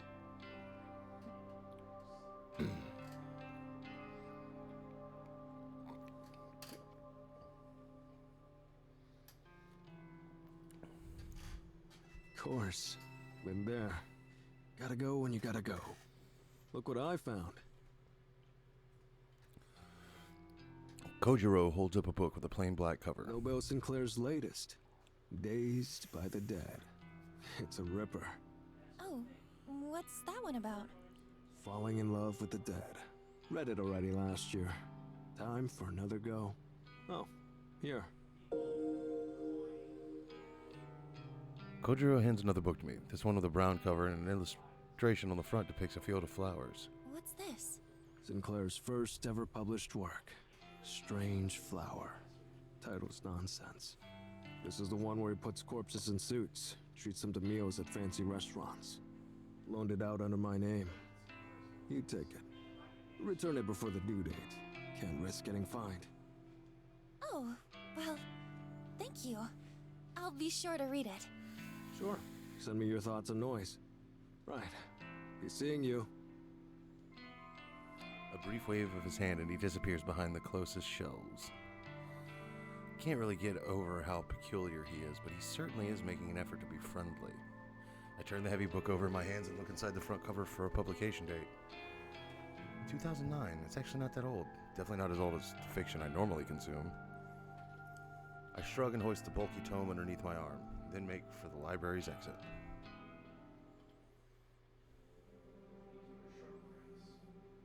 I felt uncommonly hungry on my way home, so much so that I decided to stop by a restaurant and get some dinner. I wonder if killing stirs my appetite. I haven't passed this establishment when I exit the train station in Akihabara. It's an old venue that serves traditional Japanese food as well as popular Western dishes. To say that I've always been curious about eating here would be accurate. I've been working hard lately, achieving my goals. I can afford to treat myself to a cooked meal, right? Why do I find it so hard to justify that? I'm even going to eat at a booth tonight, another rarity for me. The waitress guides me to an empty booth and I slide in before looking at a menu. The house specialty, according to the menu, is in my hands. Is grilled eel. Eel. Not exactly my favorite. In fact, seafood of any variety doesn't sit well in my stomach.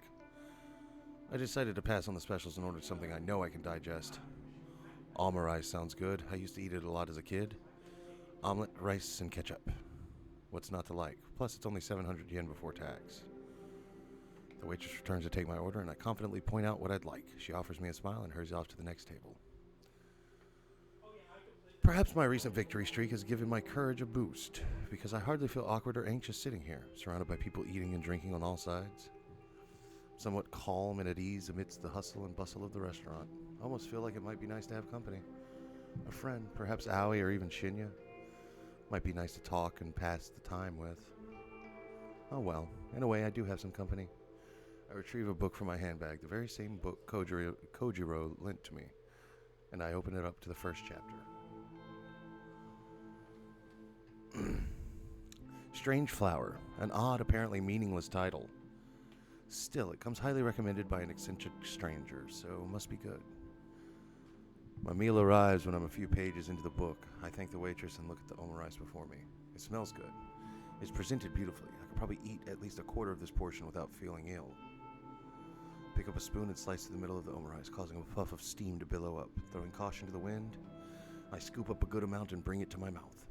It's delicious. There's no other word to describe it. The convenience store meals I normally eat can't even compare to something like this. The egg is soft, the rice is fluffy, and there's just enough ketchup along the top. I take a second mouthful, then a third, and I can't help but giggle a little at the thought of myself sitting here eating like a normal person. All the people around me probably think I'm a normal person too. Just a girl sitting at a restaurant eating her dinner. Another quiet giggle escapes my lip, and I gently dab my mouth with a napkin. I set my spoon to the side and return to the book in front of me. The author of this work is certainly interesting. Nobel Sinclair. According to the bio inside the front cover, he moved to Japan from overseas at a young age. The book was written originally in Japanese. It's not a translation, but even so, the writing style is quite unusual. I can't quite put my finger on what's so strange about it. Maybe it's the lack of complex kanji used throughout. Everything is written rather simply, in hiragana, almost like the intended audience is elementary school kids. But that can't be right. The themes contained within are truly disturbing. Maybe the author just doesn't have the greatest comprehension of writing in Japanese. It's true that a lot of adults have trouble with complex kanji. Professional authors, though, not so much. Anyway, it's not like it matters too much. The book is interesting enough to keep me turning pages. I must be completely absorbed in reading because before I know it, the waitress is politely letting me know that the restaurant is closing soon.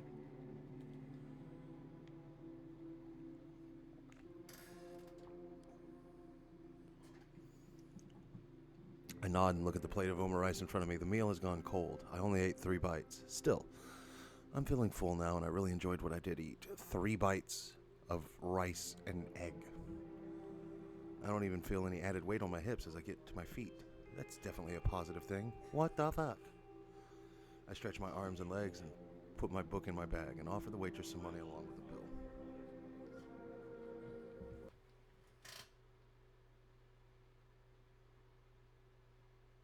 Hello? Loading? Okay.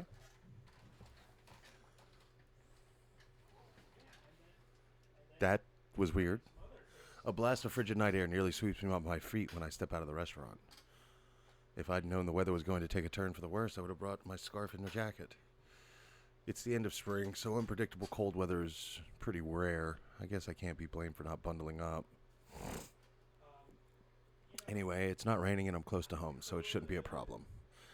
I head down the street and watch a few shop owners closing their stores for the night. They don't pay me any mind as I wander by. My phone bursts to life and rings out in the quiet night air. I grab it and press it close to my ear for warmth. Hello? Aoi? Noriko? Hello. Is this a bad time? No, I'm just walking home. You're out at this time of night? That's not like you. I stopped somewhere to eat. What's up? You stopped to eat? Hey, about the new job. What is it? I spoke to the manager at the Maid Cafe, but he said I can't quit.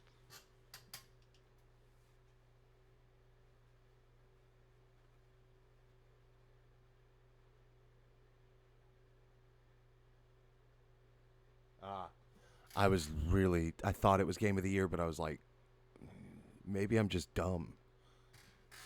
You really think it may very well become Game of the Year, huh? I guess I'll have to look into it. He said that? Oh, well, it's not up to him. You have every right to quit. Did you tell him you've landed a new job? Yes, I told him. But he said he spent so much time and money training me that if I quit now, he'll treat it as stealing from the company and he'll call the police. What the fuck? What a load of crap! Hang on. Are you at the cafe now? Yes, I just finished my shift. We're closing up. True. I'll be right there. FromSoft might just be like, a minute away anyway. hold my I'm going to give beer. your manager a piece of my mind. No, Noriko, you can't. Just watch me. I'll be right there. I end the call despite Aui's objections. I can't believe how furious I am. Aoi finally has an escape route from that god-awful job, and now the manager won't let her quit. That has to be illegal. I've never met her manager, but I can just imagine his type. A self-important, wretched, greedy pig thinks he's the king of the world because he runs a shady maid cafe in the back streets. Well, I won't stand for it. People like him are the ones that should be reported to Corpse Girl's website. I'd love to target victims like that. I change direction and take up a running pace. The cool air against my face is kind of nice now that my body is warming up a little. Thankfully, there's hardly anyone around this time of night, so I don't feel particularly embarrassed by running in public. I'm not a terribly fit person, but it isn't long before I feel out of breath. I come to a stop at the end of the street, heaving and clutching my chest.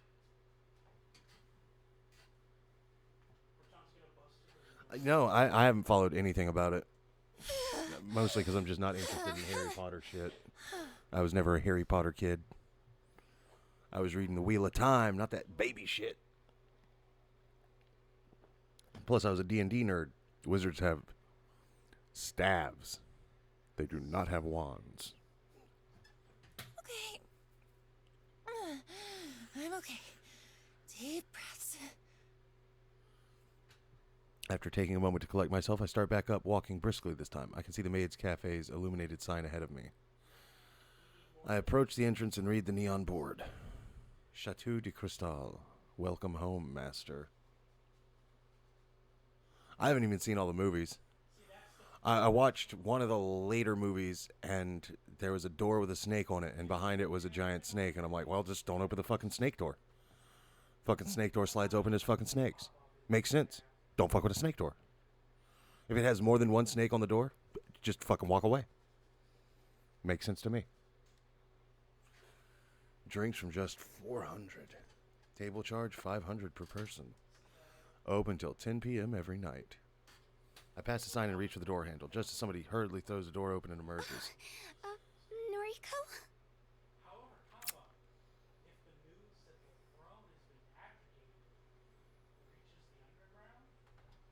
Well, hello there. Aoi, told you I'd be here. I'm really glad to see you. Shit. I'm glad we came when we did, too.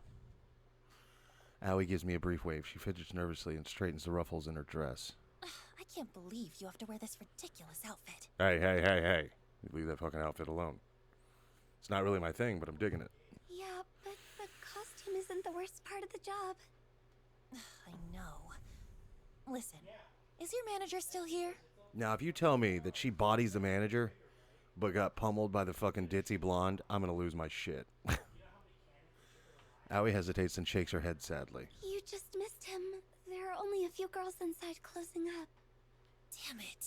Ugh, I really wanted to give him a piece of my mind. Noriko, it's fine. I can continue working here. It's not so bad. Hell no! Don't even pretend it's okay. This place is torturing you. You have that customer that always gropes you, and now your manager is controlling you? I won't stand for it, and you shouldn't either. But what can I do? Burn it down! I'm sorry. I'm honestly stumped by the question. In all my hastiness to get here, I never even thought through a plan for Aoi. Damn it, that heartbreaking expression on her face. I just want to grab her, hug her, and tell her everything's going to be okay. So why can't I?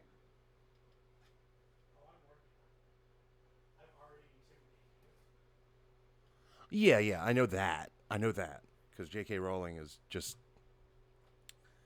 She has retroactively ruined her own works, from what I understand. Like, retconning shit. Really? Is J.K. Rowling even getting money from this shit anymore? I don't think she is. I think the property was bought by someone else. Aoi. For a lump-ass sum.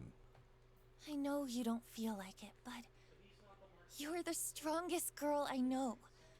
All the shit you've dealt with over the years, all the shit you're still dealing with, you're brave, whether you know it or not. My issues pale in comparison to yours, but you still get up each and every day and do your best. I'm proud of you, and I want to make things easier for you. Come work with me at Temujin. Just leave this place behind. Forget all about it. Noriko. Now Kith. You're my best friend. You always will be. Even if we can't be anything more than that. I'm happy just having you in my life. Oh, she just outright said it like, I want you, and I'm gonna have you. I'd do anything for you, Aoi. I hope you realize that. Now we can either do this the easy way or the hard way. Of course. I know. Thank you, Noriko. Let's get out of here. It's really late. Come back to my place.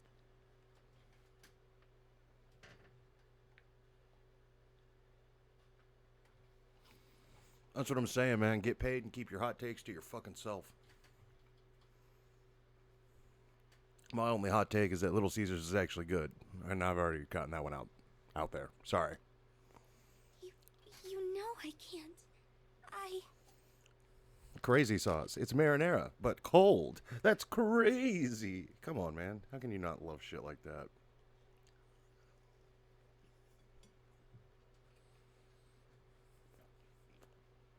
All my things are at home, and I need to check everything first. Otherwise... I nod calmly. I understand. I can't push her too much. But she will be mine. Don't worry. I get it.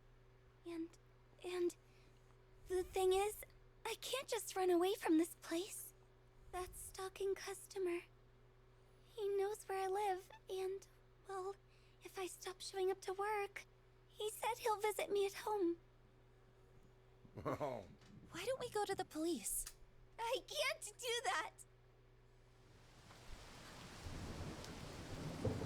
Oh, hell yeah. Without warning, Aoi bursts into tears just as rain begins to spill from the clouds. I can't get him in trouble. I just can't. Well, you're a fancy man with fancy plans, okay? I ain't got time to make my own fucking pizza. I'm too busy doing this. Aoi, what? Please. Emily. What? A gust of wind blows down the narrow street, causing my hair to whip wildly in my face. I brush it out of my eyes and mouth only to see Aoi standing still, her head down. Stalker. He's... Emily? Well. I could never bring myself to tell you. But Uncle Surely you Touches must strikes wonder again. how I've put up with it for so long. I don't know what to say. I'm stunned. You're putting up with it because you don't want him arrested. Yes. If he goes to prison, the rest of my family will disown me.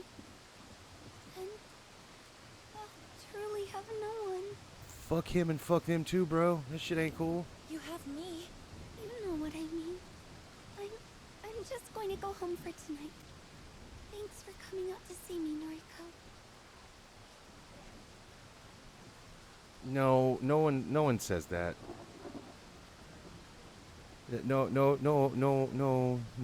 No. Let's take a step back. No one should say that or feel that. That's fair. Never mind. I stand corrected, foot and mouth. My bad. Carry on, soldier. Alabama state motto. Good God damn it. Aoi turns on her heel and strolls away, the click-clack of her shoes against the wet pavement echoing through the street. She doesn't hear me breathe her name as she disappears into the darkness. That poor girl. There has to be something I can do. How long have I been playing this game? Like 2 hours? We're going after her. I can't let her go. I can't let her just walk away, as sad and helpless as she is. My legs lurch forward of their own volition, propelling my body through the rain-soaked streets. Aoi! Aoi, come back! My shouts echo in the night, my weightless words falling through the air like the very rain that patters against my face. Aoi's silhouette is just out of reach. If only my weak body could pick up its pace, I might be able to reach her before she fades away. Stop! Her unexpected command fulfills its purpose. I halt, my shoes skidding along the wet ground. Aoi is closer than I expected her to be. Perhaps due to some trick of the light and rain, she simply seemed further away to my tired eyes. Aoi, please.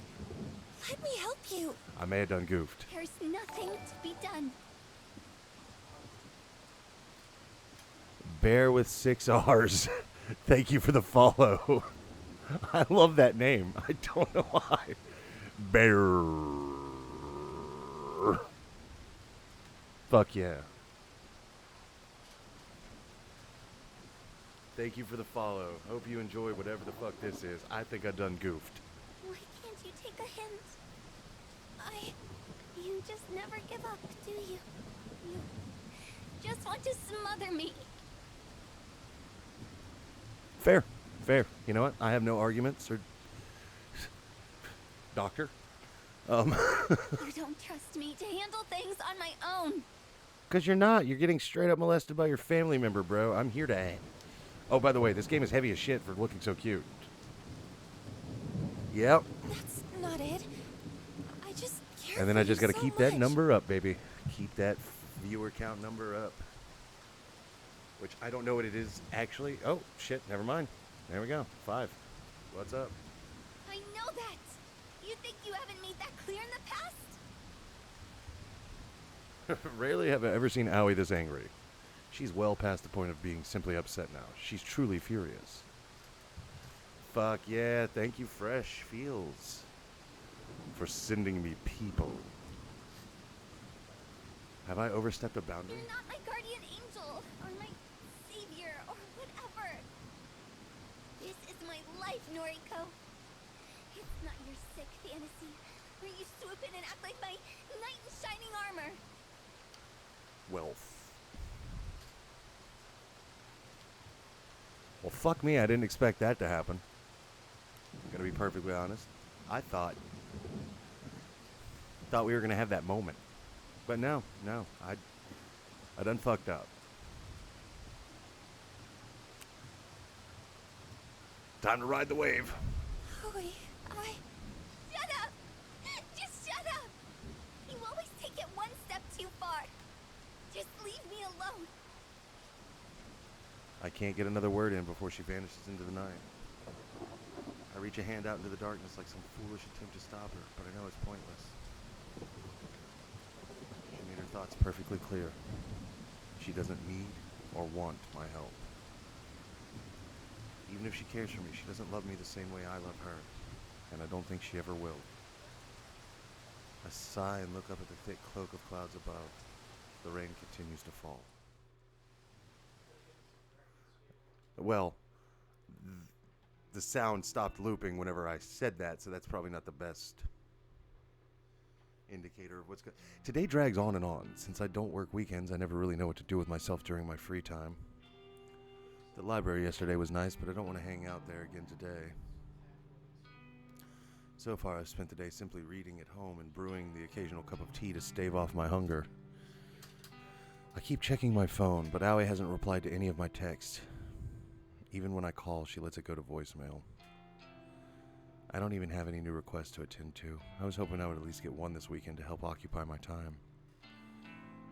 To take a break from reading Strange Flower, I decide to browse through noise and see what's happening in my social circle. Though I'm not close to any of the people I'm connected to, save for Aoi, reading through their posts always lifts my mood. Rather annoyingly, the first post I come across is from Tomoe.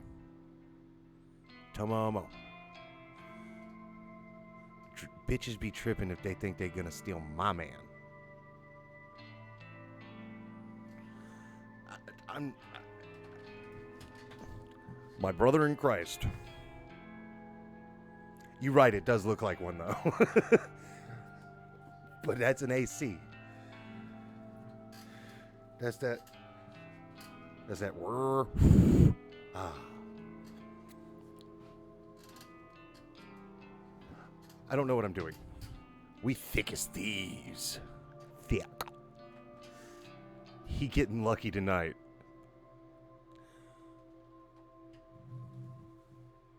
Oh my god. The garbled post is accompanied by a photo of her and Shinya getting cozy together.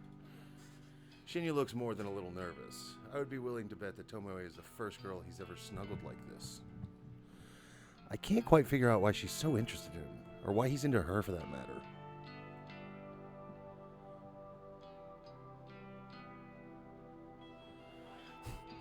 You're gonna be on this all night, aren't you? Which is fine. It's fine. I'm okay with it. At first, I thought Tomoe was just trying to bug me, to annoy me by pursuing someone she thought I wanted. But surely this is taking it too far, right? Haven't I made it clear that I just don't care? As for Shinya, maybe that boy really is into the blow-up doll look. I guess I understand him less than I originally thought.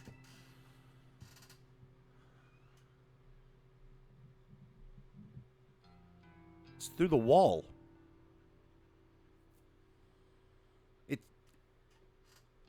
It's not just... It's through the wall. And there's a single vent outside.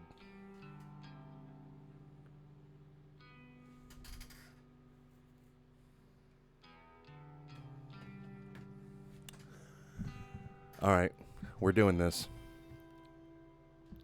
We're doing this right now.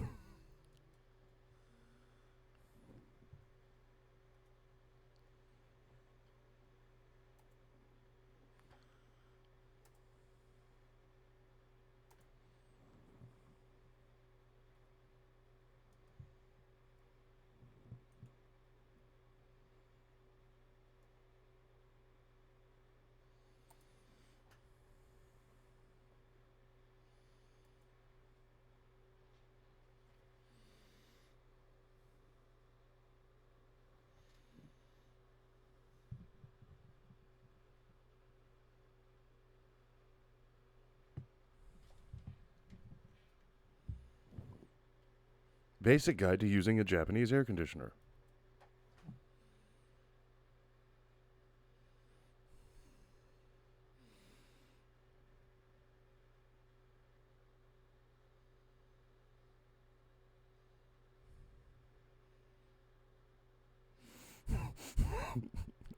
I'm actually curious how it goes outside too. But, you know. All right. Well, that we're both learning things. Expanding children's potential. Join the leaders of English education for children in Japan. Nope. Going back. All right. We're going to get back to the angsty teen with murderous thoughts. Man, it does really it does look like a vacuum sealer. It looks exactly like the food saver that we sell. But yes, that is a remote that is the thermostat, which is super cool that it's got to be remote controlled. I noticed that I've been frowning while looking at Tomoe's post, so I decided to slam my finger down on the thumbs down button. A little text box below the post now reads, Noriko Kurosawa disliked this. My frown breaks and I smirk. It felt somewhat satisfying to publicly dislike Tomoe's post. I can imagine Tomoe's face going tomato red when she reads the notification. With a little giggle, I scroll past the post and keep browsing my feed. As expected, it doesn't take long to find a post from Shinya himself. It's out of character for him, but he's actually not posting about criminal cases and detective work for once. Why am I using...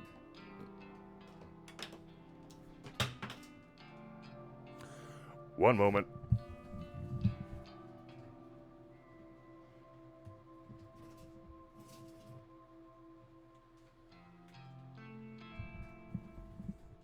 Looks like my Fitbit actually charged.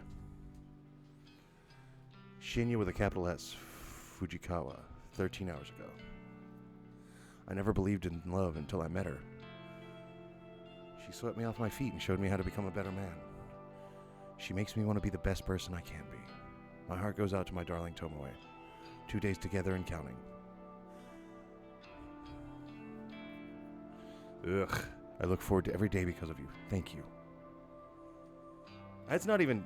I involuntarily gag and continue scrolling. Thank you. Nothing else in my newsfeed really compares to those last posts. My sister wrote something about her sucky job, and a few coworkers posted about how grief-stricken they were about Akane Tsurumaki passing away unexpectedly.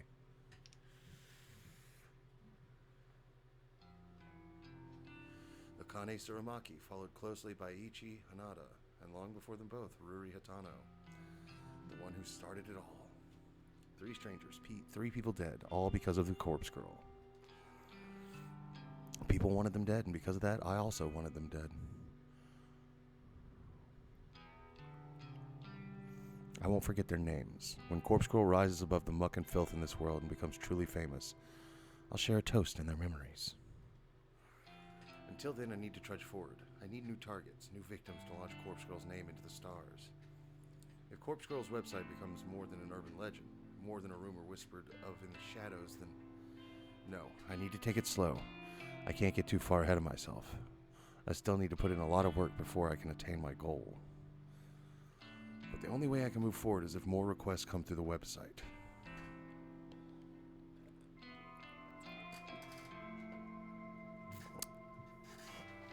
Keep looking over at chat and I'm just like, we had a conversation there. There has to be a way to promote the site. Flashy advertising is out of the question. I don't want the site looking like a gimmick people can visit simply to pass the time. I need word of mouth, testimonials. So far the site has claimed 3 victims. I need the original requesters to spread the word about how effective the website really is. Yes, that would be perfect, but I obviously can't get in touch with them now. They remain anonymous when they request a death. No one would willingly put in their contact details when doing something so shady anyway. I sigh, I scratch my head. Thinking about it like this won't do me any good. Maybe I should come back to it later. I reach for my laptop sitting on the couch next to me. Maybe I'll take just one more look for new requests. You never know, right? I log into the administration panel of Corpse Girl's website and check for notifications. 1 new request. Request details. Today, 3:31 p.m. local time. Victim's phone. Downloading image attachment. Wait, 3:31 p.m.? This was submitted just a few minutes ago. What are the chances I would check the incoming request so soon after receiving a new one?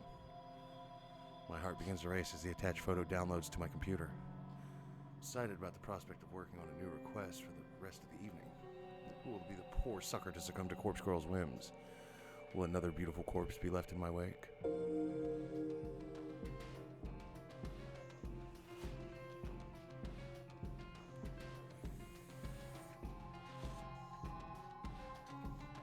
Hold on.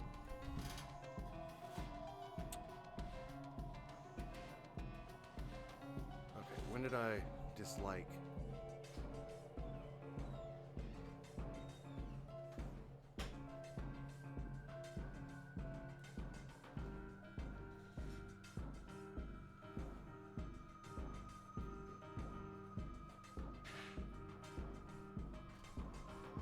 just a few minutes ago. Okay, that tracks. How do I? Okay, we'll just close manually. There we go. What the hell? A photo of myself appears on the screen. It's the very same image used for my company ID tag.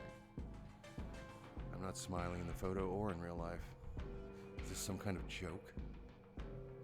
Somebody has requested my death? Somebody has requested my death. Somebody wants me dead?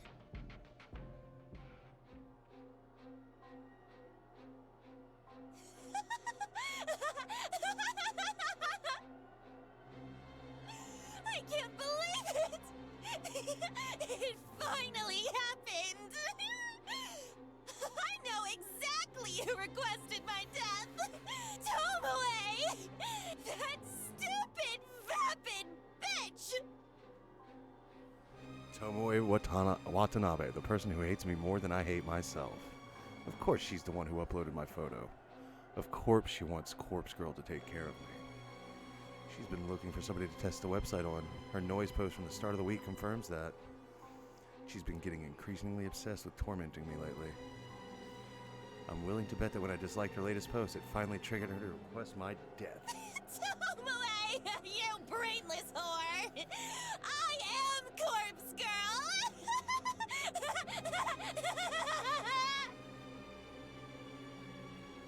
In a fit of manic laughter, I set to work dismembering my photo. I'm going to make my corpse look so realistic that she'll think she really succeeded in getting me killed. And then when her guard is down...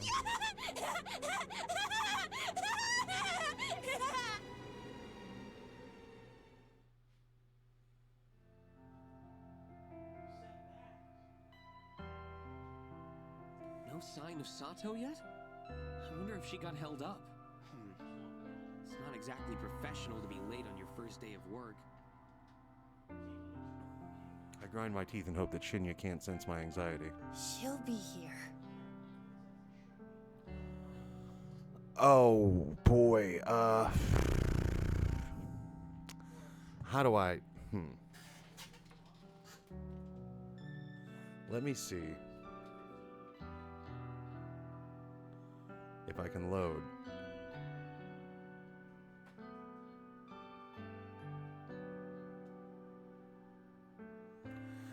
Okay, so she deduced that Tomoe... Yep, exactly. And I can tell that the voice actress had a blast screaming out, "That stupid, vapid bitch!" It was great. It was great. There was a lot of intense screaming. It was pretty fun. I don't believe the bitter words that tumble out of my mouth. I sent another message to Aoi, seemingly abandoned phone, not really expecting a reply. Actually, she's not the only one absent. Tomoe isn't here either. He doesn't need to tell me that. I've been watching her desk like a hawk ever since I came in this morning. There's a small surprise waiting for her in her top desk drawer, courtesy of yours truly. Oh, the best line is like, "You brainless whore, I am Corpse Girl." That was.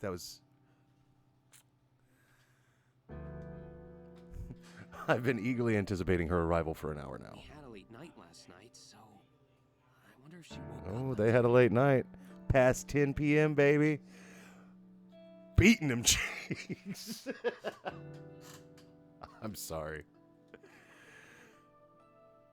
I taste something foul in my mouth. I don't really need Shinya's recap of his night with Tomoe. Don't you have work to do? Of course. I need to. Shinya snapping spines in his spare time. Fucking compacting discs. His vocalized thoughts trail off as he wanders away. I return my focus to the keyboard in front of me. As I type, letters scrawl across my screen, seemingly slower than usual. No Aoi, no Tomoe. The static drone of the office environment is just as loud as ever. But without those two here, something feels off. Aoi shouldn't be missing her first day of work. And say what you want about Tomoe. At the very least, she's punctual. For her to be this late is very unusual. Kurosawa, a word, if you please. A soft but sharp voice snaps me out of my thoughts. Uh-oh. Mommy. Hi. I look up to find a middle-aged woman standing over me, one hand beckoning in an intimidating fashion. Kotomi Ida, an executive who oversees a lot of the juniors on this floor. Yeah, decaf doesn't even taste good. It tastes like dog shit. I deal with her a few times a week. She's a serious and critical person, but I've seen a warmer side of her when she chats with colleagues of her own level. Miss Ida, did you need something? Please, come with me. I reluctantly rise from my chair and follow her through the office. She leads me to one of the glass-screened cubicles that line one wall of the office. Special spaces reserved for meetings and temporary workstations. Take a seat. I follow her instructions, sitting down on one of the bright and colorful plastic chairs that fill the small enclosure. A new employee was supposed to start work today. Sato, an acquaintance of yours, if I'm not mistaken. That's right. I've been trying to get in contact with her. I see. You understand that it doesn't reflect well on Sato's character if she can't arrive on time for her first day of work, correct? Yes, I understand. Believe me, it is very out of the ordinary for her to do something like this. Gross. I'm sure. Fujikawa recommended Sato for the job based on your personal request. You need to be aware that since Fujikawa holds rank over you, he is the one who will be reprimanded for hiring an unsuitable employee. It tracks with the flavor. Now, I wouldn't go so far as to say that he will be punished. Rather, his recommendations will be denied for the foreseeable future. And any attempt he makes to climb the ladder, so to speak, will be vehemently refused by the other executives. Isn't that a bit extreme? All of that because of one temp employee that didn't show up for work? That's the way these things go. I've seen it dozens of times.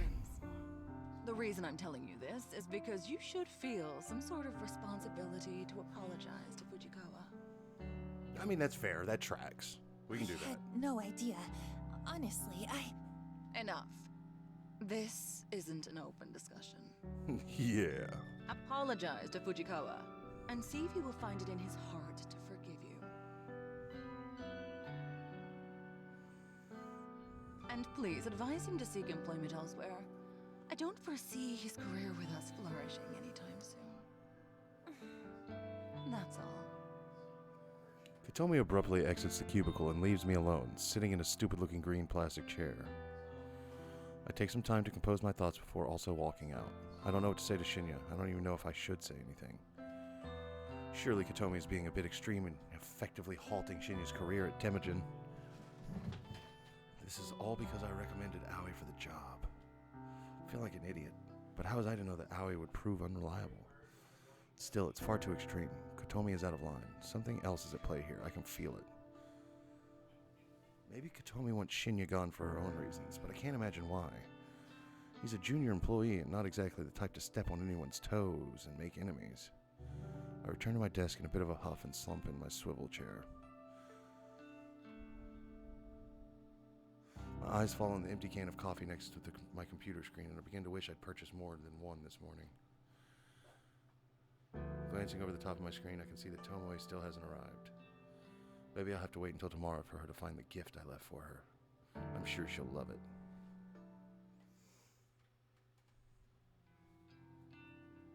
Yeah, they even described that it was an open floor plan too, so.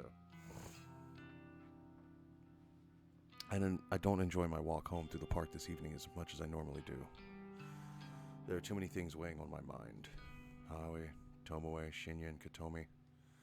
Why is it that I'm increasingly finding myself drawn into office drama? I don't want to deal with any of it.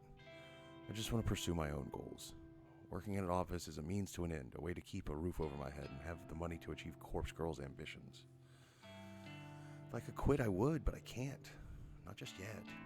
I wonder if I can monetize Corpse Girl's services. Users could pay a fee to request a death, or I could even just accept donations.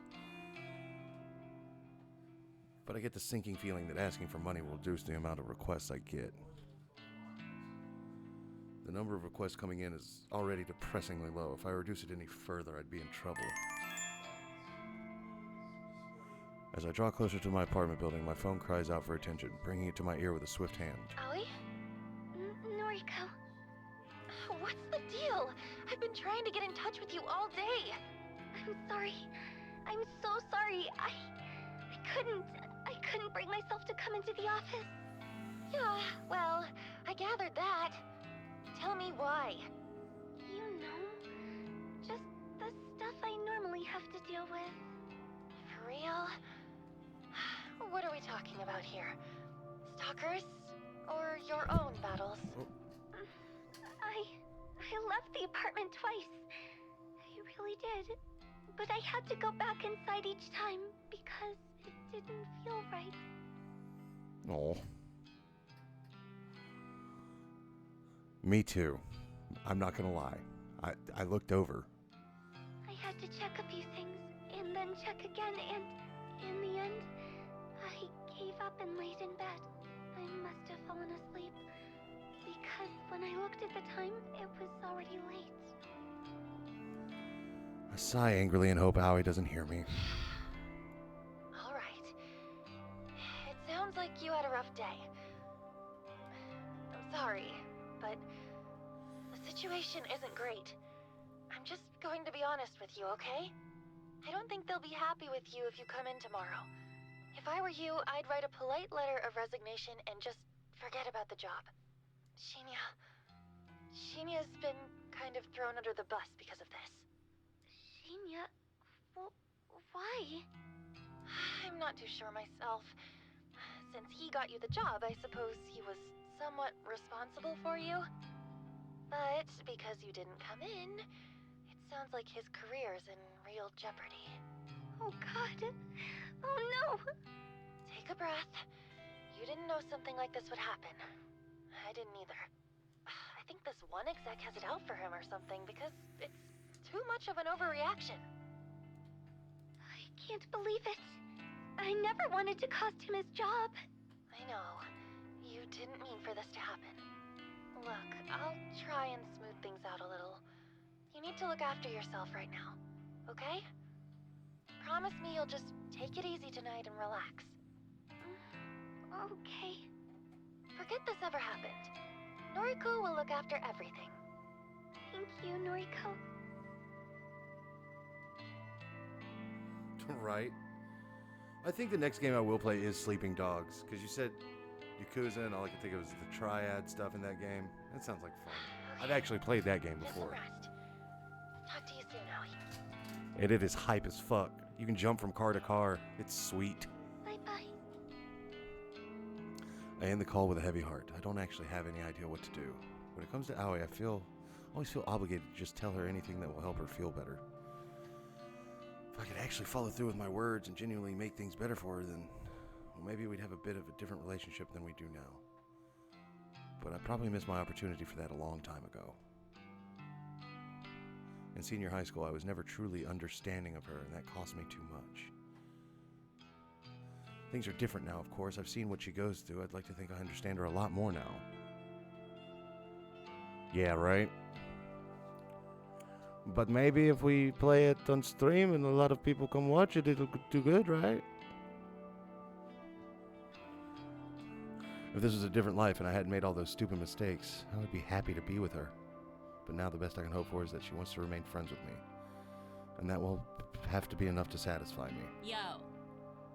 That voice. A trickle of icy sweat drips down my spine. In the near distance, sitting on the bench close to the park's exit, is an easily recognizable figure. Come here. I freeze in my tracks. My body wants to keep walking to reach the familiar safety of my home, but my brain is engaging in its fight or flight mode.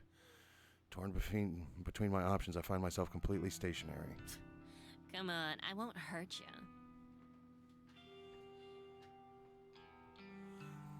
I mean, I'm waiting for Bloodborne. I'll actually suffer through that one on stream. Tomoe. There's no doubt in my mind that she's been waiting for me. here all afternoon. She knows my route home. That's obvious since I last encountered her and Shinya in this very same park. Can't help but tense up as she leaps off the bench and approaches You're into me. weird shit, right? Like occult stuff. Maybe? Is that what you came here to ask me? Nah, just listen, okay? I wanted the opinion of someone freakier than me. She really knows how to flatter a girl. It's kind of dumb, you know, but have you heard of that Corpse Girl website thing? Who does she think she's talking to? More importantly, how should I respond? I've heard rumors. Yeah, right? I heard rumors too, so I checked it out. I thought the whole thing was really funny. Like, could it be for real? Anyway, maybe I kinda used it to request a death. Is that so? Tomoe has pretty much straight up admitted that she was the one who requested my death. After all, I know exactly how many requests come through the site. The latest one had to have been from her. Yeah, and, well, you know how the site works, right? Fill me in. All you do is put in a photo of a bitch and her phone number. Then she's supposed to drop dead. Simple as that. Thing is, no one knows how it works. Or if it works, actually. Right. Okay, so you requested somebody's death, and what happened? Well, This is it. This is where she admits that she uploaded my photo. I've caught her red-handed. you see, the dumb bitch went and died. Oh. I blink a few times. I'm positive I didn't hear that right. What did you say? The chick whose photo I uploaded. She's deader than a doorknob. Oh, so who could have requested her death? Owie, probably. Who is Tomoe referring to? My mind is racing frantically, scanning through the list of Corpse Girl's victims over the past few months. The only people who've died recently are Kane Tsurumaki and Ichi Hanada. Tomoe is talking about a female, so that rules out Ichi. Then there's Ruri Hatano, but she died such a long time ago. Last year, in fact. Surely Tomoe wasn't the one who requested her death. It was way too long ago for her to bring it up now. Leads me to believe that the only person Tomoe could be talking about is Akane Tsurumaki. Or somebody else died. Somebody I never found out about. It's impossible. I've been so thorough in searching for the results of my work. The only victim that Tomoe could be talking about is Akane.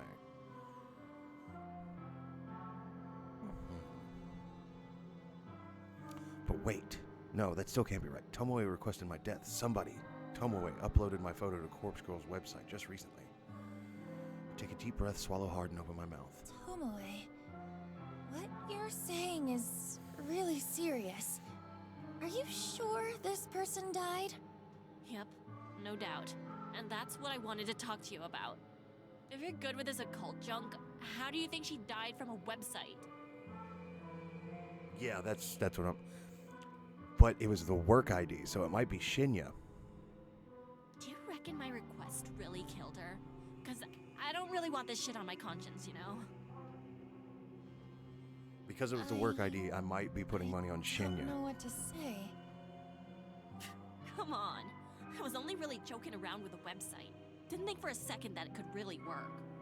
But now, this bitch is cold in the ground, and I can't sleep at night. Keeping Shinya close is the only thing making me calm lately. Tomoe seems to be showing a little remorse, which I didn't think she had in her. If she thought the website was a joke, then fair enough. It's only natural that she'd want to play around with it. Then again, I'm kind of offended that she figured the whole thing was fake. Corpse Girl has worked too damn hard to be considered a joke. But I want to get to the bottom of this. I need to find out whose death Tomoe requested. And more importantly, the question of who requested my own death remains unanswered. Tomoe, what's the name of the person you requested to die? But he wouldn't have known about that until today. I think it may have been because you disliked the post. He was like, I love you. You're the best, blah, blah, blah. So that's probably why he's like, this bitch here doesn't like happiness. Bye. Her name? Oh, you might know her. It was that skank from our office, Akane Tsurumaki. Akane Tsurumaki. Sure enough, she's well and truly dead. Tomoe isn't wrong in believing that the website killed Akane. Tomoe once posted on Noise about wanting to try the website, and she was waiting for someone to try it on. If I recall correctly, the request for Akane's death came through Corpse Girl's website shortly after I read that post. Perhaps Tomoe made the request on the very same day. So then Tomoe was the one responsible. I assumed the person who requested Akane's death was someone in her office, but I never figured it would be a junior data entry temp like Tomoe. How does she even know Akane? I can't see how their paths would have crossed in such a large office building. Psycho, you in there? I snap out of my thoughts and meet Tomoe's dead-eyed gaze. Your professional opinion? Can a website really kill someone? I'm torn between giving two replies. I could state that I believe the website worked and therefore help increase Corpse Girl's credibility, or I could play it safe and make sure I'm not suspected of any involvement. Coward that I am, I decided to play it safe. No, absolutely not. A website can't kill someone. Yeah, I figured. Guess it's just a coincidence that she died. You reckon I'm not guilty then? I didn't really want the bitch dead anyway. I was just mucking around. Yeah, you're not guilty. Thank God. That's a real weight off my elbows, you know? Mm-hmm. Shoulders. I sure as shit won't mess around with sites like that again, though. I'm gonna play it real straight from now on. I gotta get my life together. I got a man to look after now. Right. Well, good luck with that. I need to get home. All I want right now is to get back and figure out who the hell uploaded a photo of me to the website. My mind is reeling and I'm not the right headspace to listen to Tomoe's drivel any longer. Hey, for what it's worth, which ain't much. Thanks. Thanks for putting my mind at ease. I know we ain't always seen eye to eye. Well, nah. That's about it for now. For a fleeting moment, I imagined that she was about to apologize for assaulting me last week. That possibility disappeared from my mind almost as soon as it had appeared. See you tomorrow. She waves almost sheepishly and wanders back through the park in the direction that I came from. Right, time to go home. I can't relax until I know who requested my death.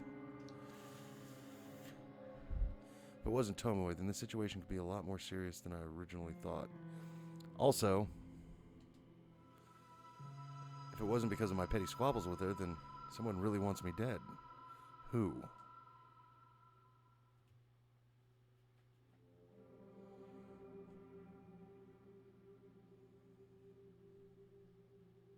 Comfy, aren't we? That sent icy shivers through my spine because I'm like, oh God. I had to scan the photo for anything that was lewd. I can't sleep. It must be past 3 a.m. Countless hours have passed since I started trying to figure out who requested my death. I've run through every possible candidate and their potential reasons 1,000 times. I've replayed every encounter I've ever had with every person I've ever met, and I'm drawing a blank. I don't know who wants me dead. I'm not so vain to think that everybody likes me. I'm sure a hell of a lot of people don't like me very much at all. But does anyone not like me enough to want me dead, to nominate me for Corpse Girl to claim as her prey? I take a little solace in the fact that my life isn't actually in danger. Corpse Girl's victims are only brought low by my hand. Though my convictions are strong and I never refuse a request, taking my own life is absolutely out of the question.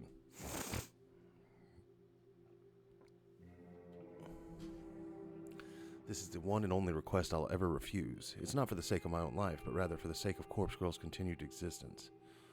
I will not let her die and be buried with me. However, now that I've eaten of the knowledge that someone genuinely wants me dead, I can't cure my upset stomach. No amount of mental reassurance will quell the sickness rising inside me. The top candidates are, of course, those closest to me. I've crossed Tomoe off the list. Her relief of knowing that Akane Suramaki's death wasn't her fault convinced me that she wouldn't make the mistake of messing with the website twice. Add to the fact that she came to me for reassurance, well, it's safe to say she's not the person I'm looking for. So that leaves the people I deal with on a daily basis. Aoi Satoe.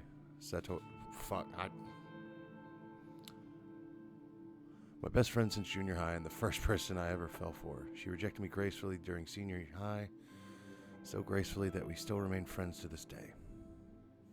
Would she want me dead? It's doubtful. She wouldn't even report her stalker, a guy who she is apparently related to the police because she didn't want him arrested. Then there's Shinya Fujikawa, another acquaintance from school, and now my coworker. He's even gone so far as to call us friends now that we're connected on Noise. I'd never been romantically interested in him, but I was under the false impression that he had feelings for me. He's a wannabe detective, but he doesn't have the competence to follow in his father's footsteps. He doesn't strike me as the type to want somebody dead, let alone go through with requesting someone's death. Still, quiet, guarded people like him can really surprise you. When you take those three out of the equation, the people I deal with daily are very few. There are higher-ups and execs at work like Tomi Ida, but our dealings are so short and simple that I'm sure I barely even register on their radar. If I extend my list of candidates to include people that I don't deal with regularly, but who are technically still part of my life, then the list gets a little more interesting and harder to narrow down. Kenji and Momo fuck that name. That just broke my mouth. The father and daughter living in my apartment building. They're sweet, kind, and considerate. Couldn't imagine they'd want to kill me unless I'm really using up too much of their internet bandwidth and they just can't take it anymore. There's my elder sister, of course, Yuriko Kurosawa. We haven't talked in over a year at least. She's scum, but probably not the type to randomly elect her own sister for death. Probably. She's on parole, so I have to believe she wouldn't do anything to jeopardize her freedom. Then there's Mother.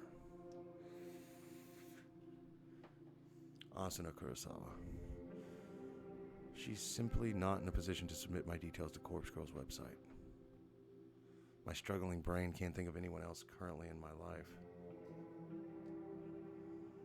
I have a very small social circle, it's true. All the people that fill my Noise newsfeed have either already been named on this list or they're from such a small, long ago part of my life that they wouldn't even remember I exist anymore. And then suddenly, without warning, a face pops into my mind with startling clarity. That guy from the library. Kojiro, wasn't it? Was it? Kojiro with no surname? He was bizarre, eccentric, didn't seem like the type of person that gets outside much, kind of like me, I suppose. His eyes were so clear it was unnerving. They say the eyes are the window to the soul, but I couldn't see anything of substance through his lenses. Out of everyone I've mentally listed, he seems like the person most capable of taking someone's life. That's a biased opinion based on little to no knowledge of him. It's just the impression he gives. However, I have to ask myself, would he want me dead? Me? A person he met one time at a library? In addition, the photo of me that was uploaded to my website was from Timogen's corporate system. It's the very same picture that I wear on my ID tag. How would Kojiro have accessed it? Well, you were at the library and you ran to the bathroom. If he was going to upload a photo of me, he would have found my Noise profile and used an image from one of my albums. There aren't too many photos of me on there, but there are enough to identify me. The guy's suspicious, but I don't think he's the one I'm looking for. Yet I can't get his face out of my mind. Hand him up on Noise. On a whim, I snatch up my phone from beside me and unlock the screen. The bright light shine. Sorry. The bright light shines like a beacon in the darkness and nearly blinds me, but I squint and navigate to the Noise app. Kojiro, he told me his Noise tag, didn't he? If I can remember it, it'll save me the hassle of having to look through hundreds of profiles with the same name just to find him. What was it? At Kojiro? No, too simple. Koji something. I start to type different variations until an auto-predicted result pops up. Koji. That's the one. I tap the result and instantly arrive at his profile. The info in his About Me section is pretty vague, but judging by the display photo, I'm certain this is the right guy. Koji. Just your average guy, taking my days one at a time. Introvert. Antisocial, anti-establishment, anti-everything. Lol. I like peanut butter, though. I scroll through his feed and see that he hasn't posted anything for quite some time. His most recent post is from about a year ago, and it's just an updated version of his display picture, where he's cropped out a woman's face and body so the focus is just on him. I open up a direct message to him and start typing. No, Noriko. No, Noriko. Hey, is this Kojiro from the library? It's Noriko. Kurosawa. Since the past 3 a.m., I'm not expecting a reply until I instantly receive a message in response. Hi. Late night? He replied so quickly. I swallow and gather the nerve to ask him what's on my mind.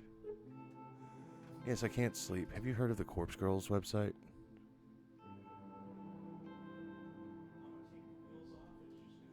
I'm assuming he does.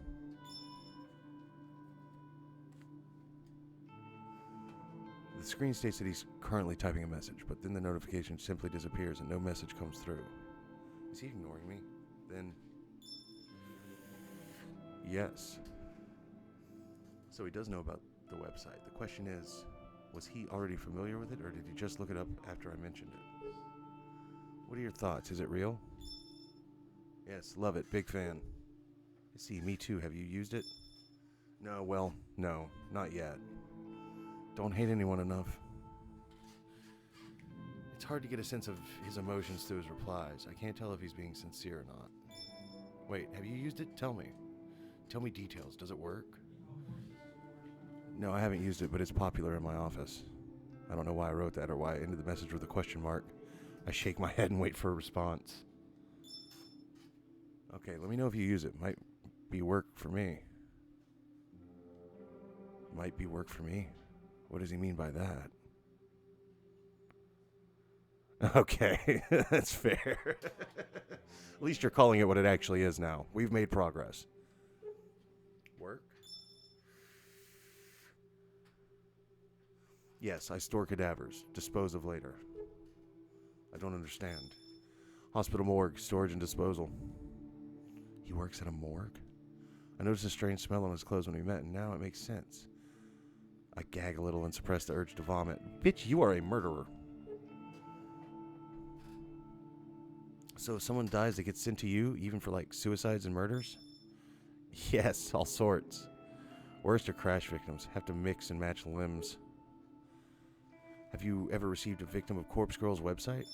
Impossible to know. Maybe. Who can say? Have a name? A name. He can look up the names of the bodies he's received. Can you look up such a thing? Yes, cadavers are ID'd mostly. Except for the part where it does, because breathing it in is toxic. Know a victim? Hello? I can look now, at work. I start to nervously bite my fingernails. I know that I won't gain anything from finding out if he's dealt with any of the victims, but morbid curiosity tends to get the better of me. Sometimes I just have to know. Akane Tsurumaki. Okay, a second. No, correct spelling? Got an M Tsurumaki and an Akane Tsurumi. No, that's not right. Close, though. Okay, more names? Iichi Hinata? One sec. Yes, crash victim. Bad. I remember him. He's still here, actually. I can't believe what I'm reading. Iichi Hinata ended up at Kojiro's morgue, and he's still there. Really? How long do you store bodies? Depends. Up to 2 days for autopsy. No autopsy for him. No need. He just sits here. Cold chamber number 31BB. If the family don't collect, then cremation. Is cremation what you mean by disposal? Yes, mostly. Friend of yours? Not exactly. But he's Corpse Girl's victim. You said so. Well, I don't know. Yeah. That shit can cause lung cancer, bro. Like the fumes and shit, like it. But I mean, our schools are built with asbestos, so fuck it. Who cares at this point? You're just adding cancer to cancer. So. You said so. Interesting. I'll look at him again. Really? There's no need for that. It's okay, I won't tell. How did you do it? I swallowed hard. What does he mean? Hello? How did I do what? How did you kill him? Oh, shit. I've messed up. He knows. Kojiro has figured out who I am. In a panic, I slam my phone down. I can hear the constant vibrations against the bed as Kojiro continues to message me. Shit. Shit. What do I do? Can I make something up to convince him that I'm not the one responsible for Ichi's death? Will he even buy it? By not responding to him straight away, I've probably inadvertently proven my own guilt. I pick up my phone between trembling thumb and forefinger. I hold it delicately as though it has suddenly become some sort of evidence that I don't want covered in my fingerprints. In a way, that's completely true. I stare at the messages from Kojiro. Hey, you there? Hello? I'd better reply. I have to say something. Maybe, just maybe, I can throw him off my trail. I don't know what you're talking about. I didn't kill anyone. Not exactly a lie. Yes, true. Corpse Girl killed him. No name entry on Corpse Girl's website. But you knew his name, and you knew he died. Ergo, you requested his death. Wait, this is good. This is far better than believing I'm Corpse Girl. He thinks I'm just a fan of the website that submitted a request. I have to run with this. I can't let him know the actual truth. Okay, you got me. I used the website to request his death. Ha! Wow. Mad. So the site is real. Amazing. This is exciting. Are you happy he's dead?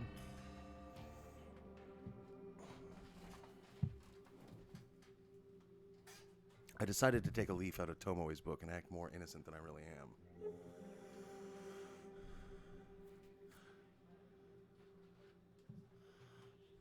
Using curse magic. Do you know that there is only like it's a very, very short sentence for improperly disposing a body, and the statute of limitations is like a couple months or something? Crazy shit, right? Not really. Just made the request on a whim to see what would happen. I didn't think it would really work. Wow. So you didn't hate the guy, Ichi? No, I never even met him. I just found his photo on the internet. Incredible. Corpse Girl kills with just a photo. Doesn't even need a name. Wonder how many other Vics I've got here. I have to go. Clocking off soon. Talk later. Kojiro's status immediately changes to offline. I breathe a sigh of relief. I think he bought the lie. Surely I'm in the clear. But this whole conversation was an exercise in stupidity. Nearly shot myself in the foot because of my own insatiable curiosity. I shouldn't have contacted Kojiro at all. The only positive thing to come out of this is learning that Kojiro works at a hospital morgue. I could potentially take advantage of this, but my sleep-deprived brain can't work out how. Well, I can dwell on that later. For now, I really need to sleep.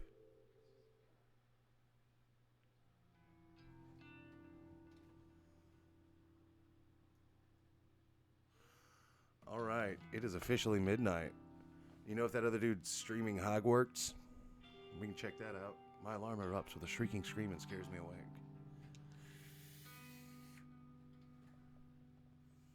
My eyes don't open immediately, and instead I find myself tossing and turning, trying to bury my face in my pillow. I can't have had more than 2 hours of sleep, and now it's already time to get up and go to work. How the hell am I supposed to function today? I drag my heavy body from the bed and slide into a pair of slippers resting on the floor. With a yawn and a stretch, I leave my bedroom.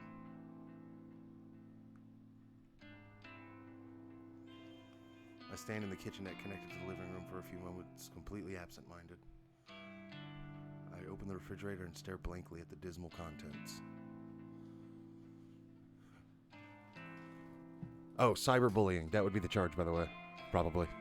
I mean, because that's effectively all that's happening. She's cyberbullying them into killing themselves. Or unalive, whatever. Them being not alive. A small tub of peach yogurt sits on the top shelf, and a half-empty jug of oolong tea rests at the bottom. I grab the yogurt and peel off the lid. Without even fetching a spoon, I simply pour a little into my mouth. I consume about half of the tiny portion and wipe my mouth before throwing the leftovers in the trash can. That will be enough to spike my energy for the morning. When you normally run on an empty stomach, any amount of calories can work as a pick-me-up. I make a mental note to collect 2 or 3 cans of coffee from the convenience store on my way to work. They should carry me through the rest of the day. The rest of the early morning is spent applying makeup and getting dressed. I'm out the door at the same time as every other day.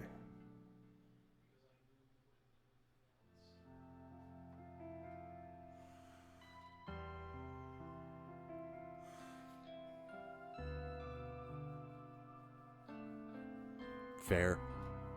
I've got 30 more minutes. I mean, this has been a long one, and I've kept about 3 viewers the whole day, so I'm pretty chill with it, man. That's a good way to boost the average, as it were. To stop myself from nodding off at my desk, I decided to rearrange my personal effects. Having something to focus on is a great way to fight off sleep.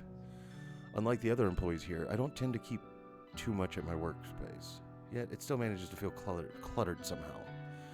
Next to my computer monitor are 3 little figurines that I collected from toy capsule machines. They're a set of anthropomorphic coffee cans that were released as a promotional campaign for my favorite coffee brand. Each figure is about the size of my thumb. They're cute little things, and when you put a coin in the capsule machine, you never know which character you're going to get. So far, I've managed to collect Captain Cafe Au Lait, Lieutenant Long Black, and Madame Macchiato. And if I remember correctly, there's 2 more I still need to get. But the capsule machines seem to be out of rotation now because they've been replaced with a different series of toys. Sag. If I ever wanted to collect the remaining figures, I'll probably need to buy them online. Oh well, I'm not super invested in having to own all of them.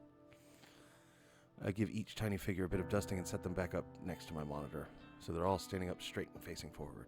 Satisfied that they're tidy, I look to the small tray of drawers that sit on the other side of my monitor. I mainly just store papers and office memos in them. They're not really big enough to hold anything much larger than documents. I rummage through the drawers and discard a few old notices that aren't relevant anymore. When I'm done, I file away a couple of loose papers that have been fluttering around my desk for the last week.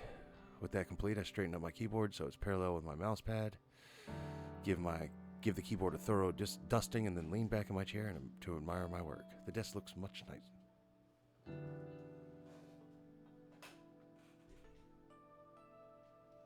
Fair. The desk looks much nicer now. A clean workspace invites a clear state of mind, or so my coworkers would have me believe. Maybe I'll buy into that a little bit now that I can see the effects for myself. The corner of my eyes catches a glimpse of blonde hair, and I turn to watch Tomoe enter the office. She nods at Shinya as she walks by his desk and continues nonchalantly towards her own workspace. Since her desk is in my line of sight, I have the perfect vantage point to watch her put her belongings down and take a seat. I feel a sudden stirring of excitement as she sits down. It's almost as if I'm anticipating something to happen. Was something supposed to happen with Tomoe today? Have I forgotten something important? My tired mind can't really focus on those thoughts. I try to ignore the mild surge of adrenaline that started pulsing through me when she took her seat. I distract myself by starting up my computer and looking over the list of today's tasks. It looks as though I need to correct a few entries I uploaded to the company server yesterday. In my previously distracted state, it's possible I made a few typographical errors. That's fair enough. I'll get to work correcting the data. I open up a few programs and listen to the whirring of my computer tower, nearly drowned out in the clamor of the office environment. The next sound I hear is an eclipse of noise of the... The next sound I hear eclipses the noise of the computer in the office, completely and absolutely. A terrified shriek slices through the air like a knife, leaving a deathly ringing silence in its wake. Alright, headphone users. I think it's about to get loud. I scramble to my feet purely out of instinct, scanning for the source of the scream. I don't have to look very far before my eyes fall upon a distressed Tomoe, kneeling on the floor and clutching her face. She's on the ground next to her desk, staring down unblinkingly, her fingers white from the strain of clawing at her own head. In the sudden chaos of people rushing to her side, I somehow manage to notice that one of the drawers of her desk is wide open. An open drawer? As tired and as exhausted as I am, the significance of the open drawer isn't lost on me. I immediately realized why my body subconsciously felt excited when Tomoe came into the office this morning. I left something in her desk drawer, something I wanted her to find. Yesterday's obsession with discovering the identity of the one who requested my death caused me to forget my rebellious strike against Tomoe. I left something in her drawer yesterday thinking she was the one who submitted my photo to the website. Then she didn't come into work and it completely slipped my mind. After she confessed to requesting Akane Tsuramaki's death, I erased my suspicion of her being the one who targeted me, but I didn't remove the item from her drawer. I am in deep, deep shit now. Before I can even lurch forward from behind my desk, Tomoe turns her head to face me. Her cold, grim eyes lock onto mine, refusing to let go. A trickle of crimson blood seeps from her scalp, where her fingernails pierced her skin during her panicked scream. Swallowing my nervousness, I break eye contact with her and stare down at the flat object that was the focus of her outcry. It's a familiar photograph. I printed an image on a glossy paper, traditional, old school, and just as effective as I had hoped. Though I can't make out all the detail from this distance, the composition of the photo doesn't elude my memory. It depicts my very own corpse toppled backward over a tombstone, a bloody slash across my neck, a laceration lines my stomach, and a knife protrudes from my breast. My black hair is a tangled mess, my dark eyeliner smeared and smudged. The grimace on my face is the unmistakable mask of death. Noriko Kurosawa, stoic and unflinching in death. Noriko Kurosawa, dead atop a random tombstone in some nameless cemetery. A bizarre yet ultimately unremarkable way to die. It suits me perfectly. I'm proud of the work that went into this photo. The objective was to punish Tomoe for requesting my death, to create a work of art so horrific that she would beg for forgiveness when she found me still breathing. The scene playing out before me is unlike anything I had imagined. Tomoe's face is scrunched up with hatred, the veins in her forehead threatening to burst, and shower the office with sanguine gore at any given second. Whether or not she thinks this is some sick prank is beyond my knowledge. All I can decipher from her expression is that she is likely to strangle me given the opportunity. But perhaps I'm jumping ahead of myself. Why do I automatically assume that she believes I'm guilty of putting the photo in her drawer? I mean, aren't I the victim in the image? Perhaps she actually... Who the fuck is responsible for this? She howls like a wounded animal, a battered and beaten pup backed into a corner. Clutching the photo, now torn from her bloodied fingernails, she stands and plants her feet firmly on the floor, steadfast, stern, resolute. A bulwark of immovable fury.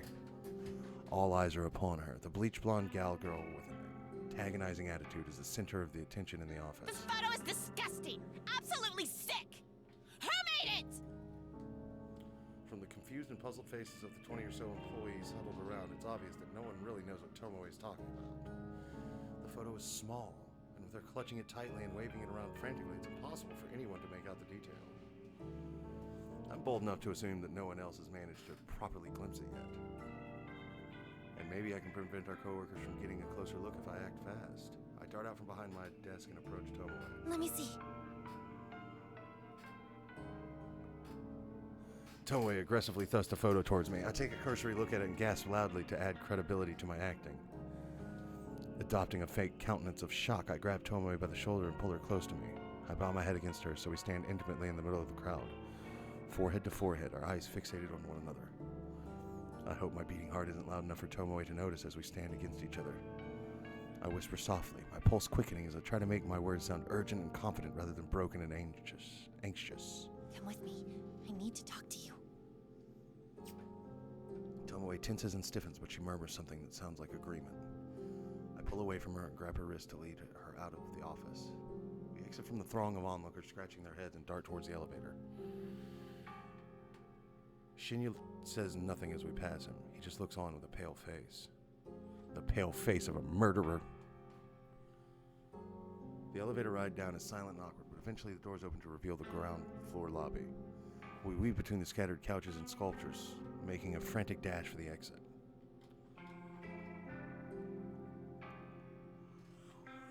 We finally emerge outside in the brisk morning air.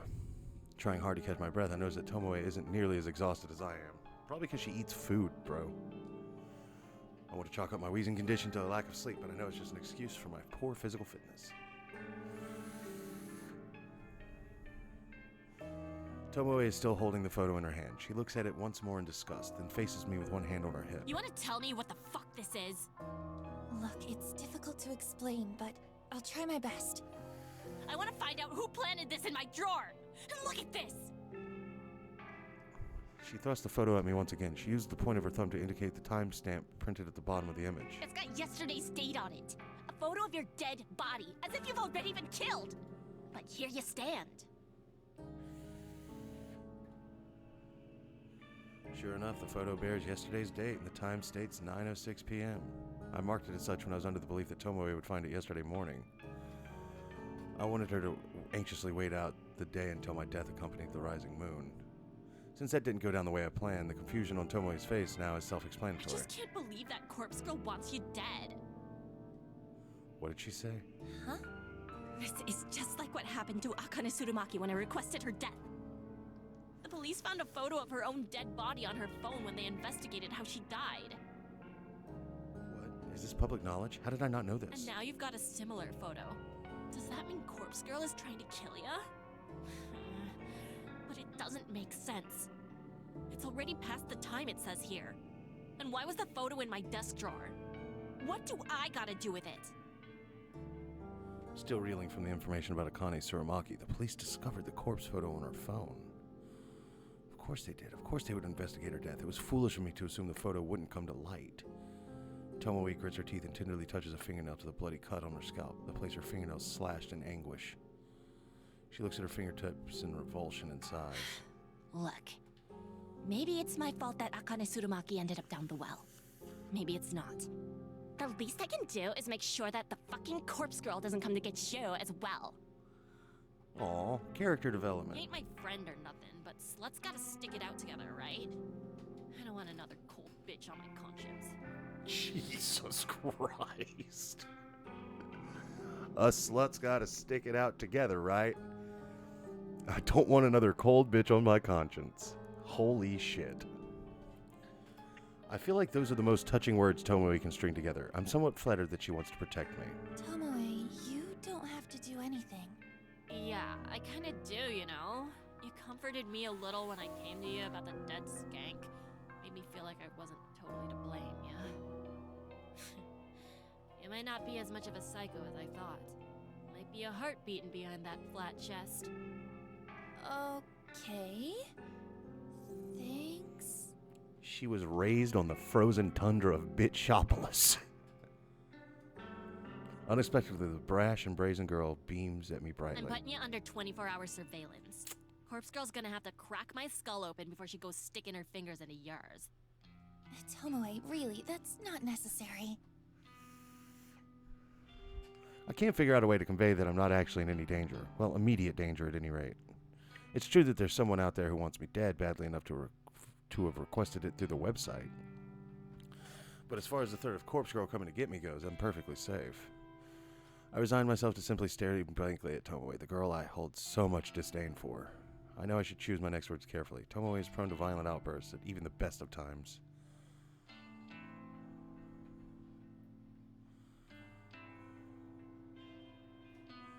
I'd feel better with you looking after me. I'd feel better with you looking after me. You're damn right. Ain't no one gonna protect you as good as me. Tomoe reaches forward and ruffles my hair in a tomboyish manner.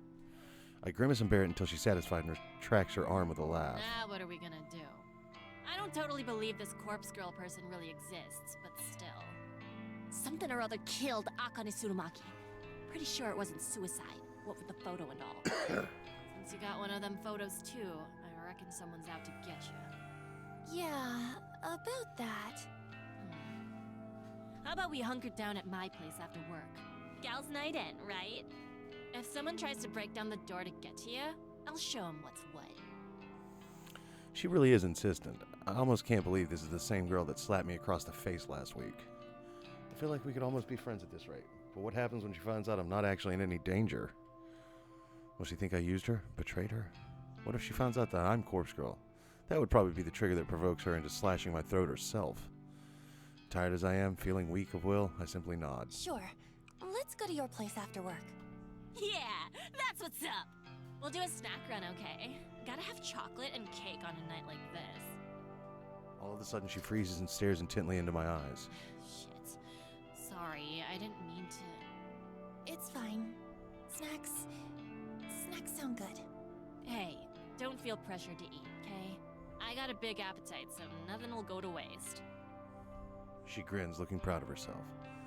My expression softens somewhat. Somehow, Tomoe is displaying the minimum amount of human decency, and yet, it's very touching.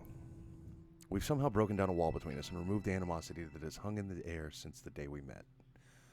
Suddenly, she reaches out her hand, the photograph held gently between her fingers. Here. Better you have it than me.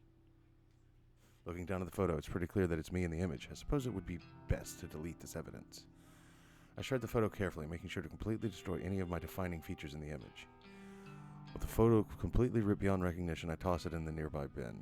Tomoe smiles at me and we enter the office building, side by side.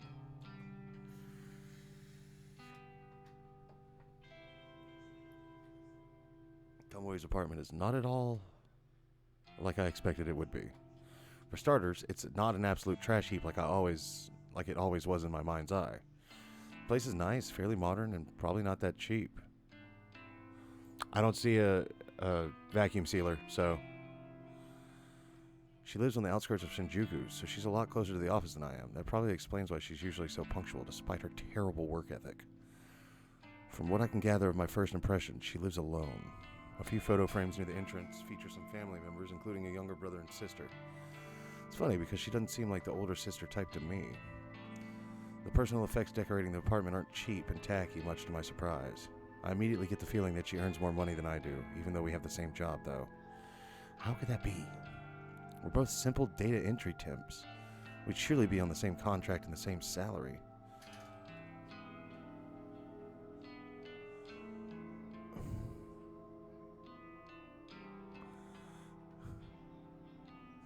I don't think that's a fridge, buddy.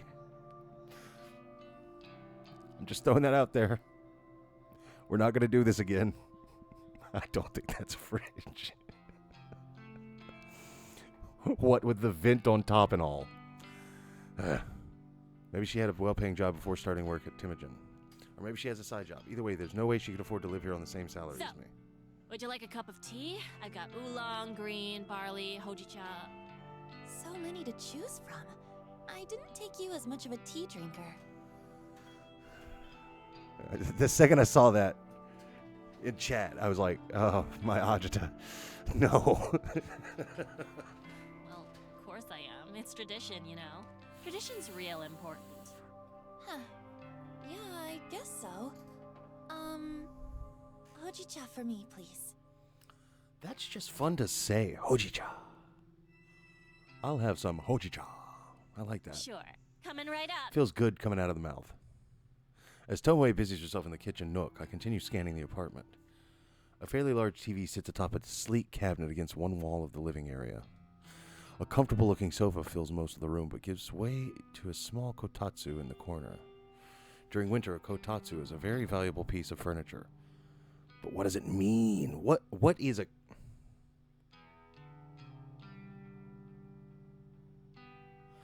There we go. My God, we're evolving. Now I just need to find out what a kotatsu is, because, you know, reasons. It's small, low table with a... Oh, there we go. We're getting there. It's a small, low table with a blanket to cover your legs. Underneath is a tiny space heater designed to warm up the enclosed area. Huh. I like your kotatsu. I can't even fit one in my apartment. Oh, yeah. They're great, right? Dad actually made that one for me. Your dad made it? I look closely at it. I don't know much about woodwork, but the whole thing looks very solid and well made. Even the blanket spread underneath the table's surface is pleasing to look at. It's probably not cold enough to flick the heater on, but feel free to sit down there if you like. No, that's okay. I'm warm enough. A memory of my childhood flickers at the edges of my mind, like a moth dancing around a flame. Sitting at a kotatsu as a child with a warm cup of cocoa and my big sister reading a book aloud to me. I shake my head. That was too long ago to even attempt to remember clearly. The past never really mattered much to me anyway. Tomoe has finished pouring tea, so she sits 2 ceramic mugs atop the coffee table and calls out to me. Tea's up!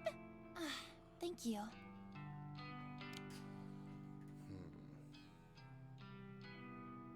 So, we gotta protect you from Corpse Girl, right? I simply nod. Hey, wait a minute. If you got one of them photos, that means someone requested your death, right? This whole time, I've been thinking it's Corpse Girl that wants you dead. But that ain't right. It means that someone else just asked Corpse Girl to put you in the ground. Yeah, that's what I figure. She's not wrong. While Corpse Girl isn't actually after me, it's true that there's somebody who requested my death. Huh. So who do you think it is? Who wants you dead? Well, honestly, at first I thought it was you. Yeah, I mean, last week I might have been tempted to chuck your photo on the website, but nah. You work right near me in the office. If you ended up dead, someone would trace it back to me, you know? I dobbed in Akane Tsurumaki because she worked way upstairs. And we never talked, save one time when I found out she's a total skank. Oh? So you did speak to her once? What was she like? Fucking slut, that one. We met in the lobby. I was on one of them couches doing my makeup because I was in early one morning. She walks past me, gives me one of them looks all those snooty rich people give you. You know the type, like, I'm better than you and I know it. But you know what she said to me? What did she say? She says this. Honey, please wait for your clients outside the building. Damn. Called her a hooker, sweet. Huh? What did she mean? Ugh, don't you get it? She was implying that I'm a hooker or something. Just by looking at me, she decided I didn't belong in the office building. It really pissed me off. I'm sick of people judging me like that. Yeah, I look different from y'all, but so what? I got my own style, so just fuck off. What do you mean? So you're not a hooker? Bitch. You're lucky I'm in a good mood. I can't help but laugh along with her. Sorry, I was just kidding. Yeah, I know. You're not so bad, Noriko Kurosawa. Friendship. Thanks. You're not so bad yourself, Tomoe Watanabe. We share another laugh, and I feel my tense and guarded persona slowly slipping away. This girl, this person that I detested just days ago, did I have her all wrong? We clashed countless times while working together, but now we're suddenly becoming closer. Why is that? It's almost as though some sort of maternal instinct kicked in to gear inside Tomoe, and she feels the urge to keep me safe. Is it guilt over Akane Tsurumaki's death? Or is it because she's happier overall now that she has a boyfriend? Does dating Shinya make her less pissed off at the world and less eager to lash out? I don't know the answer, but I'm glad we've been able to set aside our differences. Right. Now we've got some tea. Why don't we watch some trashy TV? It's not exactly my preferred way to spend an evening, but Tomoe has welcomed me into her home. We've all but buried the hatchet. It's only fair that I extend a hand of friendship as well. Okay. Trashy TV sounds great.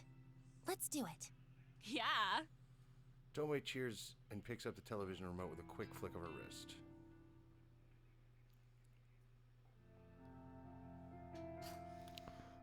Achievement unlock. Bleached soul. Another dull morning in the office. The chatter of people talking on the phone, the humming of the air conditioner, the tapping of fingers against the keyboards. If I didn't have music to drown out the white noise, I'd probably go mad from being exposed to it every day. I don't know how everyone else deals with it. Thanks to a good night's rest, I've been able to work diligently so far. I've completed a few tasks already, but there's still a lot more work to do. As I continue to pulverize my keyboard with thin, brittle fingers, I look out over the office floor to see who's around. Shit, I ain't staying up that late. We're gonna find somebody else to raid. I'm gonna get through another little chunk of this, and then, turning my gaze, I observe the back of Tomoe's head as she works attentively at her computer. She hasn't said anything to me since we arrived in the office this morning. Because I now know that she's not the one who requested my death, I feel more at ease around her. And with the photo of my own corpse destroyed, I can put yesterday's unplanned events behind me. I do need to be more careful in the future. Forgetting that I planted a photo like that in Tomoe's desk drawer was an oversight I can't afford to repeat. I need to be clever, calculated, cunning. Corpse Girl's ambitions require me to be at peak performance at all times. I can't go messing up like that again. I'm lucky that no one else was dragged into this whole mess. Imagine if I did something so stupid when trying to kill a real victim. I would have ruined the entire operation. Taking a deep breath, I clap my cheek softly with both hands. From now on, I'm going to truly focus when carrying out my plans. All I need to do is wait for the next victim to come through the website. I'm ready for it. Finding out the identity of whoever requested my own death shouldn't be my top priority. I'm immune to Corpse Girl's wrath, of course, so unless someone decides to come at me with a knife, I'm perfectly safe. Alright. We'll do a coin flip. I'll check the website's request this evening as soon as I get home. It's too risky to try to access it while at work.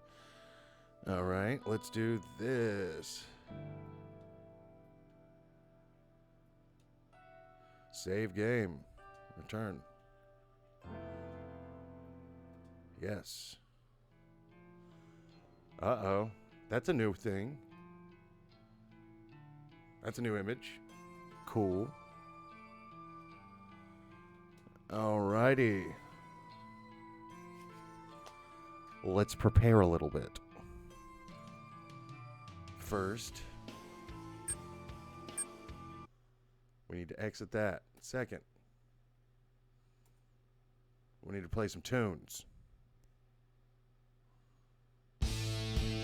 That'll work.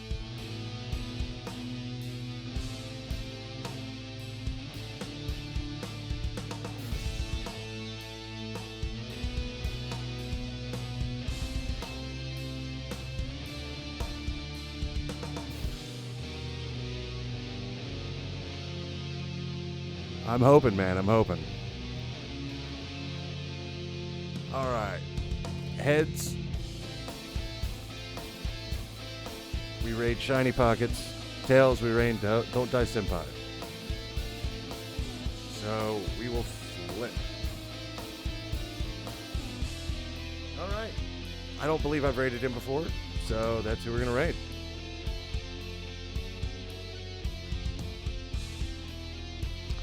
All right.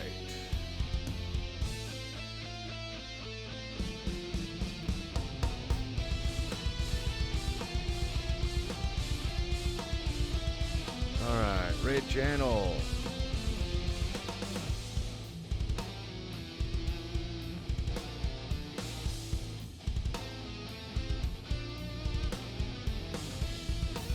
All right. I'm going to start the raid.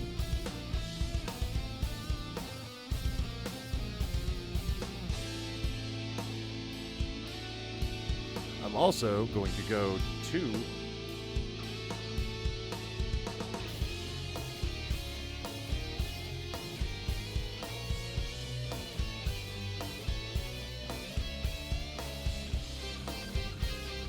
all right.